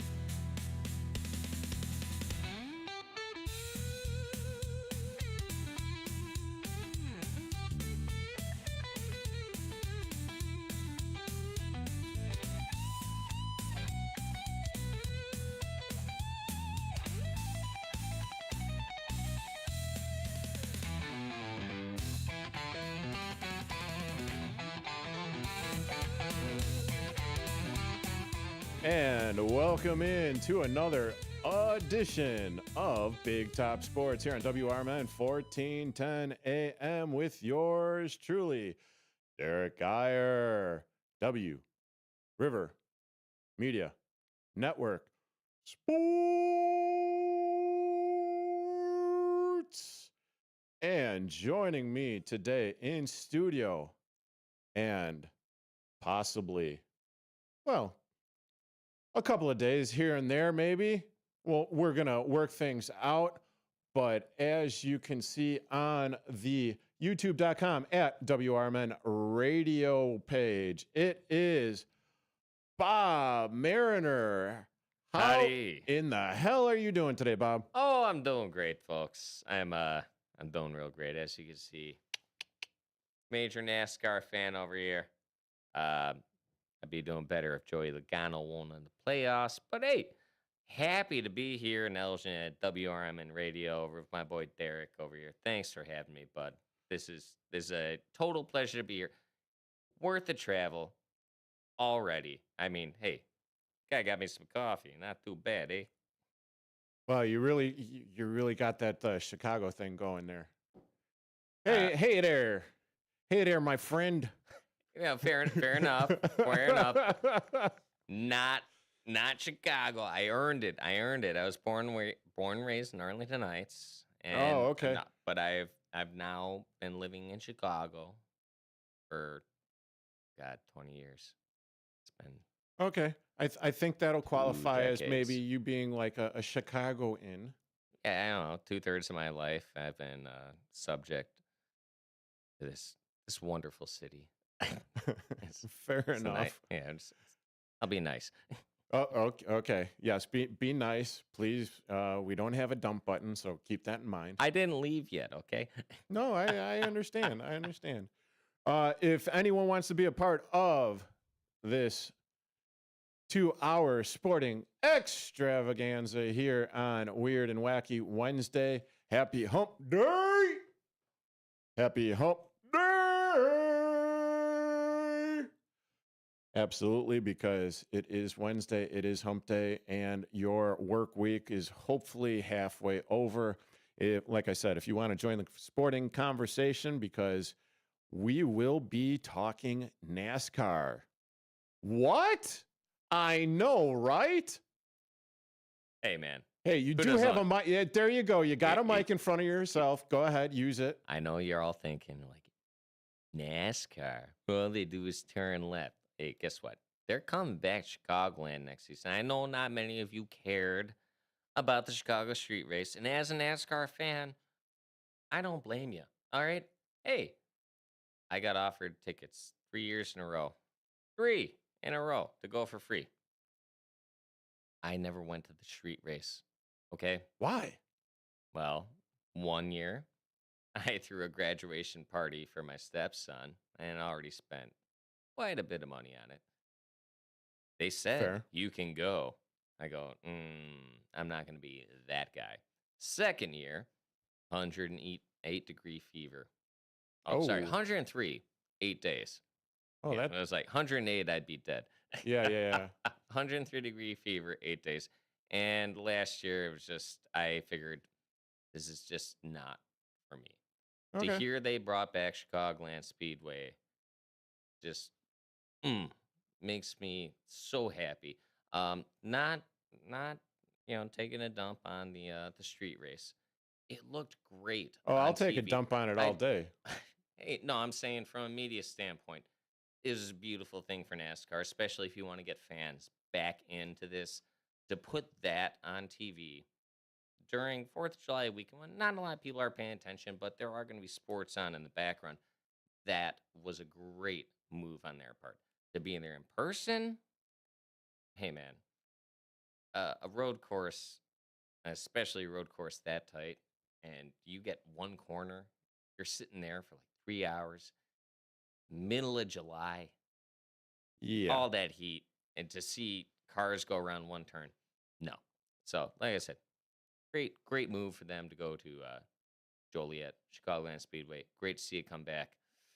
Gotta love ovals. NASCAR's all about ovals. Turn left, baby. Let's turn left. How many times can you turn left and do it the right way? Come on. Well, it definitely sounds like you know what you're talking about as far as NASCAR there. The only reason or way that I would have actually gone down there was probably for like all the extracurricular activities, like all the bands and everything. But we'll get to that at the bottom of the hour. If you want to join the conversation here on Big Top Sports with myself, Derek Geyer, and or Bob Mariner, please feel free to call in at 847-931-1410. That is 847-931-1410, or the text line at 505-926-1410. Or You could see our gorgeous mugs here on the YouTube page feed at youtube.com at WRMN Radio. And with this being Weird and Wacky Wednesday, I think I might as well just get into a little bit right now before we get that 15, 16, 17-minute mark. But any hoodie. In today's wacky sports news, it includes a college baseball player by the name of Parker Bird hitting a base hit with a prosthetic leg. What? Okay, now I know how it sounds here, and I had to do like a double check, and I had to look it up on another line because I say did AI, he hit it with that's leg? That's exactly why I needed to do the double check and why I was like reading it and like going like, wait, what? He got a base hit while hitting the baseball with a prosthetic leg? No, he actually has a prosthetic leg. Okay. And was playing baseball and got a base hit. So he used a baseball bat with his arms, but he had a prosthetic leg on probably the leg he doesn't have anymore. I would imagine that would being the case. So this is he's from Colorado State University.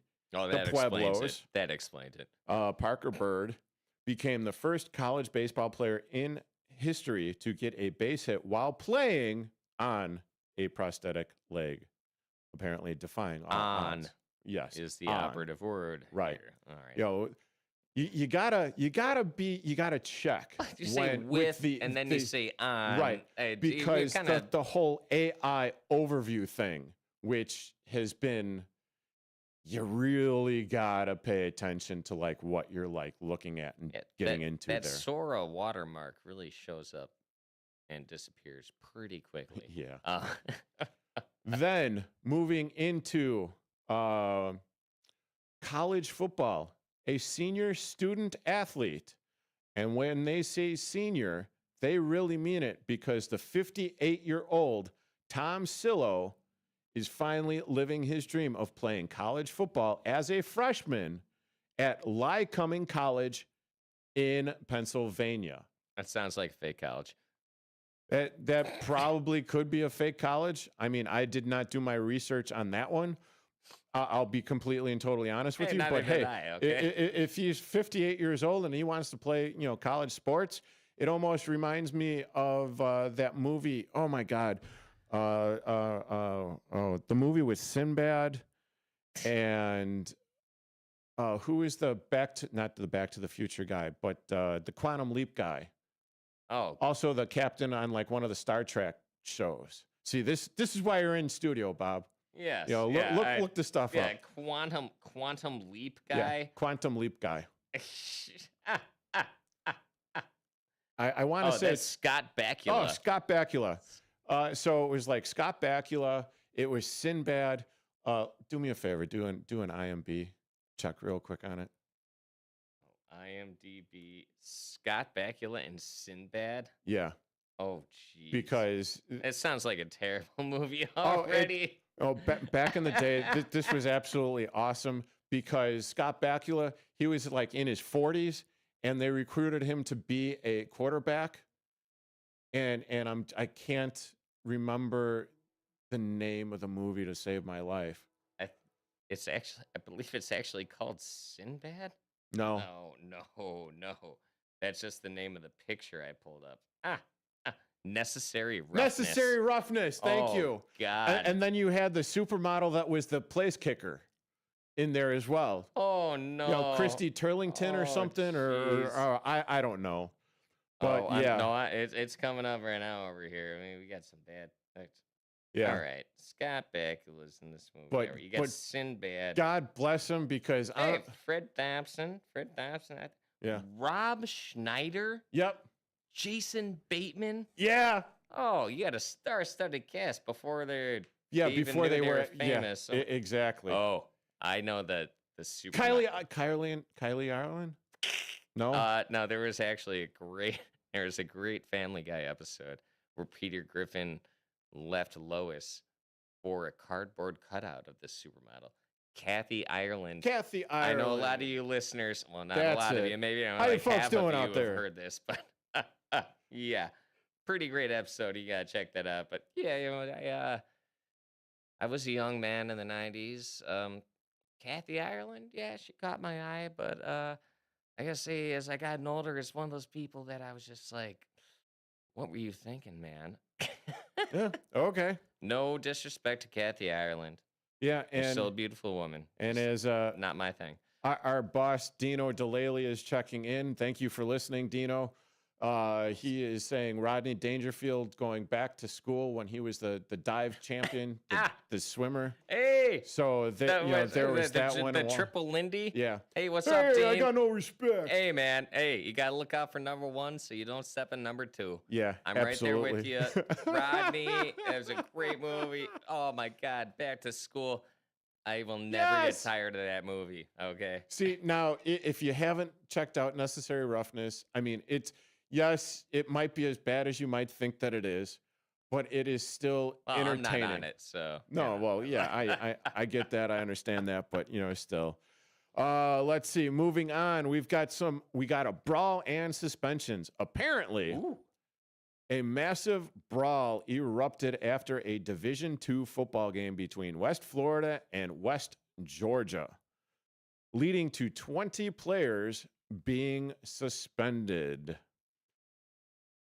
I mean, yeah, that had to be one hell of a chippy game to begin with, and we will come back with the details after this break. You're currently listening to Big Top Sports with yours truly, Derek Geyer and Bob Mariner on WRMN 1410 AM.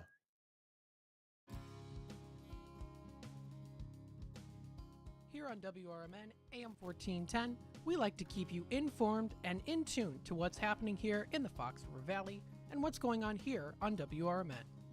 We recognize the importance of local radio to be a part of the conversation and to be a part of the community for the community.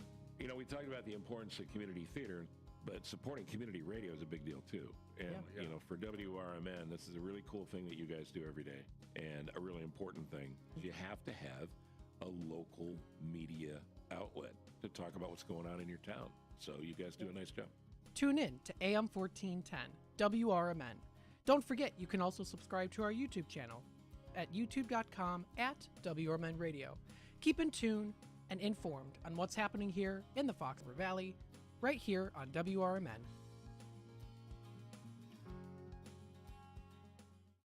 Attention all sports fans. Get the latest issue of the Chicago Sports Journal featuring player profiles, team schedules, ballpark photos, and more. Visit CHISportsJournal.com. Chicago sports fans are raving about the latest issue of the Chicago Sports Journal, featuring owner profiles, book reviews, cafe, bar, and restaurant reviews, specials, and more. Pick up your copy of the Chicago Sports Journal at Metro train stations, retail locations throughout Chicagoland, or visit CHISportsJournal.com today.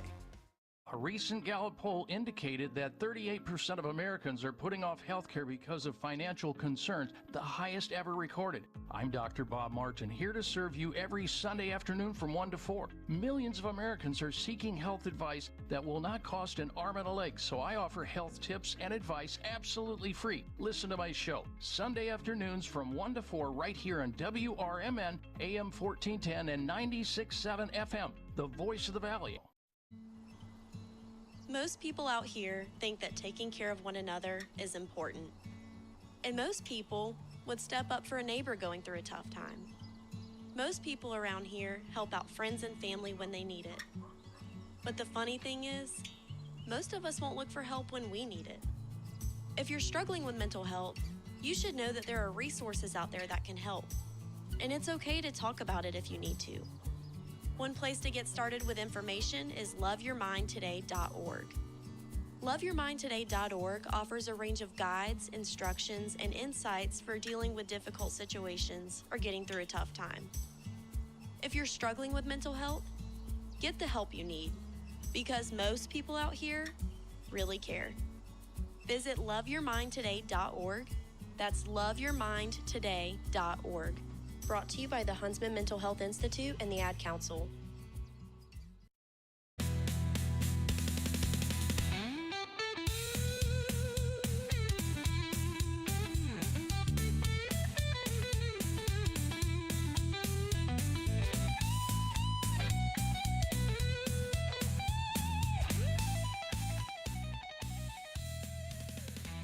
And welcome back into Big Top Sports here on WRMN 1410 AM.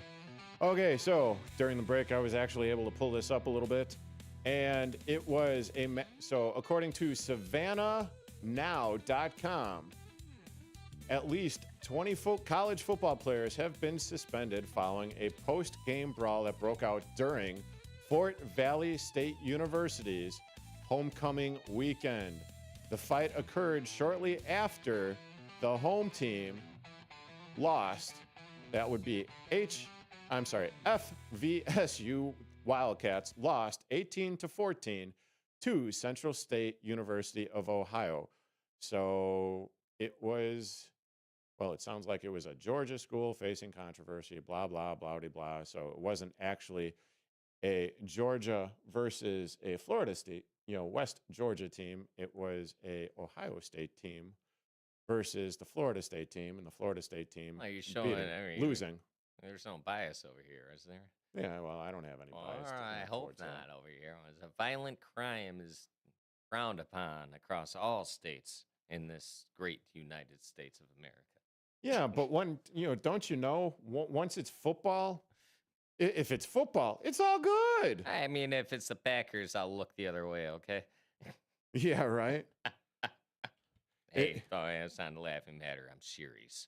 Take out the Packers. Well, there's one thing that you got to know about me, and anytime you say Green Bay, you have to do the whole sucks thing with it. Green Bay sucks. St. Louis sucks. Hell, New York really sucks. They know that already. Come on. Yeah, well, I'm just saying. They just need to hear it a million more times. Yeah, well, I mean, it's not like I'm trying to get views or likes or any of that stuff, but I mean, that's a pretty brutal brawl there. 20 to 30 people. Yeah, getting suspended. But I mean, did you hear about the most recent news as far as Mark Sanchez is concerned? Well, I didn't hear the news. I saw that picture of that poor grease truck driver, just doing his job. Here's a lesson to all you out there. Sometimes, when the bartender says, maybe you don't need one more. Maybe you don't need one more. Yeah, the poor truck driver in reference to was Perry Toll, and he works for a cooking oil management company, and he is 69 years old. He was attacked by former NFL quarterback and current, I'm going to say, going out on a limb here. You think he's going to lose his job? Oh, I would think so. Oh, no, he might just get suspended. Maybe HR will have a meeting. Who knows? Yeah, if they don't do that, then yeah. Well, if he's having a bad day, if he's not fired, or maybe there was like other chemical imbalances or whatever involved, but apparently Mark Sanchez was doing wind sprints in the alley behind the establishment where Perry Toll, as I previously said, the 69-year-old was, basically doing his job on October 4th. So October 4th, 4 days ago. So that would be on a Friday, going into Saturday, where he is replacing the oil for a restaurant, the cooking oil for a restaurant, and gets accosted by, the only thing that I could possibly say is a very... he was wasted, dude. Come on. Allegedly. What do you mean allegedly? Allegedly. Here, they said no. They said he was doing wind sprints. If you were not known for being a professional athlete, nobody would say you're doing wind sprints. They would be like, a guy was wasted stumbling through the alley. Because here, I just looked it up. First thing on Google, wind sprint definition: a form of exercising consisting of repeated alternation between a walk or slow run and a faster run. That means you're drunk trying to make it home, stumbling through the alley. The only reason they called it a wind sprint is because he had money and he had fame. If it was you or me, oh, yeah, we wouldn't be on the radio right now, bud. Yeah, but we still need to qualify it saying allegedly drunk, allegedly on some substance. Okay, fair enough. Because, we don't want the station to, well, more importantly, guilty. I mean, guilty. we don't want the station to come under fire. I mean, we do have a hell of a lawyer that does sponsor a majority of our shows here in Viselli Law. We like you, lawyer. We love you. We Jimmy Viselli is a godsend here at the station for WRMN. Sorry, but still, yeah, we don't want to incur any of the wrath. But because he was defending himself, oh my goodness, I just had it here.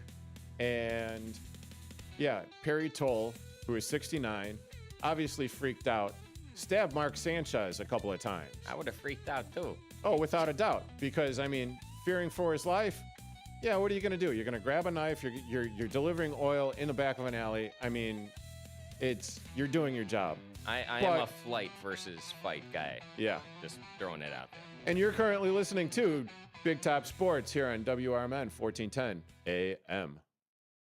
I'm Trey Westerberg on 1410 WRMN Elgin, proudly serving the Fox River Valley. This update brought to you by Cintas. A 5-story condo building in Naperville was evacuated Sunday night after a fire broke out. Firefighters were called to the 100 block of South Washington Street just before 8 p.m. after flames were seen coming from the roof of the condo building. The fire was extinguished just after 8:30 a.m. No one was hurt in the blaze, which was estimated to have caused $20,000 in damage to the building. Deli products sold at Kroger supermarkets have been recalled amid concerns over possible contamination with listeria. The recall affects basil pesto bow tie salads and smoked mozzarella penne salads, according to a company announcement issued over the weekend. The products were sold at deli counters by weight and also in prepackaged portions at self-service cases in 1,860 stores across 28 states, including Illinois. The Kane County Health Department has awarded $300,000 in state opioid response money to local organizations working to prevent opioid overdoses, expand access to treatment, and support recovery services. The Daily Herald reports recipients include the Association for Individual Development's Opioid Prevention Project and Street Outreach Ecker Center, including its recovery cafes, Gateway Foundation, Greater Family Health, the Kane County Sheriff's Office for its A Way Out program, Lighthouse Recovery, and Serenity House. 6 men are facing charges after an undercover prostitution detail, according to Aurora Police. Between 4 and 9 p.m. on September 23rd, members of the Special Operations Group and Community-Oriented Policing Unit conducted a prostitution reversal detail in downtown Aurora after the department received complaints of prostitution activity. A female officer posed as a sex worker and was solicited by 6 men, according to officials. 5 men were from Aurora, ages 72, 69, 58, 46, and 43, and a 50-year-old man was from Dalton. All were arrested and cited with solicitation of a sexual act and given notices to appear in court. I'm Trey Westerberg on 1410 WRMN Elgin, proudly serving the Fox River Valley.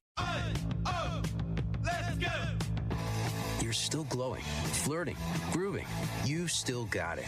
But your immune system weakens as you age, making it harder to fight flu, pneumococcal pneumonia, RSV, and COVID-19. Vaccines are a key part of any health routine and help strengthen your immune response. Ask your doctor or pharmacist which vaccines you need. Schedule in minutes at vaxassist.com. Sponsored by Pfizer.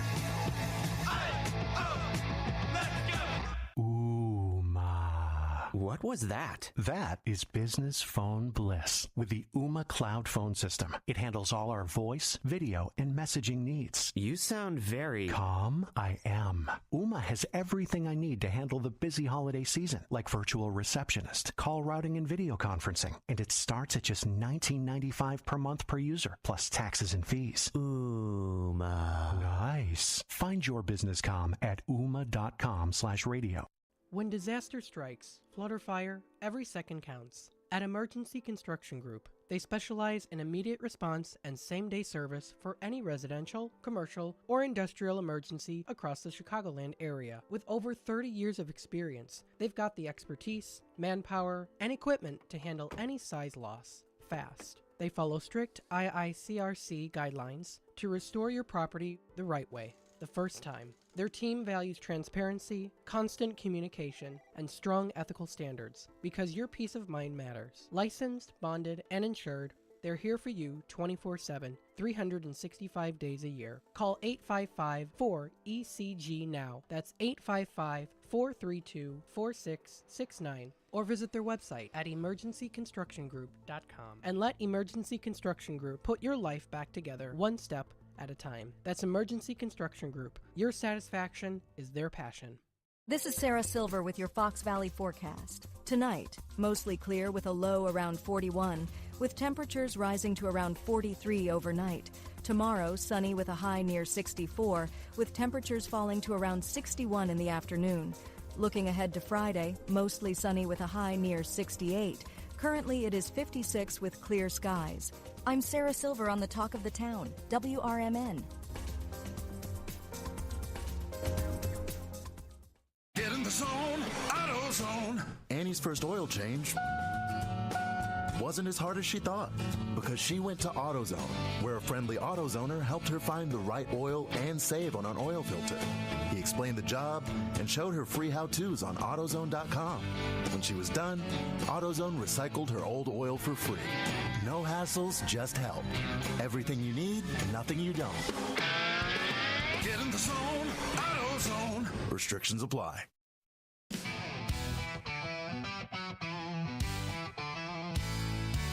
Ladies and gentlemen, step on inside.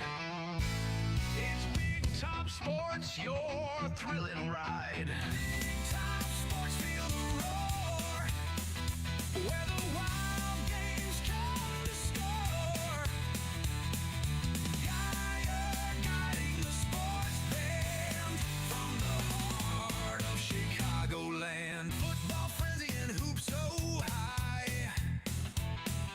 Baseball swinging as seasons fly. Hockey blades cutting swift and true.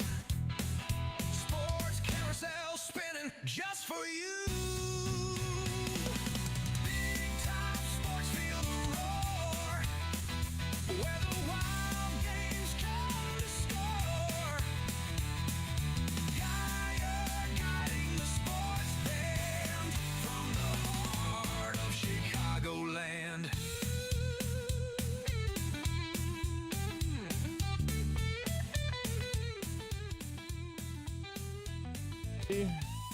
Gotta make sure the mic is on. The button sticks sometimes. Gotta make sure. Okay, there we are. I don't know. There we are, back for Big Top Sports here in WRMN, 1410 AM. And I am joined in studio by Bob Mariner. Hey-o! You can see his gorgeous face here on the youtube.com at WRMN radio feed. And, well, it wouldn't be Wacky Weird Wednesday or whatever the hell that I previously said this day would be if I did not currently check in and to see what the Chicago Cubs are currently doing. And as of this moment, it is top of the 7th inning. And, well, it looks like they are losing the lead because it was 4-1. Then it was 4-2 in the 4th. And now in the top, well, now mid 7th. So that's good. They quashed the rally that the Milwaukee Brewers were hoping to have, but it's currently 4-3, middle of the 7th. It's a story of the series. Hey, we're doing great. We're doing great. The first inning, second, hey. And then silence. Yeah. Deadly silence. Almost getting there. Just just not quite making it. I mean, dude, Yeah, it's nothing like a kick to the bolas. I To don't know kind of why like rein things in. I don't know why people are so surprised. Have you watched Milwaukee all season? Because I watched Milwaukee all season.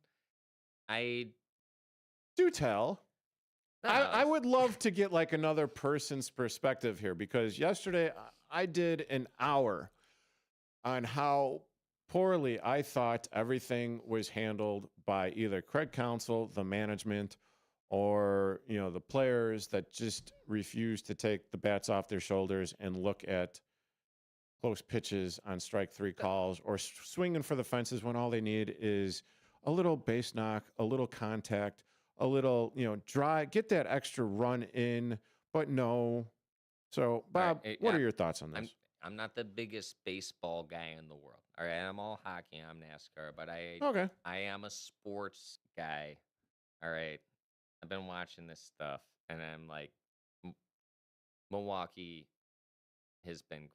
Okay, early on, mid, end of the season, I still didn't have a doubt that Milwaukee would end with the best record. All right.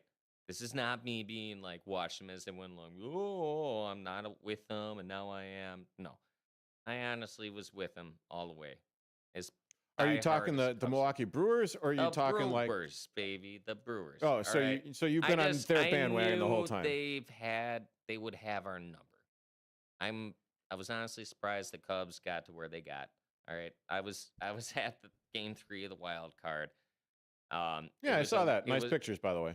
Oh, thank you very much. No, it was electric. It was a great time.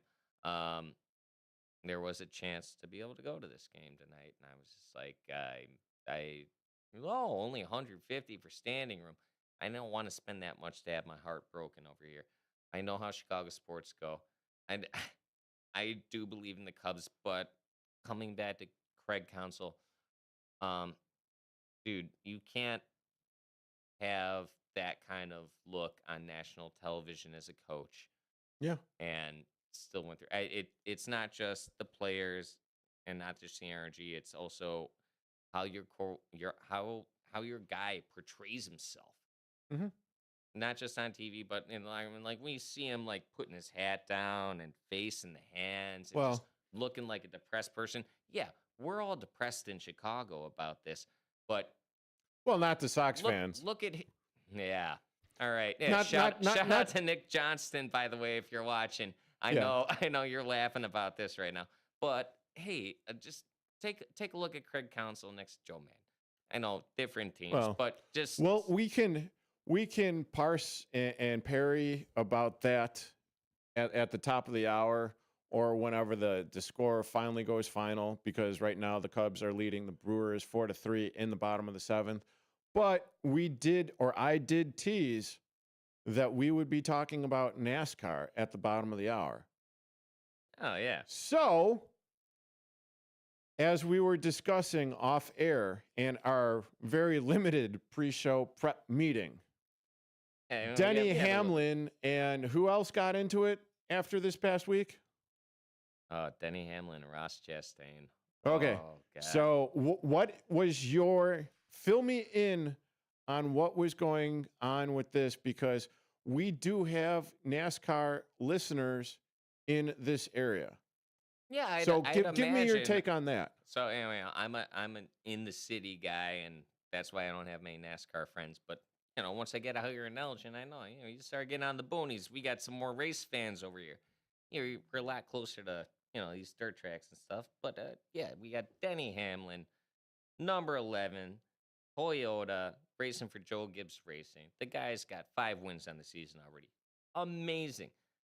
We're going this past weekend, Charlotte, North Carolina, and they call it the Roval because normally Charlotte's an oval course, and they turn it into a road course to make it fun for the playoffs. Yeah, right turns aren't the best friends of all these oval drivers. So Denny Hamlin, 5 wins, going in the playoffs. Okay, can I ask you a question real quick then? Lay it on me. So this is at the Roval, where it's a legit course, but they turn it into a road course. So is this anything like the road course for the Chicagoland thing that, happened? It's a little bit bigger. The major difference between Charlotte and Chicago is Charlotte is built on something that's actually paved to be a race course. Imagine that. The Chicago street course is them like welding down manholes and not fixing our streets like they haven't done for the entire time I've lived here. Well, that's basically as Chicagoan as Chicago can be right Yeah, there. no, that's great, and that's super narrow track. I mean, Charlotte's just got more space. It's just more right turns, hairpins, Okay. dog legs, chicanes. But the main point of the story is Denny Hamlin is going up against Ross Chastain. I mean, they're going for like 5th place on the last lap of this race this past weekend. Denny Hamlin's already into the next round, the round of 8. This is the playoffs. For anybody who does not understand NASCAR playoffs, it goes round of 16, round of 12, round of 8, and then down to one last race for 4. All previous rounds are best of 3. You win, you're in the next round. So Ross Chastain on the point bubble needs to pass Joey Logano. He turns around Denny Hamlin after Denny Hamlin needlessly passes him and then drives backwards across the finish line, only to have Joey Logano, the number 22, Penske Motorsports, freaking Ford. Oh, my God. This guy. Way to cut yourself. Yeah. He beats him out by like a couple feet. Now, nobody knows what's going on during this. So in past years, in a race where you need to point in to the next playoff round, that last lap, your crew chief he's on the radio being like, you're like, how many more points do I need? And they tell you, you need to pass this number car, and this number car if you want to make it in the next round. Now, in years previous, they've changed their wording because people have gotten in trouble. In NASCAR's rule book, you're supposed to race to the fullest of your extent for competition. Because if you hold back because you're trying to help out a teammate, it's called race manipulation. So previous years, they've done that. This year, they held back. And that's why Denny Hamlin didn't hear anything. He would have let Ross Chastain pass him and get in the playoffs. Instead, they raced each other, and Joey Logano got in for the last place. People are angry about that. Joey Logano's not the most likable driver, but also Joey Logano's lucked in the playoffs more than a couple times, and then he's also won it. He's a great driver. Penske Motorsports is a great team, but the majority of the fan base doesn't like it, and that's why we're still calling for this points, format and playoffs to be changed. But I can't get around it. I mean, you guys make it up for yourselves. Check it out. Chastain versus Denny Hamlin. At least you get a laugh out of seeing some people cross the finish line driving in reverse. So with that being said, who's I see you have the number 18 on your hat there. Yeah. Who is that individual, or who is the racer for the number 18, or was this like a long time ago? So let's say I do come back on this show. Yeah, I probably will. If I ever tell you guys to ever maybe trust this guy or put a wager on him in any sort of sports, make sure you go the opposite. All right. Oh, you would fit in right as Rain here on Big Top Sports. This was Kyle Busch.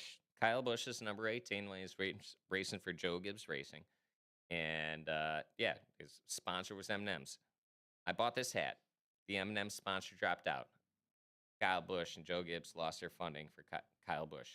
Oh. They sent him to RCR, Richard Childress Racing, which, hey, everybody's like, yeah, Richard Childress Racing. That's Dale. That's the Intimidators team. Kyle Busch ended up having the worst season he's ever had this year. And go ahead, look up the Kyle Busch highlights of the Charlotte Roval this past weekend. He made it to turn 1 of lap 1, and his race was over. And that pretty much sums up his season. I still love him. Oh, damn. He's Mr. Rowdy. He's Mr. Freedom of Speech. Can't say anything he used to say on the radio over here, that's for sure. You go ahead and look it up. So what you're saying is he's a colorful individual. If there's anything about my favorite driver in NASCAR, Kyle Busch, I will say look out for his son, Brexton Busch, within the next 15 years. That kid is where it's at. Kyle Busch's career is over. His son, Brexton Busch, that is where he's putting all of his passion and focus towards right now. And this kid is killing it in bandoleros, and midgets, and sprint cars. It's like he got this little kid, Brexton Busch, and he's already yelling at his father about how he's racing. So, yeah. All right. You are currently listening to Big Top Sports here on WRMN 1410 AM. We will continue NASCAR talk on the other side. Are you dreaming of a getaway? Want to leave the stress of daily life behind? Whether it's a relaxing cruise or an adventurous land escape, planning the perfect vacation doesn't have to be a hassle. At Cruises International, they specialize in vacation destinations, land and sea, making your dreams come true. Located at 1721 Moon Lake Boulevard in Hoffman Estates, Cruises International isn't just about booking travel. They're your personal concierge, trusted travel advisor, and advocate. Your preferences are unique, and they'll take the time to understand exactly what you're looking for. From personalized service to their global network of specialists, they ensure that your vacation is tailor-made just for you. It's time to plan the vacation of a lifetime. Call 800-255-7447. That's 800-255-7447 today and speak to a cruise and vacation expert. Cruises International. It's time to set sail to your dream destination.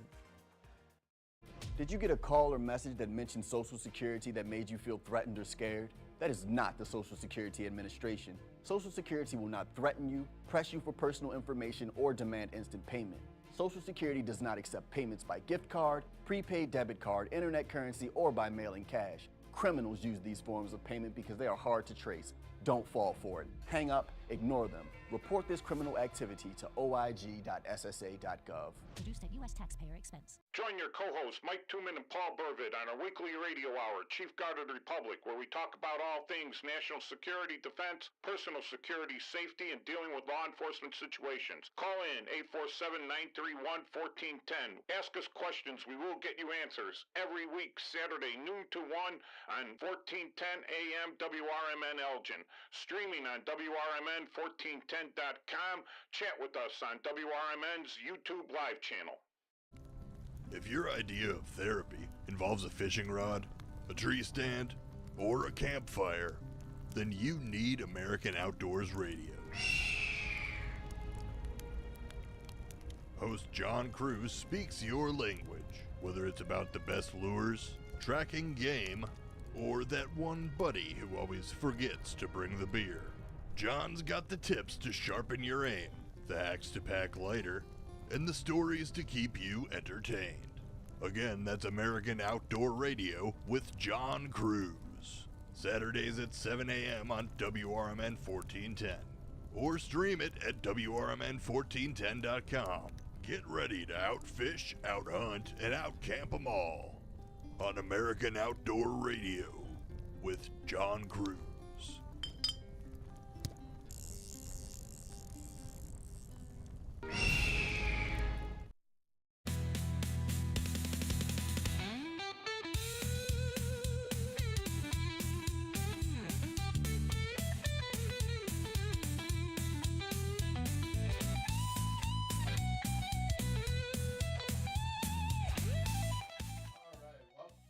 Okay, this thing sticks, and there it goes. There I hear myself once again.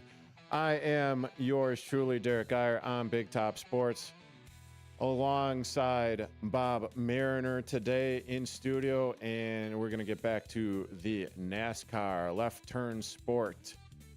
So, on break, you're talking about, wait, were you actually serious when you were telling me that Denny Hamlin and Michael Jordan are having a lawsuit against NASCAR?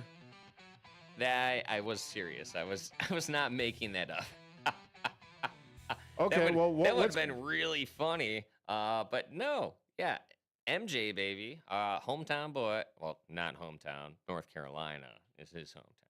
Charlotte, North Carolina. But yeah, Michael Jordan, the Chicago Bulls fame, part owner of 2311 Racing with NASCAR driver Denny Hamlin, the number 11 of Joe Gibbs. Now that's a head scratcher for a lot of people because how can you race for one team, yet own another team and race against your employee? Well, that's, a couple of weeks ago, it was the situation, got into his own employee, they made up and blah, blah, blah. But the real story of the season, and this started last season, was NASCAR came to all of the teams in NASCAR and threw down a big, like 500 something page agreement in front of them. It was like, yo, here's your new charter agreement. For those who don't know what the charter agreement is, it's pretty much like if you bought a Burger King and they're like, there are the rules you're going to play by. We will help supply certain supplies and cut you a break instead of if you opened up your own burger restaurant. It's kind of the way franchises work with NASCAR. So they threw down a new agreement and everybody signed it except for 2311, owned by Michael Jordan and Denny Hamlin, and then Front Row Motorsports, because they're like, wait, you guys are making more money, but we're not making more money. And you say, we got to use your parts. So it went to federal court, antitrust lawsuit. It went back and forth like 4 or 5 times. And here we are. I mean, this started over a year ago, and now we're October 8th. I got an article here from motorsport.com. Judge orders NASCAR in 2311 and Front Row Motorsports to mediate in his court. So from what I've gathered so far is, the judge in charge of this, he doesn't want this to go to jury, which it will on December 1st. Yeah. He would rather see both these parties settle out of court. So would I. I think it would majorly hurt the sport. It's essentially with the agreement or with the new 500-page thing that was presented, or I believe Jordan's kind of looking to be like, hey, we would like to buy parts and pieces from where we want to instead of just strictly through NASCAR. And that's something that's happened with the NASCAR in the past couple of years is everything is super fitted and formed. Okay. Something that also did break today is NASCAR just raised their horsepower, and my first reaction was this isn't going to change anything, because a lot of people are like, the problem with NASCAR and why people aren't passing each other as much as they used to in years past, how they couldn't drive from the back to the front, was horsepower. So they said next year we're going to go from 670 horsepower to 750. 80 miles an hour horsepower is not going to make any difference. In my opinion, it's the body of the car. So you still got your Toyotas and you got your Fords and you got your Chevys, but the way NASCAR is making everybody buy their parts and put their cars together, it's the only difference is the crest on the front of your hood. So because basically the way that I'm listening to it as a person that has absolutely no idea about any of this stuff, which I'm happy that you're in studio here, Bob. Thank you. Is because, well, it almost sounds like the NFL, where they want parity.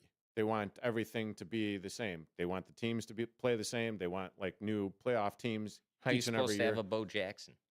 Well, no, I get that, and I understand. But as far as like the parts and everything are concerned, if you buy the parts from, like the NASCAR distributor or whoever's supplying the parts, then everyone is going to be modified the same or something along those lines. Yeah, and don't get me wrong, like it does count on like who is working on your engine. Some people do have better equipment than others, but it's the same equipment, Yeah. At that point, I mean, like, it's fair enough. Like you're putting it on the people working on that. At the same time, you're just not having as much as you used to in means of play. Okay. Like, it's not cheating. It's innovation. Well, and then at the same time, you also have like the different mechanics that are just better at modifying things or putting stuff together, right? I mean, yes, no, maybe. And then you also, then the big time difference, I would imagine, is the quality of driver behind the wheel of that beast. Yeah, and then bottom line for Michael Jordan is he doesn't like being told what to do. Well, that's why Dominic's is closed. Don't take my likeness. Don't tell me what to do. Here we go. Yeah. Well, I mean, it's kind of hard to tell a billionaire what they're supposed to be doing and not doing, and, he's got all the money for a reason. You're currently listening to Big Top Sports here on WRMN 1410 AM. For nearly 50 years, the DuPage Senior Citizens Council and Kane Senior Council have been dedicated to serving seniors in DuPage and Kane counties. Established in 1975, the DuPage Senior Citizens Council is a volunteer-driven 501c3 non-for-profit organization committed to helping older adults live with dignity. From providing nutritious meals to offering support services, the Kane Senior Council is there every step of the way. With programs designed to enhance independence and quality of life, they're proud to make a difference in the lives of their senior neighbors. To learn more or to volunteer, visit them at 418B Airport Road in Elgin or head to their website at caneseniorcouncil.org. Give them a call at 630-338-0999. That's 630-338-0999. That's the Kane Senior Council, caring for seniors because they deserve to live with dignity and respect. Visit caneseniorcouncil.org or call 630-338-0999 today. Your hometown radio station since 1949. We are WRMN AM 1410, Elgin time, 7. I'm Trey Westerberg on 1410 WRMN Elgin, proudly serving the Fox River Valley. This update brought to you by Sky Rizzi. 6 men are facing charges after an undercover prostitution detail, according to Aurora Police. Between 4 and 9 p.m. on September 23rd, members of the Special Operations Group and Community-Oriented Policing Unit conducted a prostitution reversal detail in downtown Aurora after the department received complaints of prostitution activity. A female officer posed as a sex worker and was solicited by 6 men, according to officials. 5 men were from Aurora, ages 72, 69, 58, 46, and 43, and a 50-year-old man was from Dalton. All were arrested and cited with solicitation of a sexual act and given notices to appear in court. A 5-story condo building in Naperville was evacuated Sunday night after a fire broke out. Firefighters were called to the 100 block of South Washington Street just before 8 p.m. after flames were seen coming from the roof of the condo building. The fire was extinguished just after 8:30 a.m. No one was hurt in the blaze, which was estimated to have caused $20,000 in damage to the building. Deli products sold at Kroger supermarkets have been recalled amid concerns over possible contamination with listeria. The recall affects basil pesto bow tie salads and smoked mozzarella penne salads, according to a company announcement issued over the weekend. The products were sold at deli counters by weight and also in prepackaged portions at self-service cases in 1,860 stores across 28 states, including Illinois. The Kane County Health Department has awarded $300,000 in state opioid response money to local organizations working to prevent opioid overdoses, expand access to treatment, and support recovery services. The Daily Herald reports recipients include the Association for Individual Development's Opioid Prevention Project and Street Outreach Ecker Center, including its recovery cafes, Gateway Foundation, Greater Family Health, the Kane County Sheriff's Office for its A Way Out program, Lighthouse Recovery, and Serenity House. I'm Trey Westerberg on 1410 WRMN Elgin, proudly serving the Fox River Valley. Confidence is knowing you're ready to handle whatever comes your way.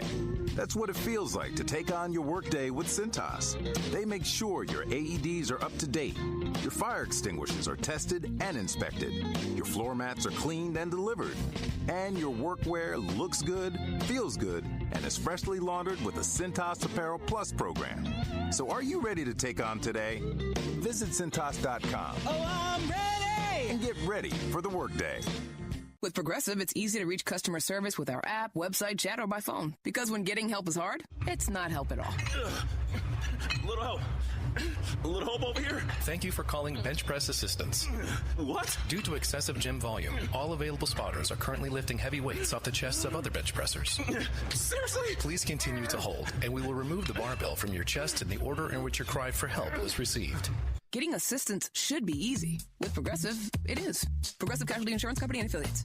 I'm Trey Westerberg on 1410 WRMN Elgin, proudly serving the Fox River Valley. This update brought to you by Centos. The Kane County Health Department has awarded $300,000 in state opioid response money to local organizations working to prevent opioid overdoses, expand access to treatment, and support recovery services. The Daily Herald reports recipients include the Association for Individual Development's Opioid Prevention Project and Street Outreach, Ecker Center, including its recovery cafes, Gateway Foundation, Greater Family Health, the Kane County Sheriff's Office for its A Way Out program, Lighthouse Recovery, and Serenity House. 6 men are facing charges after an undercover prostitution detail, according to Aurora Police. Between 4 and 9 p.m. on September 23rd, members of the Special Operations Group and Community-Oriented Policing Unit conducted a prostitution reversal detail in downtown Aurora after the department received complaints of prostitution activity. A female officer posed as a sex worker and was solicited by 6 men, according to officials. 5 men were from Aurora, ages 72. This is Sarah Silver with your Fox Valley forecast. Tonight, mostly clear with a low around 41, with temperatures rising to around 43 overnight. Tomorrow, sunny with a high near 64, with temperatures falling to around 61 in the afternoon. Looking ahead to Friday, mostly sunny with a high near 68. Currently, it is 56 with clear skies. I'm Sarah Silver on the Talk of the Town, WRMN. Get in the zone, AutoZone. Annie's first oil change wasn't as hard as she thought because she went to AutoZone, where a friendly AutoZoner helped her find the right oil and save on an oil filter. He explained the job and showed her free how-tos on AutoZone.com. When she was done, AutoZone recycled her old oil for free. No hassles, just help.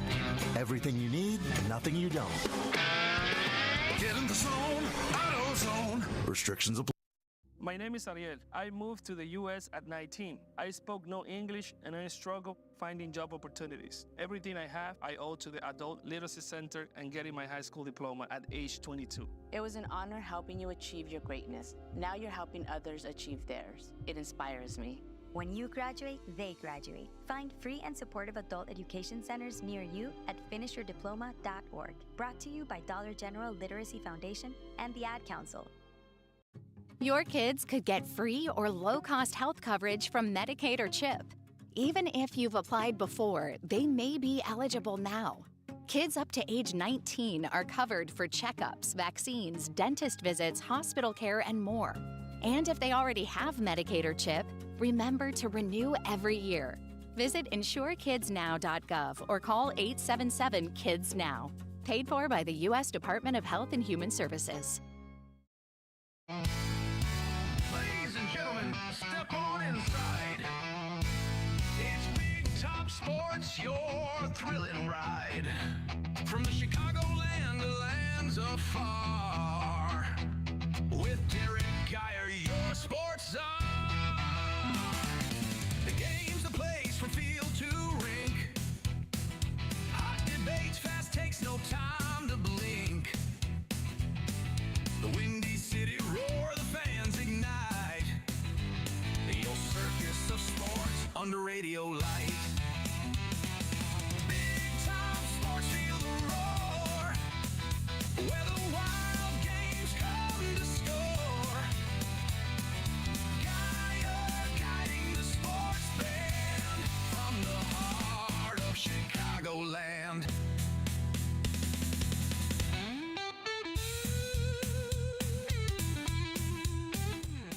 And welcome back into Big Top Sports here on WRMN 1410 AM with yours truly, Derek Geyer, and in studio it is Bob Mariner. Howdy, howdy. How you folks doing?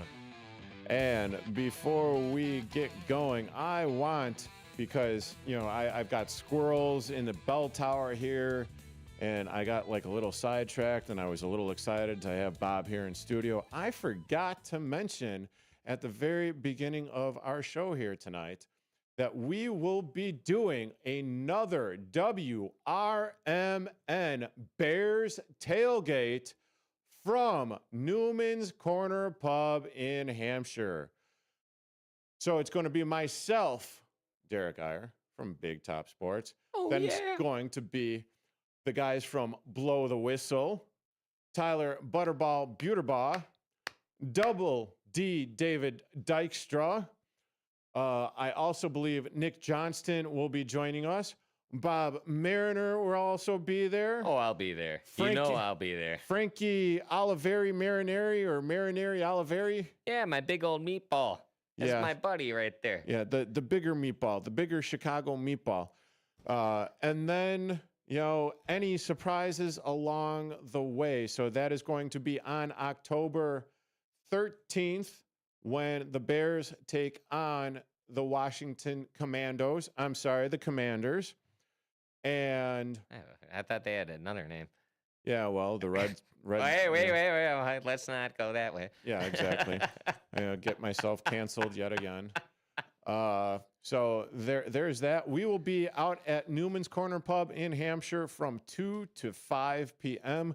Then you will be able to hear the pregame show live on these very airwaves, WRMN 1410 AM. A couple of hours. Well, we'll be doing it from 2 to 5. The pregame will be going on from 5 to 7 or somewhere around that time before kickoff. And and then also on this coming Friday, there is going to be the Whippers, Hampshire Whippers tailgate going on at Newman's Corner Pub as well. The Whippers? The Whippers. Who are the Whippers? They're the Hampshire high school football team. Oh. That I also do color commentary for. Oh, I thought every single home game. I thought you were going to be like, I used to play for him. Be like, you play football? Come on now. No, Lane Tech. Okay. That tracks. Yeah. So if you are also in the area and you are a Hampshire football fan, please come out and join myself because I will be there from about 3 to 5 p.m. at Newman's Corner Pub. And then don't forget, before the game kicks off at 7 p.m., it is the 30th anniversary of when the Hampshire Whippers high school team took the state championship. So they will be recognized before that game at Hampshire. You said 35th anniversary? 30th. 30th. Well, okay, so they're due. Yeah, right? they're having a rough go this season. All right. Well, let's still give them a cheer. Yeah, well. Hey, let's go Hampshire. Hey, we're here for you. Oh, and as we conclude that business, getting back into Major League Baseball here, it is currently 4-3 in favor of the Chicago Cubs. It is mid-8th, so they are going into the bottom of the 8th there. But also, man, did you watch any of the baseball game last night between the New York Yankees and the Toronto Blue Jays? Oh, I did not. I was glued to the Blackhawks game. I'm sorry. What do you mean? The Blackhawks played at what? 2 in the afternoon yesterday? Well, or you got you got the replay? I watched that game. I tied a couple on, and then it was okay. It was Fair curtains. It was curtains for Mr. Mariner over here. Okay. No, that's fine. The reason why I was kind of asking was because, okay, the Blue Jays jumped out to a 6-1 lead at one point, and the Yankees came back. Aaron Judge hit like a 100-mile-an-hour inside pitch that hit off the foul pole. I did see the flagpole hit, and foul pole.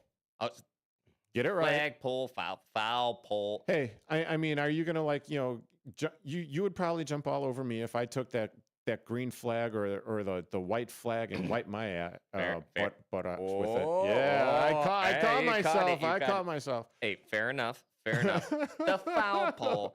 The fair foul pole is that's the foul pole. Yeah, the fair foul pole. It's the foul pole. His reaction was that's all you needed. Seeing his face being like, oh God. Then the hesitant, what do you even call that, a bat flip? No. I don't know. No, but that was a little odd to me. No, because I totally get it. Yeah, good, because he's good like for you. he's standing there, he's watching it go down the line. I completely and totally understand like what he's doing, because I mean, hell, he's hitting, he's hit these monster shots all over the place, bringing his team back to to actually get back into the game. And so I get it. I understand. The other thing is like the what I don't understand is like the Fox Sports One crew. I believe that's who it was that was calling the post game show with Big Papi, Alex Rodriguez, Derek Jeter, and I have no idea who the guy driving the thing was yesterday. What I mean, okay, I understand you got two former Yankees on the panel in Jeter and A-Rod. You got Big Papi, former Boston Red Sox guy who couldn't stand the Yankees, whatever. And it was just absolutely funny to watch him get tossed a question about the Yankees and try to answer it in the best way that he could, because he took like a very long pregnant pause. Something you can't do on radio. I still love that term, the pregnant pause. Like, yeah. No, you fell asleep. Yeah. Well, it's like, so he was like, I swear it seemed it to be about like 10 seconds. I didn't go back and like actually rewind it or anything, but it seemed like, and Big Papi's just like looking at him going, are you like thinking to himself, you're going to give me this question and I got to talk nice about the fracking, firecracking, New York motherfracking Yankees here. Nice. And he did. To Big Papi's credit, he was a professional. He did it. And throughout his response, Derek Jeter's getting closer and closer and closer. And he's like just getting closer and closer to Big Papi. Is like, are you all right now? Are you sure you're like, talking about the Yankees like this? This doesn't make any sense that you, of all people, are talking about. But it was like they were having a GD love fest for the Yankees. Hey, man, it's go ahead, have your love fest. Also, there's always got to be some there. You got to push the envelope, though. If nobody's stopping you, keep going until somebody does. Sports media is about conflict. Okay, all right. Hockey is one of my favorite sports. All right. Did you see that Florida Panther game and the Tampa Bay Lightning game? The 355 minutes in penalty on Saturday or on Friday? Oh my God, dude! I mean, that was like a throwback to like old time Chicago Blackhawks, Minnesota North Star, St. Louis Blues. It just kills me to see something like that in preseason is nasty. Why? Just really, my guys. Really? Oh, you're gonna take that? Oh, okay. When you have a season that is 82 games long, why are you doing that stuff when it doesn't matter? And this is for all sports. Anybody who knows me, shout out to everybody who knows me out there. I hate preseason sports. I understand. Okay. Get your feet wet, learn your plays and everything, but there are too many times people get injured, and there are too many times where just they take it too personally. And it's not worth it. No, especially hockey. 82 game season. Save yourself, okay? All right? I'll leave it right there. All right. Well, and not only is it an 82 game season, they're playing every other day almost. Well, and because they've got the 2026 Winter Olympics coming up, and they're going to be taking the 2-week hiatus. Yeah. Oh, I mean, they're letting the NHL players play back in the Olympics. Yep. And I've always been behind that. Dude, I mean, honestly, I like sports, but I ain't gonna watch the Winter Olympics unless it's the biathlon, or hockey. But it's only hockey if there's people I know playing. Okay. Yeah, and it's a better listening and watching experience when you actually have the professional athletes playing in it. I always love seeing the larger ice surface they got during the Oh, yeah. Olympics. And it's my wife's like, oh, how come they can't catch it during there's not icing and this and that. I'm like, look how much further they got to go. I'm like, there's a lot of difference. It's nice to see a game that you love played on a different field. Yeah. I mean, and it's international at that point. I mean, I've been watching NHL since I was a kid. You know, Chris Chelios was my first professional sports autograph in my entire life. I was nice. 4 years old. Oh, Right? that Chelly okay. baby. That had to sit with you for a while, and still does. Still does. Apparently, one of the greatest NHL defensemen ever. And shout out to Chelly over here. Yeah, shout out to Chelly. Hey, Chelly, yeah. Maybe he's listening. Who knows? Yeah, he still does play down the road there at the where the Chicago Steel play. I'm pretty sure he spends most of the time on a boat. Yeah, Have you seen his tan? he's got Oh one my hell God. of a tan, that is for sure. We're gonna cut the hockey talk here for a little bit. You're currently listening to Big Top Sports here on WRMN 1410 AM. We'll return with a little bit more baseball on the other side. Back in a few. Now available on Amazon.com and BarnesandNoble.com is the book called DUI Jury Trial, which is the true story of a truck driver in Illinois who was charged with driving under the influence of alcohol. Not only was he facing a revocation of his driver's license, but also a lifetime disqualification of his CDL, which would prevent him from ever driving a semi-truck again. This book includes backstories of the truck driver, the lawyers that defended the case, and the DUI expert witness who analyzed the case and then testified at trial as to the proper protocol procedures of the field sobriety tests as well as the breathalyzer test. This nonfiction novel also includes the actual court transcript from the jury trial, a courtroom showdown in which the final verdict would determine the fate of the defendant's livelihood. The book DUI Jury Trial is now available on Amazon.com and BarnesandNoble.com. Youth football season is almost here. Elgin Steelers Youth Football and Cheer is now part of the prestigious Pop Warner League in Chicagoland. We're serving youth athletes of all ages, building character and fostering teamwork. Registration is now open, so don't miss out on the chance to be a part of a winning tradition. Multi-athletic registration discounts are available, and we're looking for dedicated volunteers to join our coaching staff. Shape the future of our youth. Plus, on April 14th, the Elgin Steelers Youth Football and Cheer start spring conditioning. Get all the details and register at elginsteelers.com. That's elginsteelers.com. Go Steelers! Hey Bear fans, want your business heard during every heart-pounding moment of the game? WRMN 1410 is now offering in-game ad spots for Chicago Bears broadcasts. Be part of the action as thousands of die-hard listeners tune in each week. Whether it's a touchdown, a turnover, or a timeout, your message will be right there in the mix. Spots are limited and going fast. Call WRMN 1410 today and score big with in-game advertising that delivers results. WRMN 1410, where Chicago comes to play. Get in the game with the Chicago Bears and WRMN. When your car is making a strange noise, no matter what it is, you can't just pretend it's not happening. That's an interesting sound. It's like your mental health. If you're struggling and feeling overwhelmed, it's important to do something about it. It can be as simple as talking to someone in your community, or just taking a deep, calming breath when you need it. Nice. For mental health resources, check out loveyourmindtoday.org. At loveyourmindtoday.org, you'll find information that may help you get through a tough time. Things like tips for dealing with stress, how to navigate difficulties like financial worries, anger, substance use, and more. You can also find real stories of how people navigated their own mental health challenges. Because once you start to address the problem, you can go so much further. Visit loveyourmindtoday.org. That's loveyourmindtoday.org. Brought to you by the Huntsman Mental Health Institute and the Ad Council.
gonna win today. Go Cubs, go! Go Cubs, go! Hey Chicago, what do you say? The Cubs are gonna win today. Baseball time is here again. Well, you're not going to be catching it on WGN, but the Chicago Cubs have won this game against the Milwaukee Brewers. So they live to fight another day. 4-3. 4-3. And Cardiac Keller comes up with, well, I'm going to call him Cardiac Keller because, well, every time I watch him pitch, he just, he almost gives me like a heart attack. So there's that. But the Chicago Cubs win today. They will play tomorrow, if I am not mistaken. Got to figure out what time that is. But, yeah. Woo-wee. I think I just had a heart attack. Maybe that's just a small one. A mini stroke, maybe. Am I too young for that? I have no idea, Bob, but you are not going to get mouth to mouth here. I might jump up and down on you. Hey, I'll take that. Okay, just making sure. I just want to make sure that we're all good on like where our expectations are at here in the studio. Any effort is good effort, okay? Okay, fair enough. Fair enough. Let me see. Let me do the rundown for the Cubs game today. So for the visiting Milwaukee Brewers, they've got 3 runs on 7 hits, no errors. And for your victorious Chicago Cubs, they've got 4 runs on 8 hits and no errors. All of their runs coming in that first inning. My God. Huh. Well, that's pretty much on track. Well, that's on track for the postseason. Yeah, that's SOP right there, standard operating procedure for the Chicago Cubs. Can we shorten these games a little bit? Oh man. Yeah, postseason we'll just make it 3 innings. How about that? I mean, that might not be enough for us. Well, after what was it? Tuesday's game? Or we can talk about Tuesday. Or I'm sorry, no, not Tuesday, Monday's game, where it's seemingly looking like, oh, hey, the Cubs are on their way to, take one in Milwaukee. And then Andrew Vaughn doing what Andrew Vaughn does to the Chicago Cubs. I liked him better when he was on the Sox. Yeah, I liked him better when he was on the Sox, too, and not hitting. But, so let's see. You have, what was it? Michael Busch leading off. And this is another thing. Michael Busch is absolutely on fire. He only got 1 hit today, but that was another leadoff home run by Michael Busch, which is the most leadoff home runs in a single season postseason ever. That's cool. How about a little bit more? Yes. I know, leadoff. Well, no, it's like Frankie Nazar scoring a breakaway goal last night in the Hawks game. Yeah. I'm like, that's cool, but first goal for the NHL season. No, but still, I'd be like, oh no, plays like that give me amazing. More. You're not gonna win your games with that stuff. Hey, starting off great, cool. Right. It makes me happy. It makes you happy, but I'm still crying by the end of the game. Oh, absolutely. PCA delivers a RBI, 2 RBI single in that first inning, and then Ian Happ scores on either a pass ball or wild pitch to give you your 4th run, and then after this, it was hits scattered throughout, or not really many hits scattered throughout the game. I mean, which again is seemingly standard operating procedure for the Cubs. JMO goes 4 innings. He gives up 5 hits, 2 earned runs, 1 base on ball, 3 strikeouts. Drew Pomerantz, 2 strikeouts, pitched an inning. Daniel Palencia, he also went an inning. Didn't give up any hits this time. Of course, he didn't give up any walks, or he did not get any strikeouts either. Andrew Kittredge gave up 2 hits, 1 earned run. So that would be the 3rd run for the Brewers, and he also struck out 1. Caleb Thielbar came in. He pitched 2/3 of an inning, gave up a walk, and he got 1 strikeout. And then Brad Keller, he does the inning and a third save, walking 1, striking out 2, and more importantly, getting that ground ball out to end the game to Nico Horner that made a nice sliding stop and then toss over to Michael Busch at first base. So I'm not liking these one-run games. A win's fine, but please, Chicago. I'm like, the Bears did it to me, the Cubs did it to me, the Blackhawks did it to me. Give me more. Give me a little bit more space, please. Begging you guys.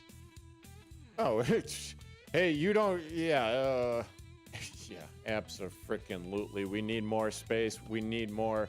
Yeah, It's only so strong. Well, geez, Louise, Bob. I mean, I am just maybe like 10 years older than you here. I mean, I don't call him Cardiac Keller for a reason, because I do get the heart palpitations and everything that, when he comes in. I don't need that. I don't want that. And, okay, so, as looking at the, I don't understand this at all. How is the Cubs and Brewers facing off tomorrow at frickin' 8:08 Central Time, and the Dodgers are going on at 5:08, and they're playing in LA? Anyway, you're listening to Big Top Sports here on WRMN 1410 AM.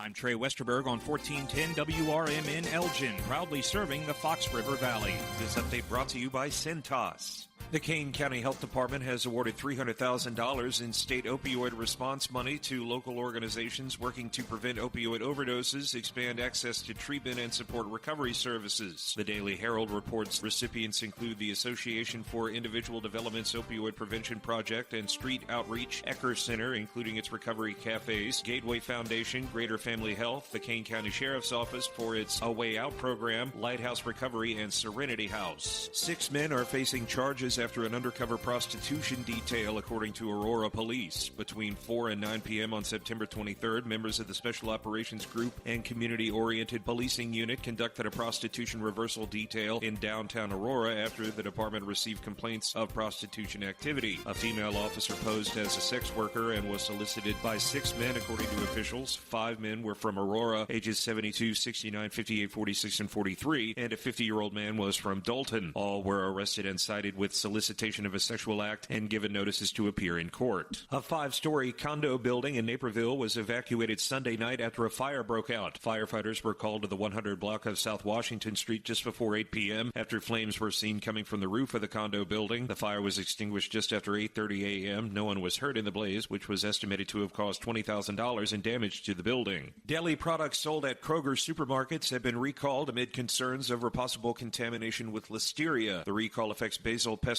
bow tie salads and smoked mozzarella penne salads, according to a company announcement issued over the weekend. The products were sold at deli counters by weight and also in prepackaged portions at self-service cases in 1,860 stores across 28 states, including Illinois. I'm Trey Westerberg on 1410 WRMN Elgin, proudly serving the Fox River Valley. Workdays can be unpredictable, but your workwear shouldn't be. With the Centos Apparel Plus program, you'll have freshly laundered garments for everyone on your team delivered every week. Centos has workwear for just about any job imaginable, with high-performance fabrics and an uncompromising fit that stretches and moves with you. Don't leave looking and feeling good to chance. Visit Centos.com. Oh, I'm ready! And get ready for the workday. When you bundle renters and auto with Progressive, you can save while protecting your most valuable possessions, like your really expensive limited edition sneakers and your new suit for your cousin's wedding. Except you never actually bought the suit because you can't stop buying sneakers. So you show up to the wedding looking like you're going grocery shopping. But hey, at least your sneakers will look good in the pictures, until you're cropped out of every last one of them. So go ahead and get Progressive, so you can save while protecting the things that matter to you. Progressive Casualty Insurance Company and affiliates and other insurers. Not available in all states or situations. Do you own an annuity, either fixed rate, indexed, or variable? Are you paying high fees and getting low returns? If so, Annuity General would like you to have this free book to learn the pitfalls and mistakes of buying an annuity. The annuity do's and don'ts for baby boomers contains the little-known truths about annuities, like how to help reduce your fees and increase retirement income. And it's free. That's right, free. As a bonus, we'll also throw in a free annuity rate report just for calling. We researched over 1,000 annuities and summarized rates and benefits from financially strong insurers. You get annuity do's and don'ts for baby boomers and the annuity rate report, both absolutely free for calling Annuity General today. Hurry, supplies are limited. Call now. 800-760-1845. 800-760-1845. 800-760-1845. That's 800-760-1845. This is Will Walker with your Fox Valley forecast. Tonight, mostly clear with a low around 41. Looking ahead to Friday, mostly sunny with a high near 68. A slight chance of rain showers Friday night. Partly cloudy with a low around 45. Saturday, sunny with a high near 66. Currently, it is 54 with clear skies. With your Fox Valley forecast, I'm Will Walker on WRMN, the talk of the town. Wesley Financial Group is not a law firm, and Chuck McDowell, definitely not an attorney. This is Chuck. Do you feel stupid for buying a timeshare? Don't. It's not your fault. You were most likely told you could rent it, and it was a great financial investment. And the deal was available today only. If this happened to you, contact your resort or Wesley Financial Group for help today. Call Wesley now for your free exit information kit. 800-791-1313. 800-791-1313.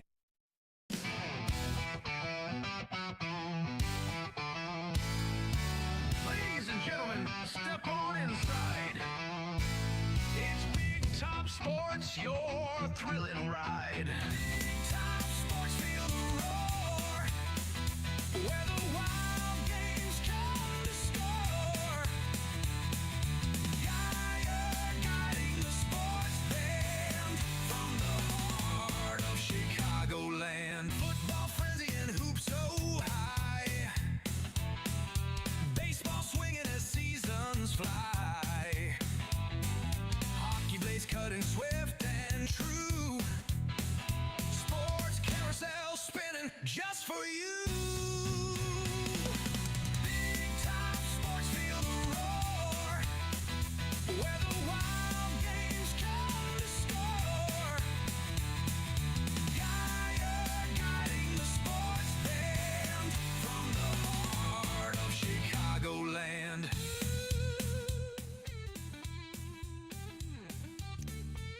Alrighty, thank you for joining myself and Bob Mariner here on Big Top Sports, WRMN 1410 AM. And Chicago Cubs live to fight another day. Game time tomorrow will be at 8:08 p.m. tomorrow night, which means as I am getting off these airwaves, first pitch should be right around the corner after that. And yeah, so let me actually get caught up, or everyone else caught up with what is going on for the rest of the Major League Baseball playoff slate and the division series going on. Tigers take the Mariners to a decisive Game 5. Tigers beat the Mariners 9-3 today. So it is for all of the marbles. Let's go Seattle. Sorry, it's not just because of my last name is Mariner. It's because I'm a Chicago fan. Bye-bye, Detroit. Oh, okay. I got you on there. See, I kind of want the Mariners to win too, with the exception of being Javi Baez is playing for the Tigers. As I had mentioned earlier, the what was it? The Yankees defeated the Blue Jays last night 9-6. A whole lot of knob slobbering there for the Yankees. Okay. Yeah, well, I'm talking the knob for the baseball bat. I'll just happily say the baseball bat I don't want... and Judge's home run there. Hey, you're playing in the American League. You should not be a Canadian team. Okay. Last time I checked, Canada was not America. All right. Yeah. And then the Cubs already defeating the Brewers today 4-3. And currently, the Yankees are at home at Yankee Stadium taking on the very same Blue Jays that they beat yesterday.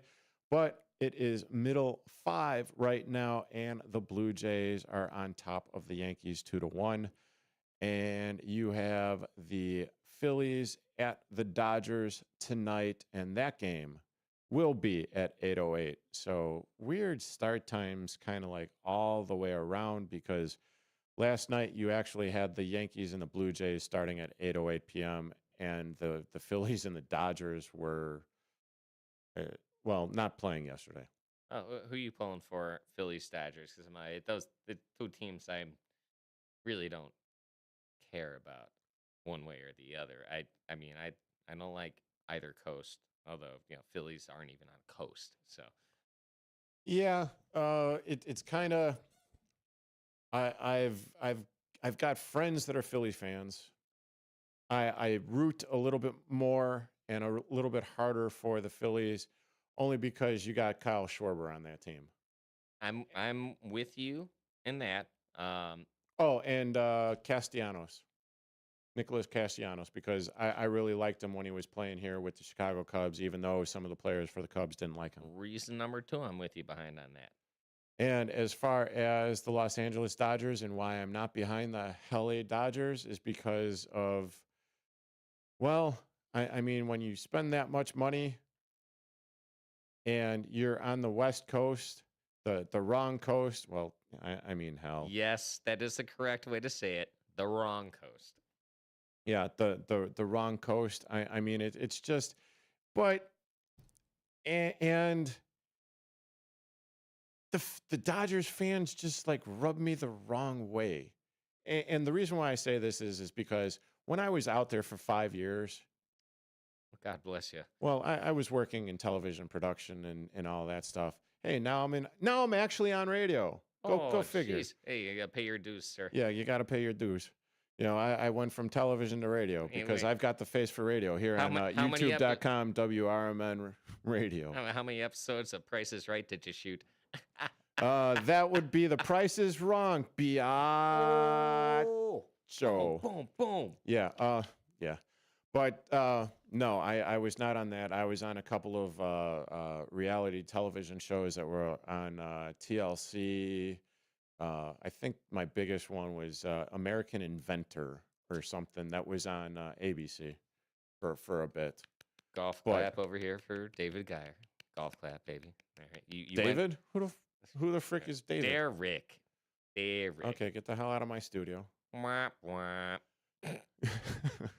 Well, that's all right. I mean, it's going on hour 2. We are almost at the end of the show, and we were bound to have a brain fart, sooner or later. And thank you, Jeff, for chiming in here. Appreciate it. We appreciate it. Jeff's Train World. Jeff Mariner over here. Yeah, no. Well, I'm actually talking Jeff of Jeff's and Scale Train. He's on the YouTube feed here. Oh, YouTubes. Yeah. Well, Jeff, I don't know. I don't care. I know when Elliot was on earlier that he was giving you a whole bunch of smurf about the Dodgers and everything. Yeah, my heart is with the Phillies because I like the 2 players more than I like the whole team of the Dodgers. Easy peasy lemon squeezy.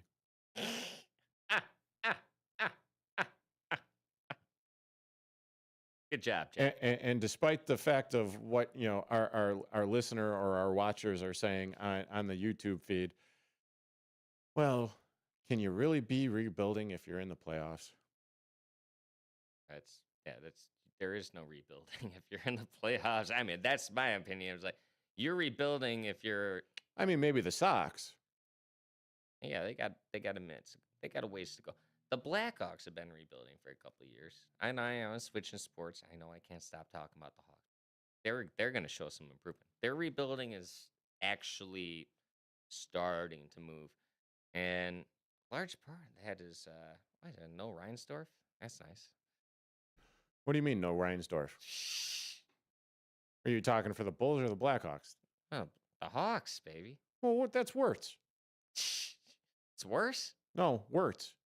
Yeah, I The know. Wirtz family. Yeah, no, Oh, okay. I'm saying, I'm okay. saying, No, they don't have Reinsdorf that is controlling the team. And okay. Wait, where? thanks for not making me spell it out for you over here. Wait, hold on a second. I need to. Wait, do it again. You got to work on those hotkeys over here. Yeah, no kidding. My finger action is a little too fast for it, apparently. Because I'm clicking the button a couple of times and it's just... Sticky fingers. There over it is. Hey. 15th time is the charm here. Little spice makes it extra nice. There you go. Yeah, there we go. I know what I'm doing here. Not really, but, they let me run my own show, and I'm not going to say no to that. Here on Big Top Sports. I mean, it is a circus sports environment, and I am supposedly the sports czar or the sports ringmaster or... Oh, I had that. Oh. He couldn't find the button, so I had to do it. No, I was actually playing that yesterday for my hour rant about the Chicago Cubs and Craig Counsell and all of that fun stuff. That guy needs to learn a poker face. I'll tell you what now. My God. You don't look so defeated when you're in the playoffs, even if you are. All right? Keep your face strong. Keep it stoned. You stare at that camera. I don't want to see you take your hat down or wipe your nose or put your hands in your face. That's not the right stuff, dude. All right? You want to be a champion? Look at Quinville. All right? Stone-faced, strong mustache. You know what? Maybe that's what Craig Counsell needs, is a mustache. Yeah, I think he needs to go through puberty still. Well, it's a little too late for that. Yeah, well, I mean, there's that, but I mean, he even being in his 50s or however old he is, because I know that he's been around for a long time, and it looks like he drank too much milk. Well, that's possible. I mean, that's very possible. Hey, man, I don't know. Milk's okay. Maybe chocolate milk. It does a body good. Yeah, he's 55 years old. Yeah, hey, maybe explore something different. Let's get Grandpa Ross back. Yeah, I'm sure he would take the $8 million a year that he's taken. At this point in our season, what does it matter? Are you kidding me? Well, you don't gotta give him a whole $8 million. It's just a couple. It's one game. Pay him for one game. Can you do that? Can we do that? You're like, it's like when you're playing beer pong and you're like, celebrity shot. We're like, nice. We're down to the last game. We're like, it's an elimination game. Could we call in somebody we used to know? He's really good, I swear. Yeah, it's definitely like watching paint dry as far as having a Chicago team that you could possibly count on. And, well, the closest team that we have to the playoffs right now is the Chicago Cubs, although, if I'm not mistaken, the Chicago Fire are also in the playoffs as well. So congratulations to them. They are starting their run, I believe, this week. Actually, let me pull that up real quick. You know what? I will pull that up on the other side of this last time out here on Big Top Sports, WRMN 1410 AM.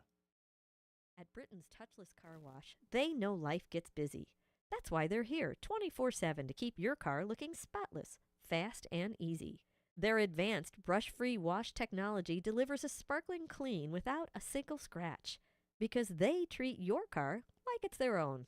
Here's the best part. Right now, you can get a free car wash just for joining their text club.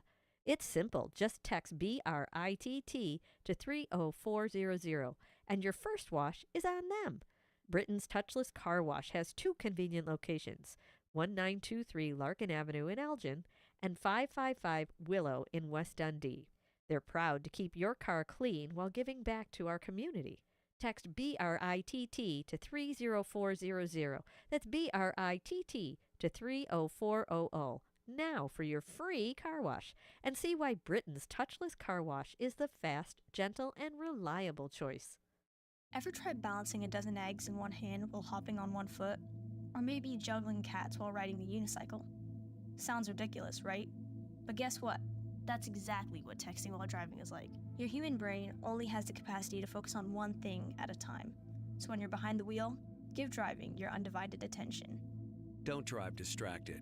A message brought to you by the National Highway Traffic Safety Administration, Project Yellow Light, and the Ad Council. Ready to tackle your junk piles? Call the Junk Luggers. From old furniture to entire cleanouts, we do the heavy lifting. And here's the best part. We rehome and recycle as much as possible to keep it all out of landfills. Feel good about your cleanout the green way. Call 1-800-LUG-JUNK or visit junkluggers.com today for your eco-friendly, stress-free service. Political party poopers got you down? Shake it off and join me, Dennis Sonar Green, every weekday from 4 to 6 p.m. on WRMN for A Political Talk Show, where we cut through the doom and gloom with a focus on America first, constitutional values, and a populist perspective that puts you, the citizen, at the center of the conversation. At WRMN, the talk of the town, we're not afraid to challenge the status quo and bring you the straight talk you need. Whether you're frustrated with the political establishment or looking for a clear, some nonsense analysis, this show has you covered. Tune in. Let's take on the issues together with a fresh, unfiltered approach. Catch us every weekday from 4 to 6 p.m. on WRMN, A Political Talk Show. WRMN, the talk of the town.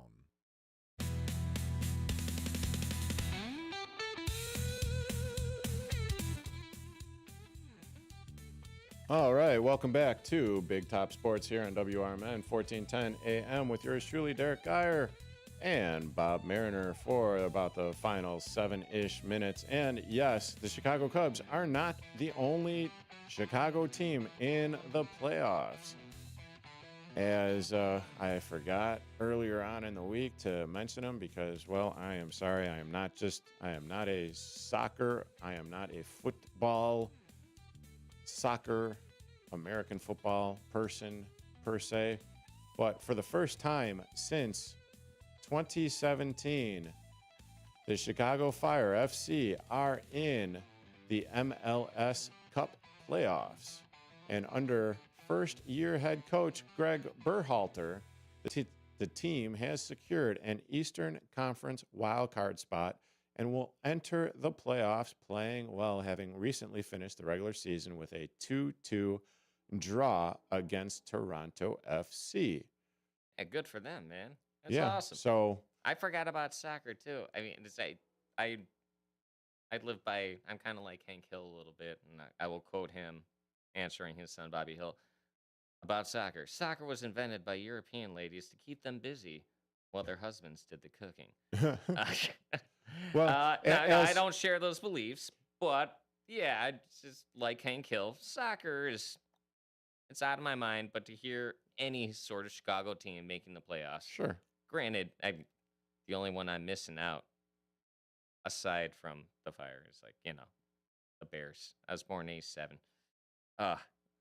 Bears would give me heartbreak. So good to hear the Fire. Yeah, 2006, the last time that they were in the Super Bowl. And just an FYI, Mr. Jeff and your trains, we did actually talk NASCAR at the bottom of the 6:30 hour today. Hey, Jeff, you like NASCAR? Yes, he does. Hey, buddy. We actually did talk about it, which is why I've got Bob here in the studio, because I try and actually pay attention to what my listeners want. So therefore, Bob is here. Don't worry. I know Kyle Busch is old news. I'm on the Denny Hamlin train now. The guy needs to win a cup after 20 years. Oh, man. Isn't he retiring after this year, though? Next season will be his last season. He just announced one more year, and now, hopefully... He's one of the winningest active cup drivers right now. And sure. The guy needs it. But, But who are you going to jump to the... What bandwagon are you going to jump from Denny Hamlin to now? Oh, I know a lot of listeners are going to hate me, and my wife already hates me about this.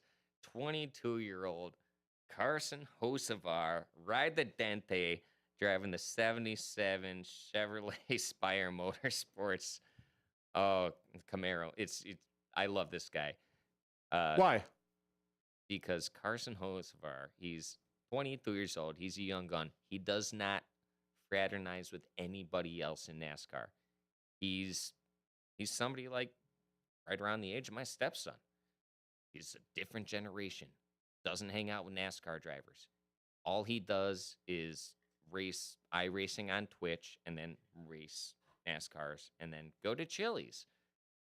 The part that his major sponsor is Chili's is also an endearing fact to me. I know it's kind of like a troll on his young person's cell to be like, yo, Chili's, everybody eat Chili's, get the triple dipper, drink the El Presidente margarita. I'm not being hired by them to sponsor this. I'm just... No, I was going to say, I didn't realize that we had a sponsor with, Dude, Chili's or anything. Although... They drew me in. Chili's, if you want to sponsor Big Top Sports here on WRMN 1410 AM or any of our other shows like Out to Lunch or the WRMN Morning Show, please feel free to give us a call and contact us. Send us some triple dippers. Yeah, absolutely. If it's free, it's me. Go on, man. No, it's just... I honestly... Like I said, my favorite driver beforehand, Kyle Busch. Also, his nickname before, and still, I guess, was Rowdy. He had an attitude, free speech. He flipped the bird. He'd say what he want. He'd get his fines. He'd get in your bumper after a race if he didn't agree with something. And I like that. Carson Hocevar has got the same attitude. But I just love that this guy is a NASCAR racer who doesn't want any part of this community other than the advertising and the trolling people on the internet. And how are you feeling about Joey Logano? I hate Joey Logano with a passion. Why?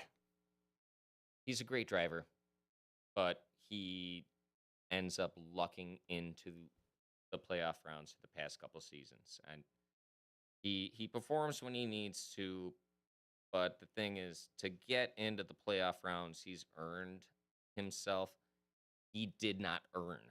It was because somebody got disqualified because they were too light, or somebody spun somebody else around the last turn of a race, and he ended up getting that last spot to move on to the next round.